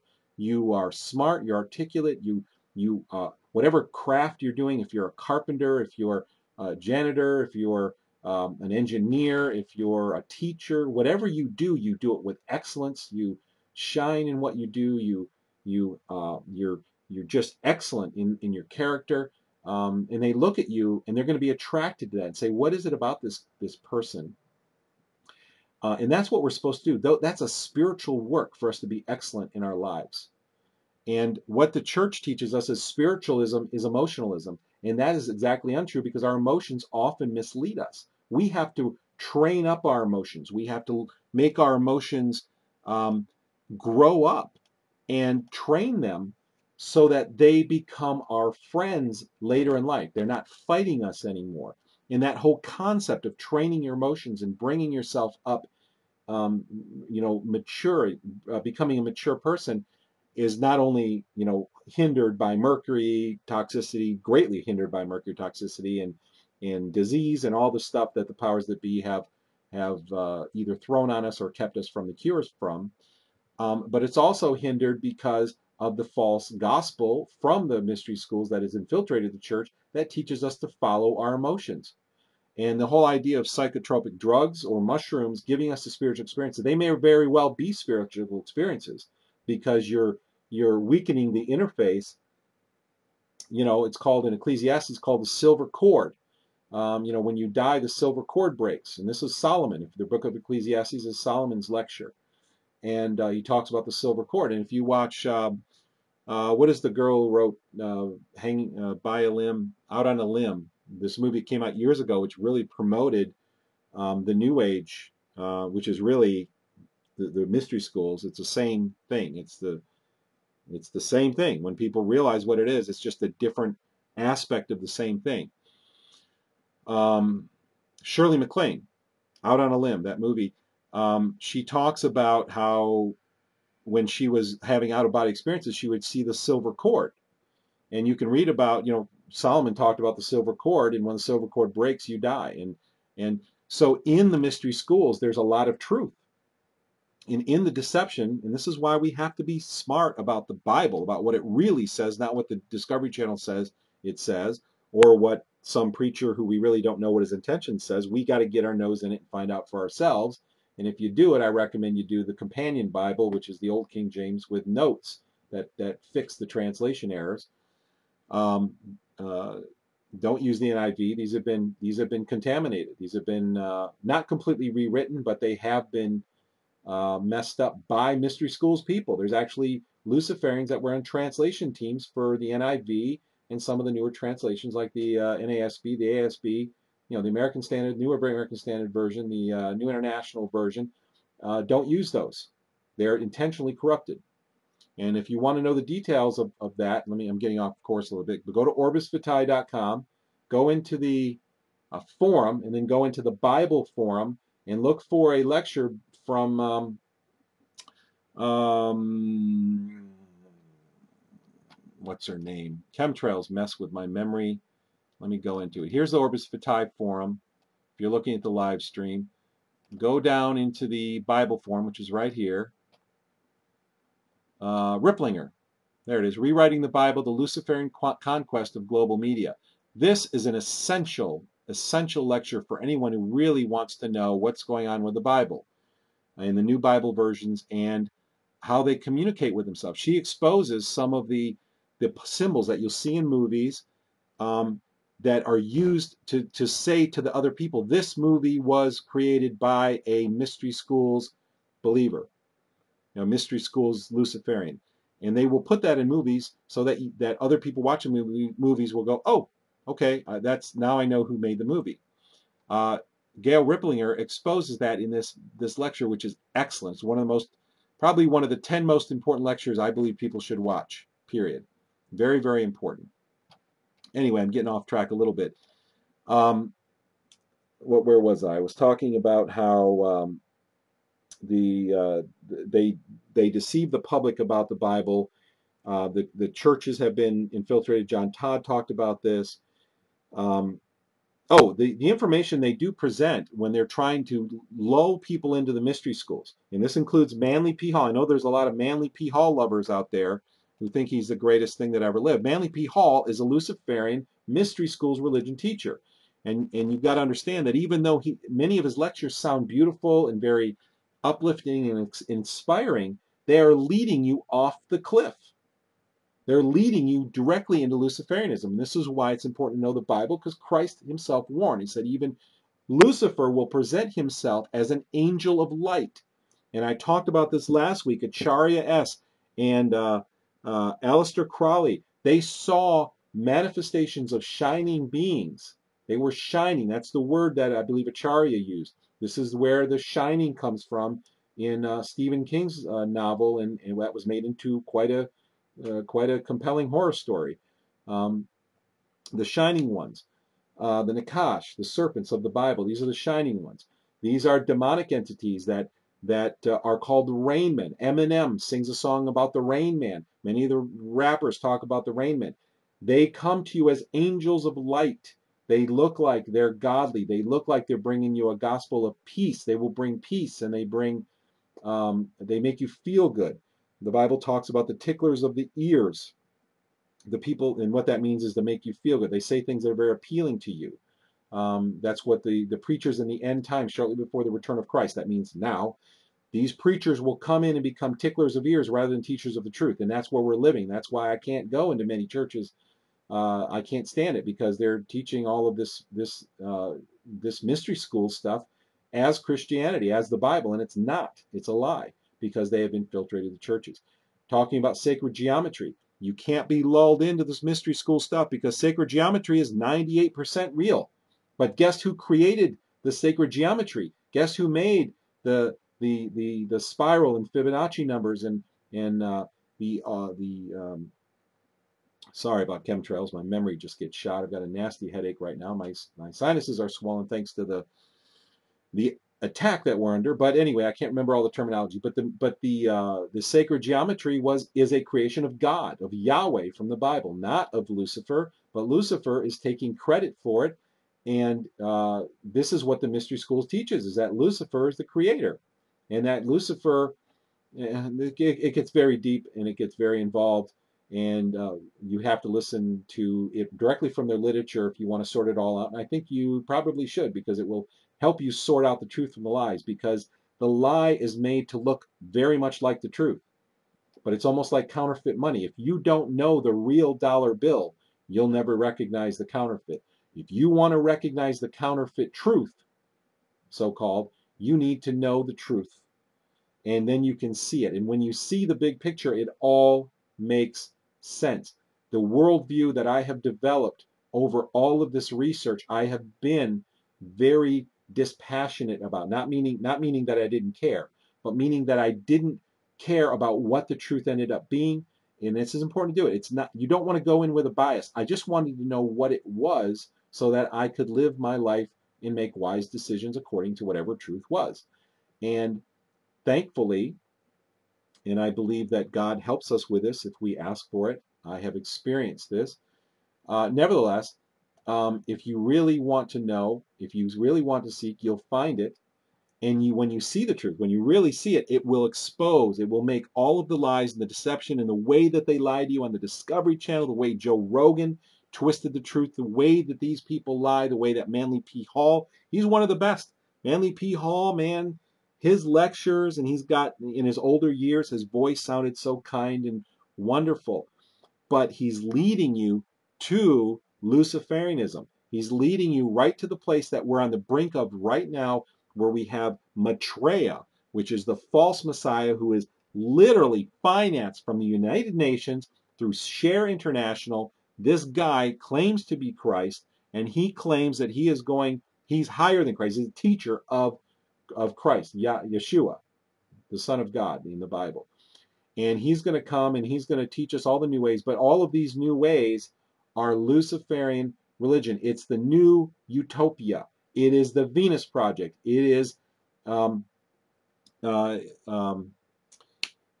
my memory, it gets hard after being exposed. After sundown, they spray, and I feel worse, and it gets hard. You got a phone call coming in. The Venus Project and Zeitgeist, that we're going to set up a resources-based economy. Do not be sucked into that.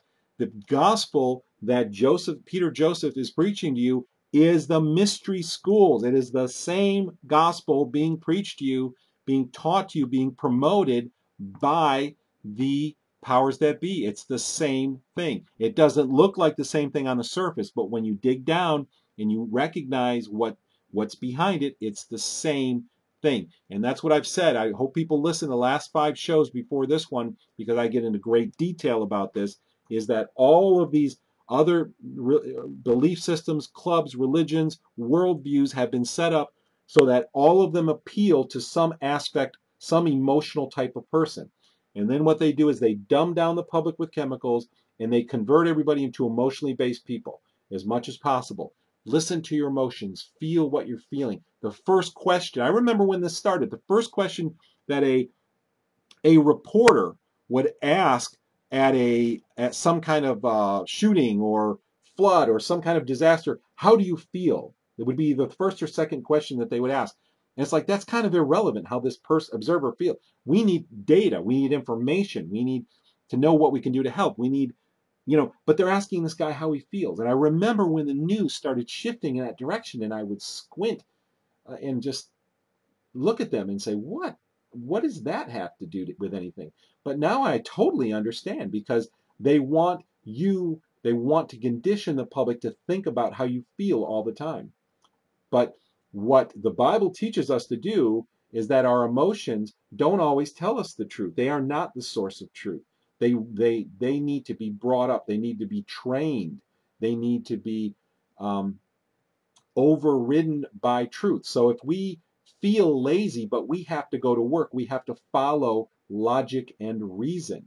And that's what we do. So here it's just very, very ironic, because you have the mystery schools, which teaches you to be emotional, but claims to be logic and reason. And then you have the Bible, which teaches you to overcome your emotions and train them up so you can have peace with them eventually. But that your emotions are not to be followed, but follow logic and reasons, while the mystery school accuses Christianity or the Bible. Of course, I shouldn't say Christianity, because that has different connotations these days, but the people who believe in the Bible as being emotionally based. But that's only because they bought the Trinity Broadcasting Network, and they feature an emotionally based, quote unquote, gospel on there to make people think that that's Christianity, but it's not. I'm not saying it doesn't have a lot of the aspects of it, and I'm not saying all the guests and people that appear are not Christians. I'm not saying that's not my place to say that. But what I am saying is, as a principle, as a belief system, they are not following it entirely. They are taking part of it so that they look like it, and then they're fooling a lot of people using an emotionally based belief system. And that is your most vulnerable part when you understand how humans work. And if you read the Bible, if you take the time, read a chapter, 2 chapters a day, if that's the best you can do, that's fine, that's great. It will teach you that your most vulnerable part of your being is your emotions, because that by those emotions you are sucked in, by those emotions you are seduced. And that is what's going on today, is seduction. Okay? This is how you separate emotionalism from true logical belief systems, from logic and reason. The Bible And it amazes me. I've seen shows like Contact. If you've ever seen the movie Contact, it has the girl in there. Of course, my brain is shot here because of the chemtrails. My memory, I can't remember her name. She was in the movie called Nell. In fact, she produced Nell. Anyway, it was called Contact. And there's a preacher in there, and then there's the girl, and they become friends, but their philosophies are in opposition to each other. And the girl makes a statement, say, how do you expect us to believe in a God that claims to create the universe and leaves absolutely no evidence of existence? And what is astonishing to me is that your very body is the evidence of very, very high intelligence. This body is a machine that has been designed, and if we're smart enough, and we are smart enough to look at that, to realize that all the universe, everything is based on rules, and science is the process of discovering those rules. That the mystery schools people try to teach us that evolution took place. Humanism believes in evolution. Humanism, which is the promoted religion of the mystery schools, and I talked about that in some detail tonight, and you can learn more about that on the 30-second Mystery Schools show from William Cooper, which is on the homepage of, you can link to it, get to it from the homepage of Orbis Vitae. I showed that earlier.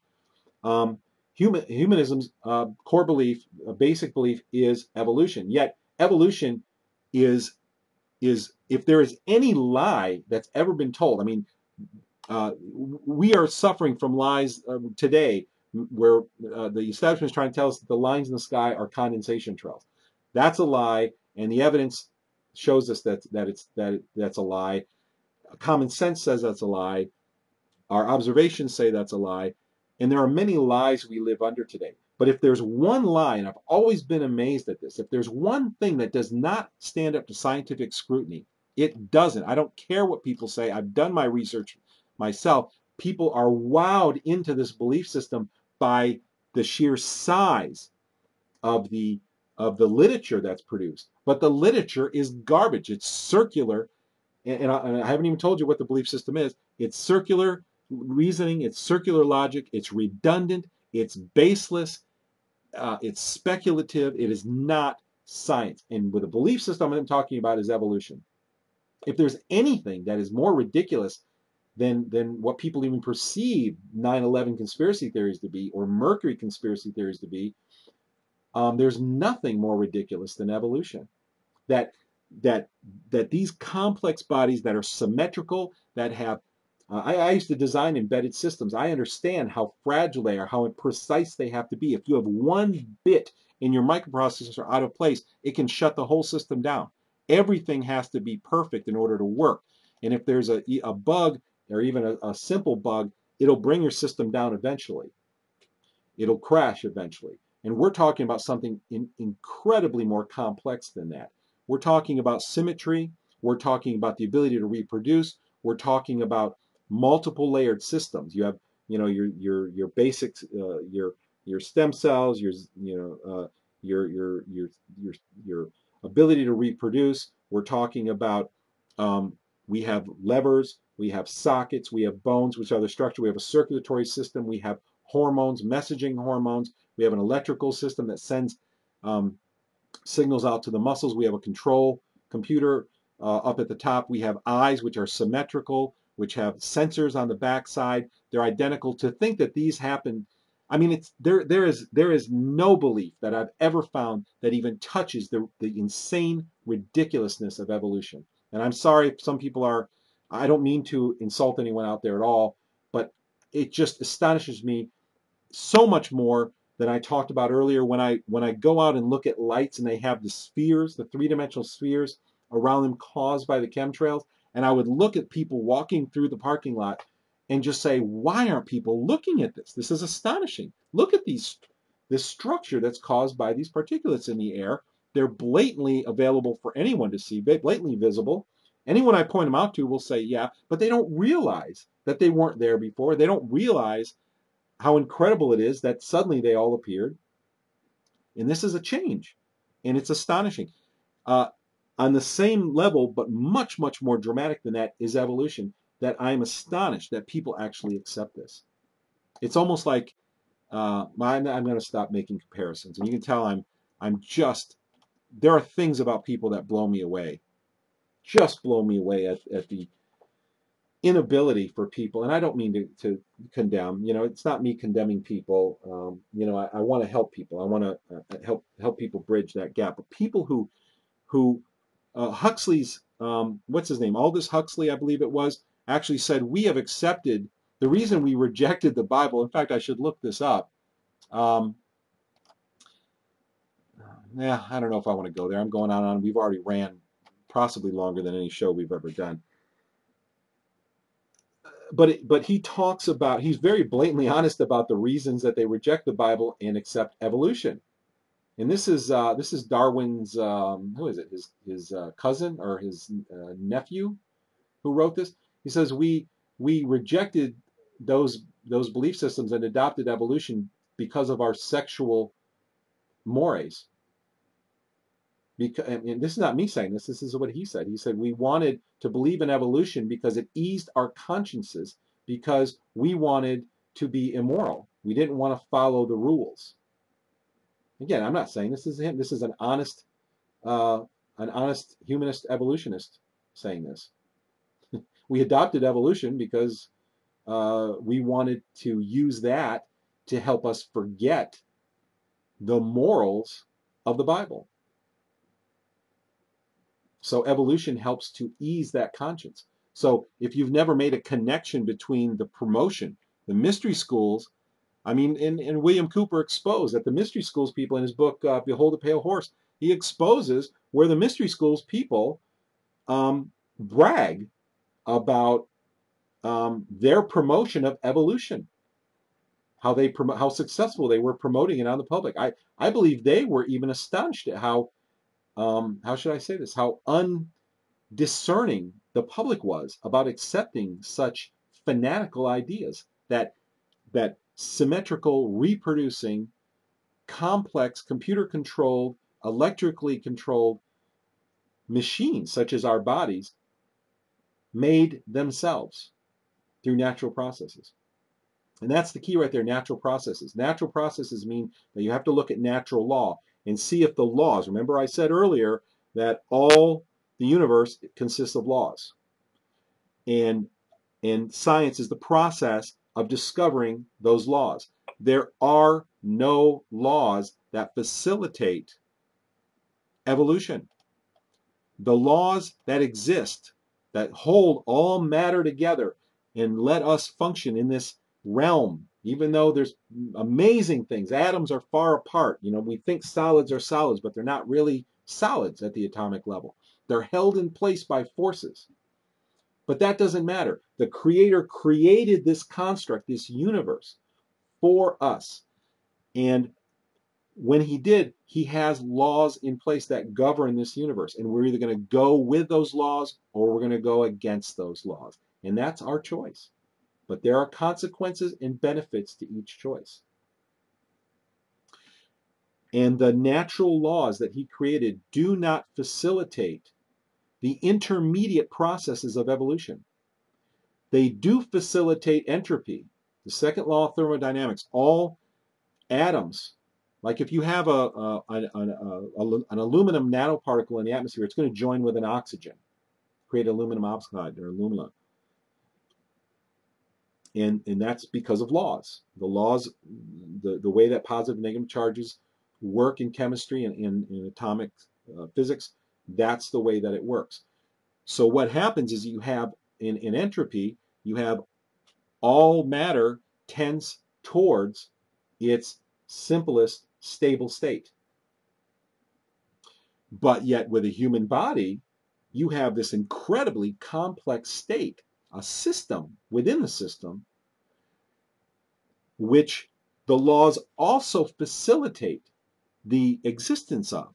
So in other words, all of this chemistry that is facilitated by the underlying fundamental physical laws that are in place, all the chemistry in our bodies works because of these fundamental laws. We have hormones that join to hormones. We have enzymes that carry metals. We have proteins that fold. We have amino acids that convert, join, fold. produce all of this incredibly complicated stuff that goes on is facilitated or enabled by the underlying laws, as is entropy. So we have erosion, a degradation to a simple state that's facilitated by the natural law, and we have the sustenance, the ability to sustain a complex system, such as our body or a leaf, a plant is a system, it's a machine, and the existence and reproduction and the continued reproduction and of that plant is facilitated by these natural laws. However, the intermediate processes are not. And it's exactly like when we build a computer. It's the same thing. I used to design embedded systems. If we have a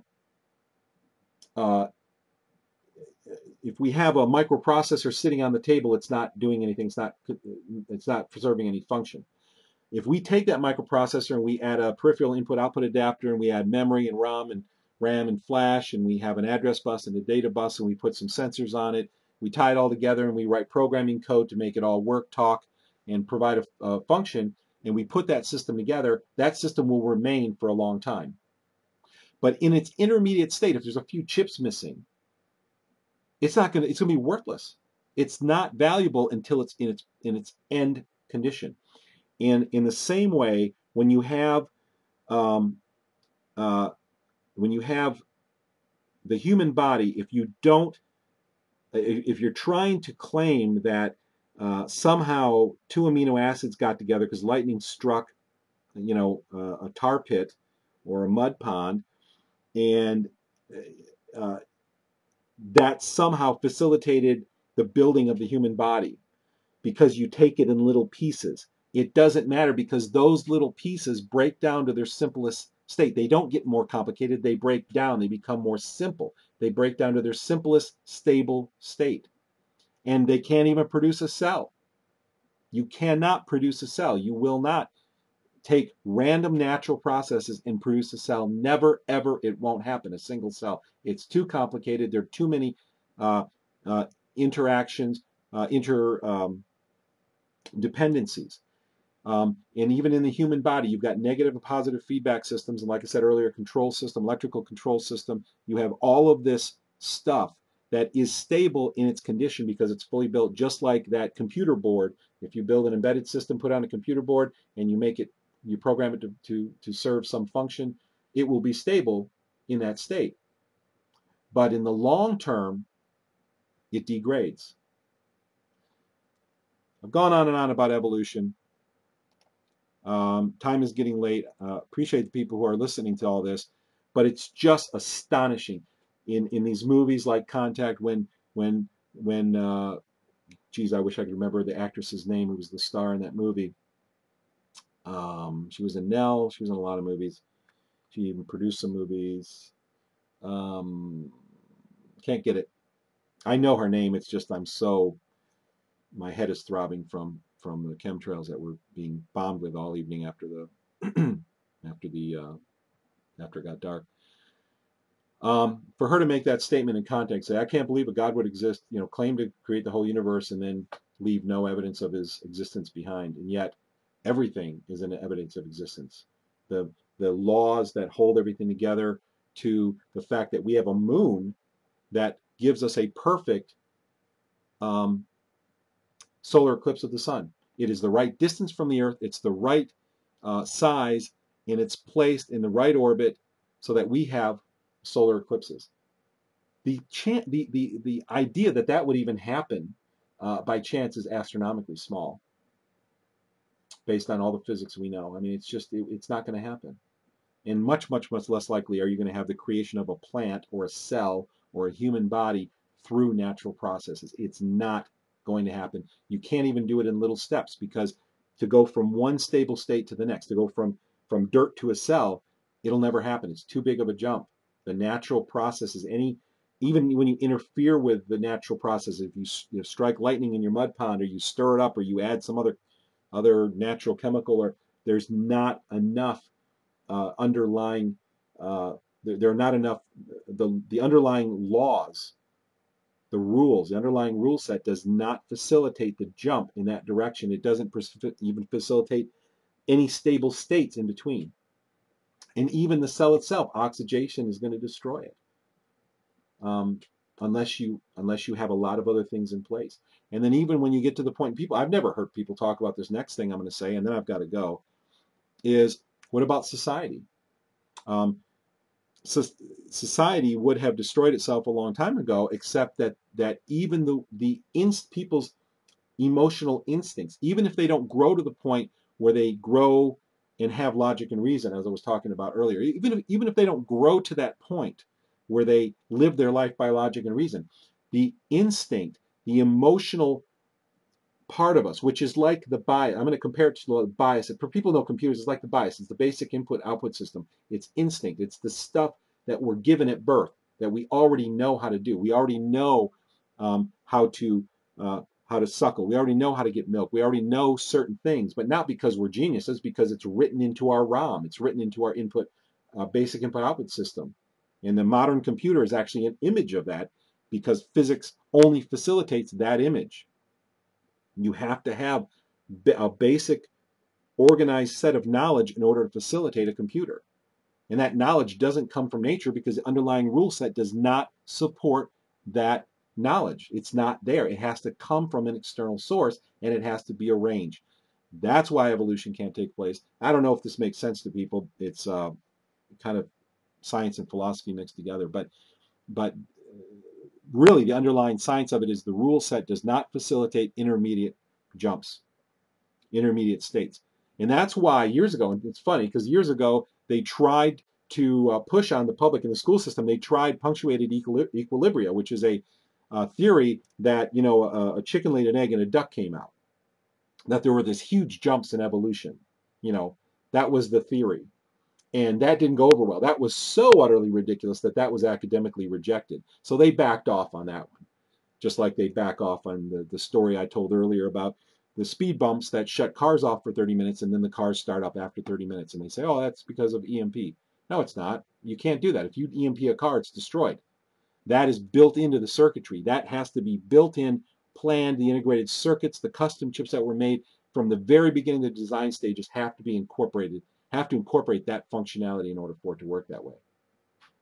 So in the same way, this underlying rule, they weren't able to sell the public, they weren't able to sell academia because people started realizing how ridiculous evolution was. So they said, well, we realize these intermediate steps can't happen, so we're going to try to sell the idea of punctuated equilibrium to people.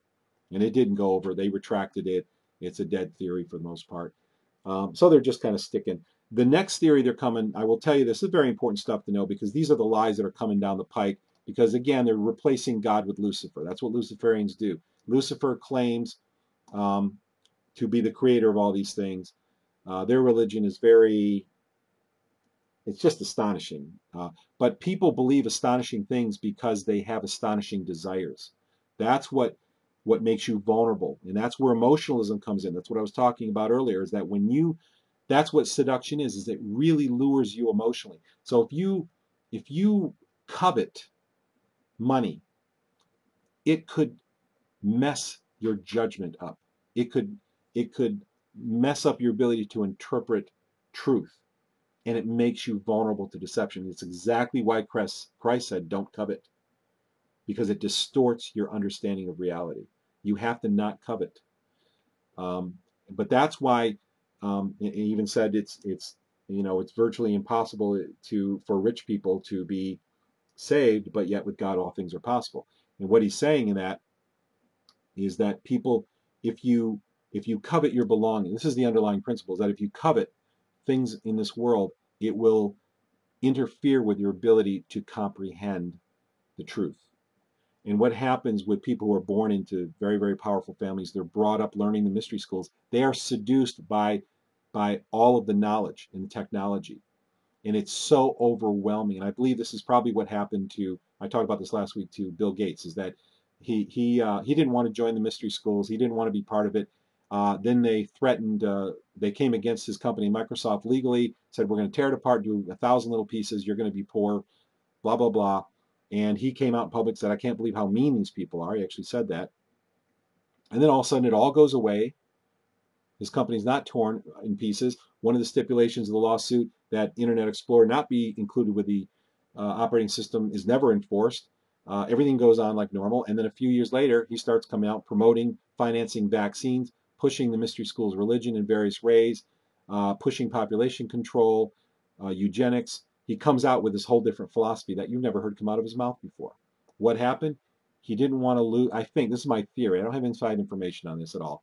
But what probably happened is they wanted his money. He had too much power and influence, and they said, we'll let you keep your company, but you're going to be one of us, or you're not going to be anybody. So and they did this with Aaron Russo. And the reason I believe this happened because they tried to do the same thing with Aaron Russo, who's the founder of Restore This Republic, the big organization now fronted by Gary Franchi. One of the Rockefellers approached and befriended Aaron Russo, and I believe the same type of thing happened, but Aaron Russo rejected them, said, I'm not going to do it. I don't think Bill Gates did, and this is where I'm talking about where your belongings, where coveting can influence your ability to make good decisions. Because they probably, not only did they give them the stick, they had a carrot and a stick. The stick was, you're going to destroy your company, you're going to be poor and broke, we're going to tear you apart, you're not going to have a company anymore, your legacy will be gone. The carrot is, come look at our technology. Look, we have advanced technologies 50 years beyond what you know about. We've gone to, we've sent more, we have more interplanetary travel than the public has any idea about. We have solved the power problems, blah, blah, blah. We have all this incredible technology that the public doesn't know about. And he was just wowed. Just, you become absolutely dazzled, overwhelmed. And then they start talking to you about overpopulation, mystery school, and saying, you are one of the ones, you're one of us.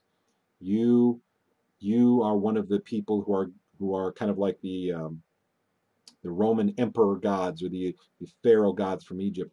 You are born into that. We're taking you in. And the seduction becomes too much, because when you see what these people are doing and you remember the basic rules, the basic immorality that killing people is wrong, murdering people is wrong, when you're seduced and you into all that power, and then they teach you their philosophy that they are the ones in charge of governing the earth, they believe that they're entitled to govern the earth, they've been given that privilege, they've deserved it, they've earned it, they've been born into it, they've been granted it by Lucifer, whatever one of those belief systems they promote to their new student that they're trying to bring in. They tell them that, they make them feel very privileged. They have privileged information, they have privileged power, they're immune from the law, they can do whatever they want as long as they don't go against the system. They are dazzled by the technology. They begin to believe that they are governors of the earth. Then they say, oh, well, we do have to limit population. And this isn't even at the highest level. This is at a level right below. At the highest level, there's a very, very few group of people, very, very small group of people. Then it's easy for them, because he had, for people to become deceived into a system like this, because they don't have a strong basis in morality. They never learned about Christ, the Bible, or what the fundamental principles of morality are. So without that foundation, they're more easily changed, which is why the mystery schools people do everything they can to keep the public from even looking at the Bible. They slander it, and boy, do they slander it. I mean, there's things they say are just not true, but they want to keep people not even look. They want to make it. They want to execute social pressure on the public to even keep people from admitting that they look at it. And this is all to keep you away from it, so you don't learn the truth. So when this is the way seduction happens. So without that basis, without the moral basis, with all the seduction, and without the ability to deny your emotions. And this is why, again, people are confused by this. Why does the Bible say you have to be able to deny yourself? If you're not able to deny your own emotions when it's appropriate, you'll be deceived. And that's what they do. Your emotions are overwhelmed by their power, by their technology, by their position. They are doing spiritual writing and receiving, incredible information, like I talked about in previous shows about Tesla and Plato, who admitted the dark figures that gave them knowledge in the room. Not me saying this, they said this, but they don't talk about this in public because it's too weird. It opens your mind to understand that this knowledge is not coming from a good place. This is why the bad people have the technology, because it was given to them through these spiritual processes. And again, we learn in the Bible that this is going to happen. And if you don't have that background behind you, then you're not able to recognize this whole process as something that is coming from the wrong source, as being evil. So it's easy to be seduced into that when you have a lot of goods, when you have a lot of property, or when you covet. And I believe this is what happens in what corrupts people who are in these positions. It's very difficult for them. But yet it's still a choice they made. They made the choice never to have the moral or the biblical foundation. They didn't want it. And we're all in the same boat to some degree. There are very few people who want to know the Bible naturally. They usually have to be in a difficult position in their life before they want to know truth, and that's where I was. Mercury drove me to depression. And in my depression, I wanted to know the purpose for life. And when I prayed, as I talked earlier and I spoke about in earlier shows, one of the last 5 shows that I've done, I talked about how those prayers were miraculously answered. And I listened. But I had to be at that point where I had nothing to lose. Because when I had something to lose, I was too tempted. I coveted that. I held on to it. Now, there's nothing wrong with having stuff. There's nothing wrong with being rich. But you can't let that seduce you or be used as an agent or a medium of seduction. And the way that happens is when you covet those things. You have to be willing to let go of riches if it becomes a moral decision. If you are in an industry and you find out 10 years later that the widget you're producing has as a byproduct some chemical that is killing the environment, then you either need to stop your production or you need to find a way to convert that chemical into something that's not harmful anymore. But that's going to cost. And so people often will say, well, I don't want to spend the money on that because it eats into my profits, and what's the gain? And they become selfish because it's very tempting. It's a very easy decision to make because there's nobody on your back unless the EPA is. If there's no pressure, and that's why the saying goes that the character of a person is really revealed by what they do when nobody's looking, when there's no accountability. Nevertheless, it is difficult. It is difficult because in my situation, I had to be in that depression. I had to be stripped down. Life had no meaning for me, and that was the point that I had to get to finally look for the important things in life. Like, why am I here? Because it would be easy enough to go through life enjoying doing whatever you're doing. If you're in a hobby, or if you are good looking and you have pleasures from that, or you're to go fulfill your pride because if you're smart, or whatever it is, to go have pride and enjoy the nice little feeling you get from being the smartest guy in the room, or the best looking guy in the room, or the muscle guy in the room, or the most beautiful woman, or the most articulate, or to go be the fastest runner. It's easy to fall into that pattern of having that pride, and that pride, because you covet those things, because you are seeking after your own glory in those things, that is used as leverage against you to not seek out the really important things, like, why are you here and what is this all about? Most people, and this is the absolute tragedy that I see in my life all the time, is that there are people who will be born, grow up, go to school, go to college, go to work, live their life, get married, have kids, retire, and they have no idea why they're even here. And the sad thing is that they don't really want to. And this is why people like me who have been through difficult times will call those difficult times blessings. And most people who've been through really hard times that I know consider them blessings. They're very difficult times, but they are the times that made you a better person, that changed the direction of your life, that made you see the world that you could never really see before. You didn't really understand it. Those are the times that change you for the better. And when through those times you have an opportunity to learn something, don't covet what you think you have, because you're born with nothing and you leave with nothing but your works, because you really have nothing except yourself. Don't let the world or the pleasures of life deceive you into that. And that's why it's a blessing when you go through difficult things and you allow that to change you. There are people who went to war, and some of those people come out of that war and they're beautiful, wonderful people, giving, just beautiful souls.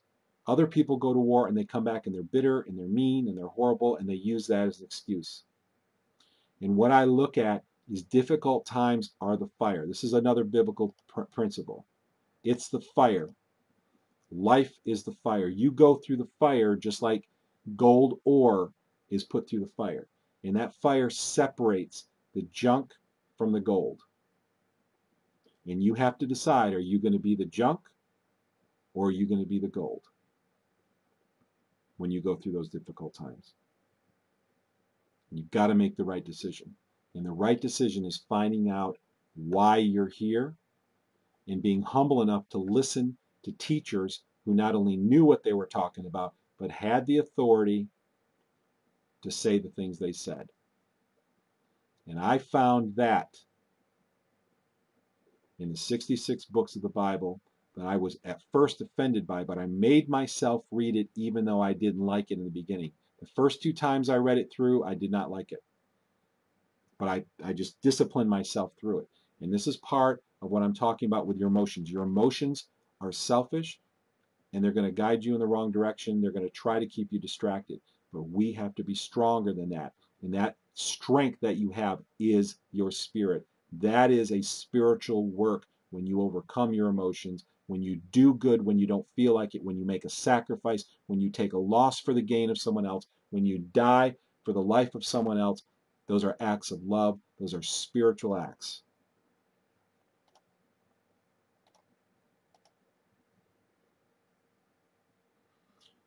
We're going to be going through a lot of tough times in this world soon.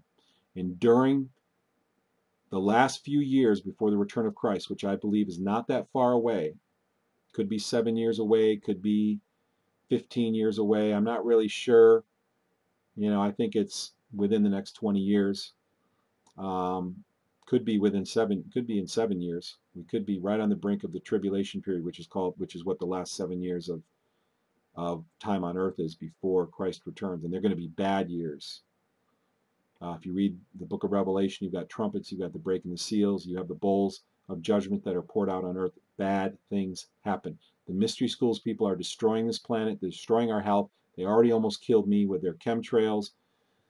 In Revelation 13:23 talks about the dumbing down of the nations. The powerful merchants of the earth deceived the nations by their sorcery. The word sorcery is the Greek word pharmakia, which is where we get our Greek word pharmaceutical from, and the word pharmakia means to drug or poison. So they deceived the nations. The powerful merchants. Who are they? The people at the top of the heap, the elites. They deceived the nations, which is going on today. We have more deception today than ever. I mean, the deception is replete. People who've done their homework know that. How? By their sorcery, by drugging and poisoning. And over 50% of the U.S. population is on pharmaceutical drugs, doctor prescribed. The other 50% are breathing chemtrails. And so we're still being poisoned. And God only knows, who knows if they're not going to be putting heroin and LSD and chemtrails eventually, and then saying to everybody, hey, look, Maitreya, this guy who's the real Christ, who will be the false Christ in reality, but they're going to bring him up and say, look, you're having spiritual experiences because of him. That's why the whole world, really what they're doing is they're just, why did they do so many experiments with LSD and heroin and MK Ultra and all the other programs? Speculation on my part, but I wouldn't be a bit surprised if that's the way it goes down. Nevertheless, chemtrails are no big surprise at all. We're going to be going through very difficult times the next several years. It's going to get tough. Be prepared, be educated, understand what's really going on. That's the nature of these broadcasts. That's why I'm talking with so much passion, because even though chemtrails are, in my mind, probably the second biggest issue in the world, there's only one issue bigger than that, is that at the end of this life, where are we going to go? Who are we going to believe in this life? And if you don't take the time to study the ancient documents that foretold the future, have perfect numerology, and tell us the answers to those questions, then we leave ourselves ripe for the deception that is on us. And that is what this deception is. This deception is the fire that will separate the gold from the waste. And we need to decide, are we going to be that gold? Are we going to come out better people? Are we going to learn the truth and humble ourselves to the truth and bear fruit? Or are we going to be, like I said earlier, what that Christ told in the parable, that when you have a garden and your tree is unfruitful, you fertilize it, you give it time, you prune it, you give it time, and if it refuses to bear fruit, at the end, you cut it down and you throw it in the fire. You destroy it because it has no value. And what are those fruits? There's 7 of them named. We are here to decide whether we're going to be fruit, whether we're going to be gold, or whether we're going to be the waste. Thank you all for being on. We have somewhat of a crew that has stuck with us all the way through this. I have a great passion about this subject. We're here every weekend. Next week, Clifford Carnicom's going to reveal some information that I believe is very important. I don't know what it is yet, but it sure sounds like it's new and it's important. But we'll find out. I'm sure it's going to be good because he's always good. He always exposes hard-hitting information. So please, everybody, be safe. Take care of yourselves. Humble yourselves. Do not covet anything in this life, because you leave and you come here with nothing. When you leave here, you do leave with your works. Your legacy follows you, and that's it. But all these things, all these complex systems on this earth were designed by somebody who was extremely intelligent and had purpose in its design. It's not purposelessness. It has a purpose. That means that each one of us have a purpose in this life. I humbly remain thankful that I've found my purpose. And when we execute our purpose in this life is when we're happiest. It's a great joy to live your life and know that you're fulfilling your purpose. Whatever it is, even if it seems small and insignificant, if you are helping, if you're doing a good work, it's significant, it's important.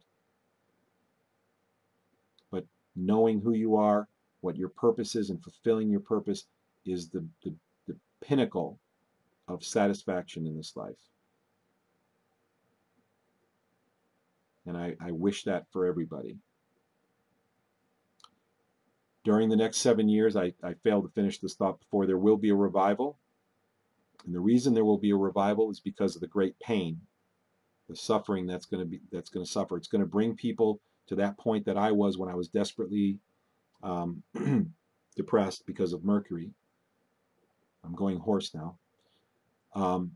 That I had to reach that point because I was too proud, I was too stubborn. We all are. We all have those attributes in us. But I was humbled and finally sought the purpose of life. And thank God that I did, because it turned everything around. Everything. And I wish we could reach that point without having to go through the suffering. That would be great. I mean, let's learn from other people's mistakes, right? But during the last 7 years, there will be a revival before the return of Christ, because of the pain and the suffering. People will finally start seeking truth. And based on all the knowledge will be increased. That's one of the prophecies of the Bible. Knowledge will increase. And we have seen a tremendous increase of knowledge. And now that we know that these people who run the world are the mystery school, they have a Luciferian religion, they believe Lucifer. And this is all, listen to William Cooper. He exposes it from their own literature. Albert, well, I won't go into it right now. I could talk on that.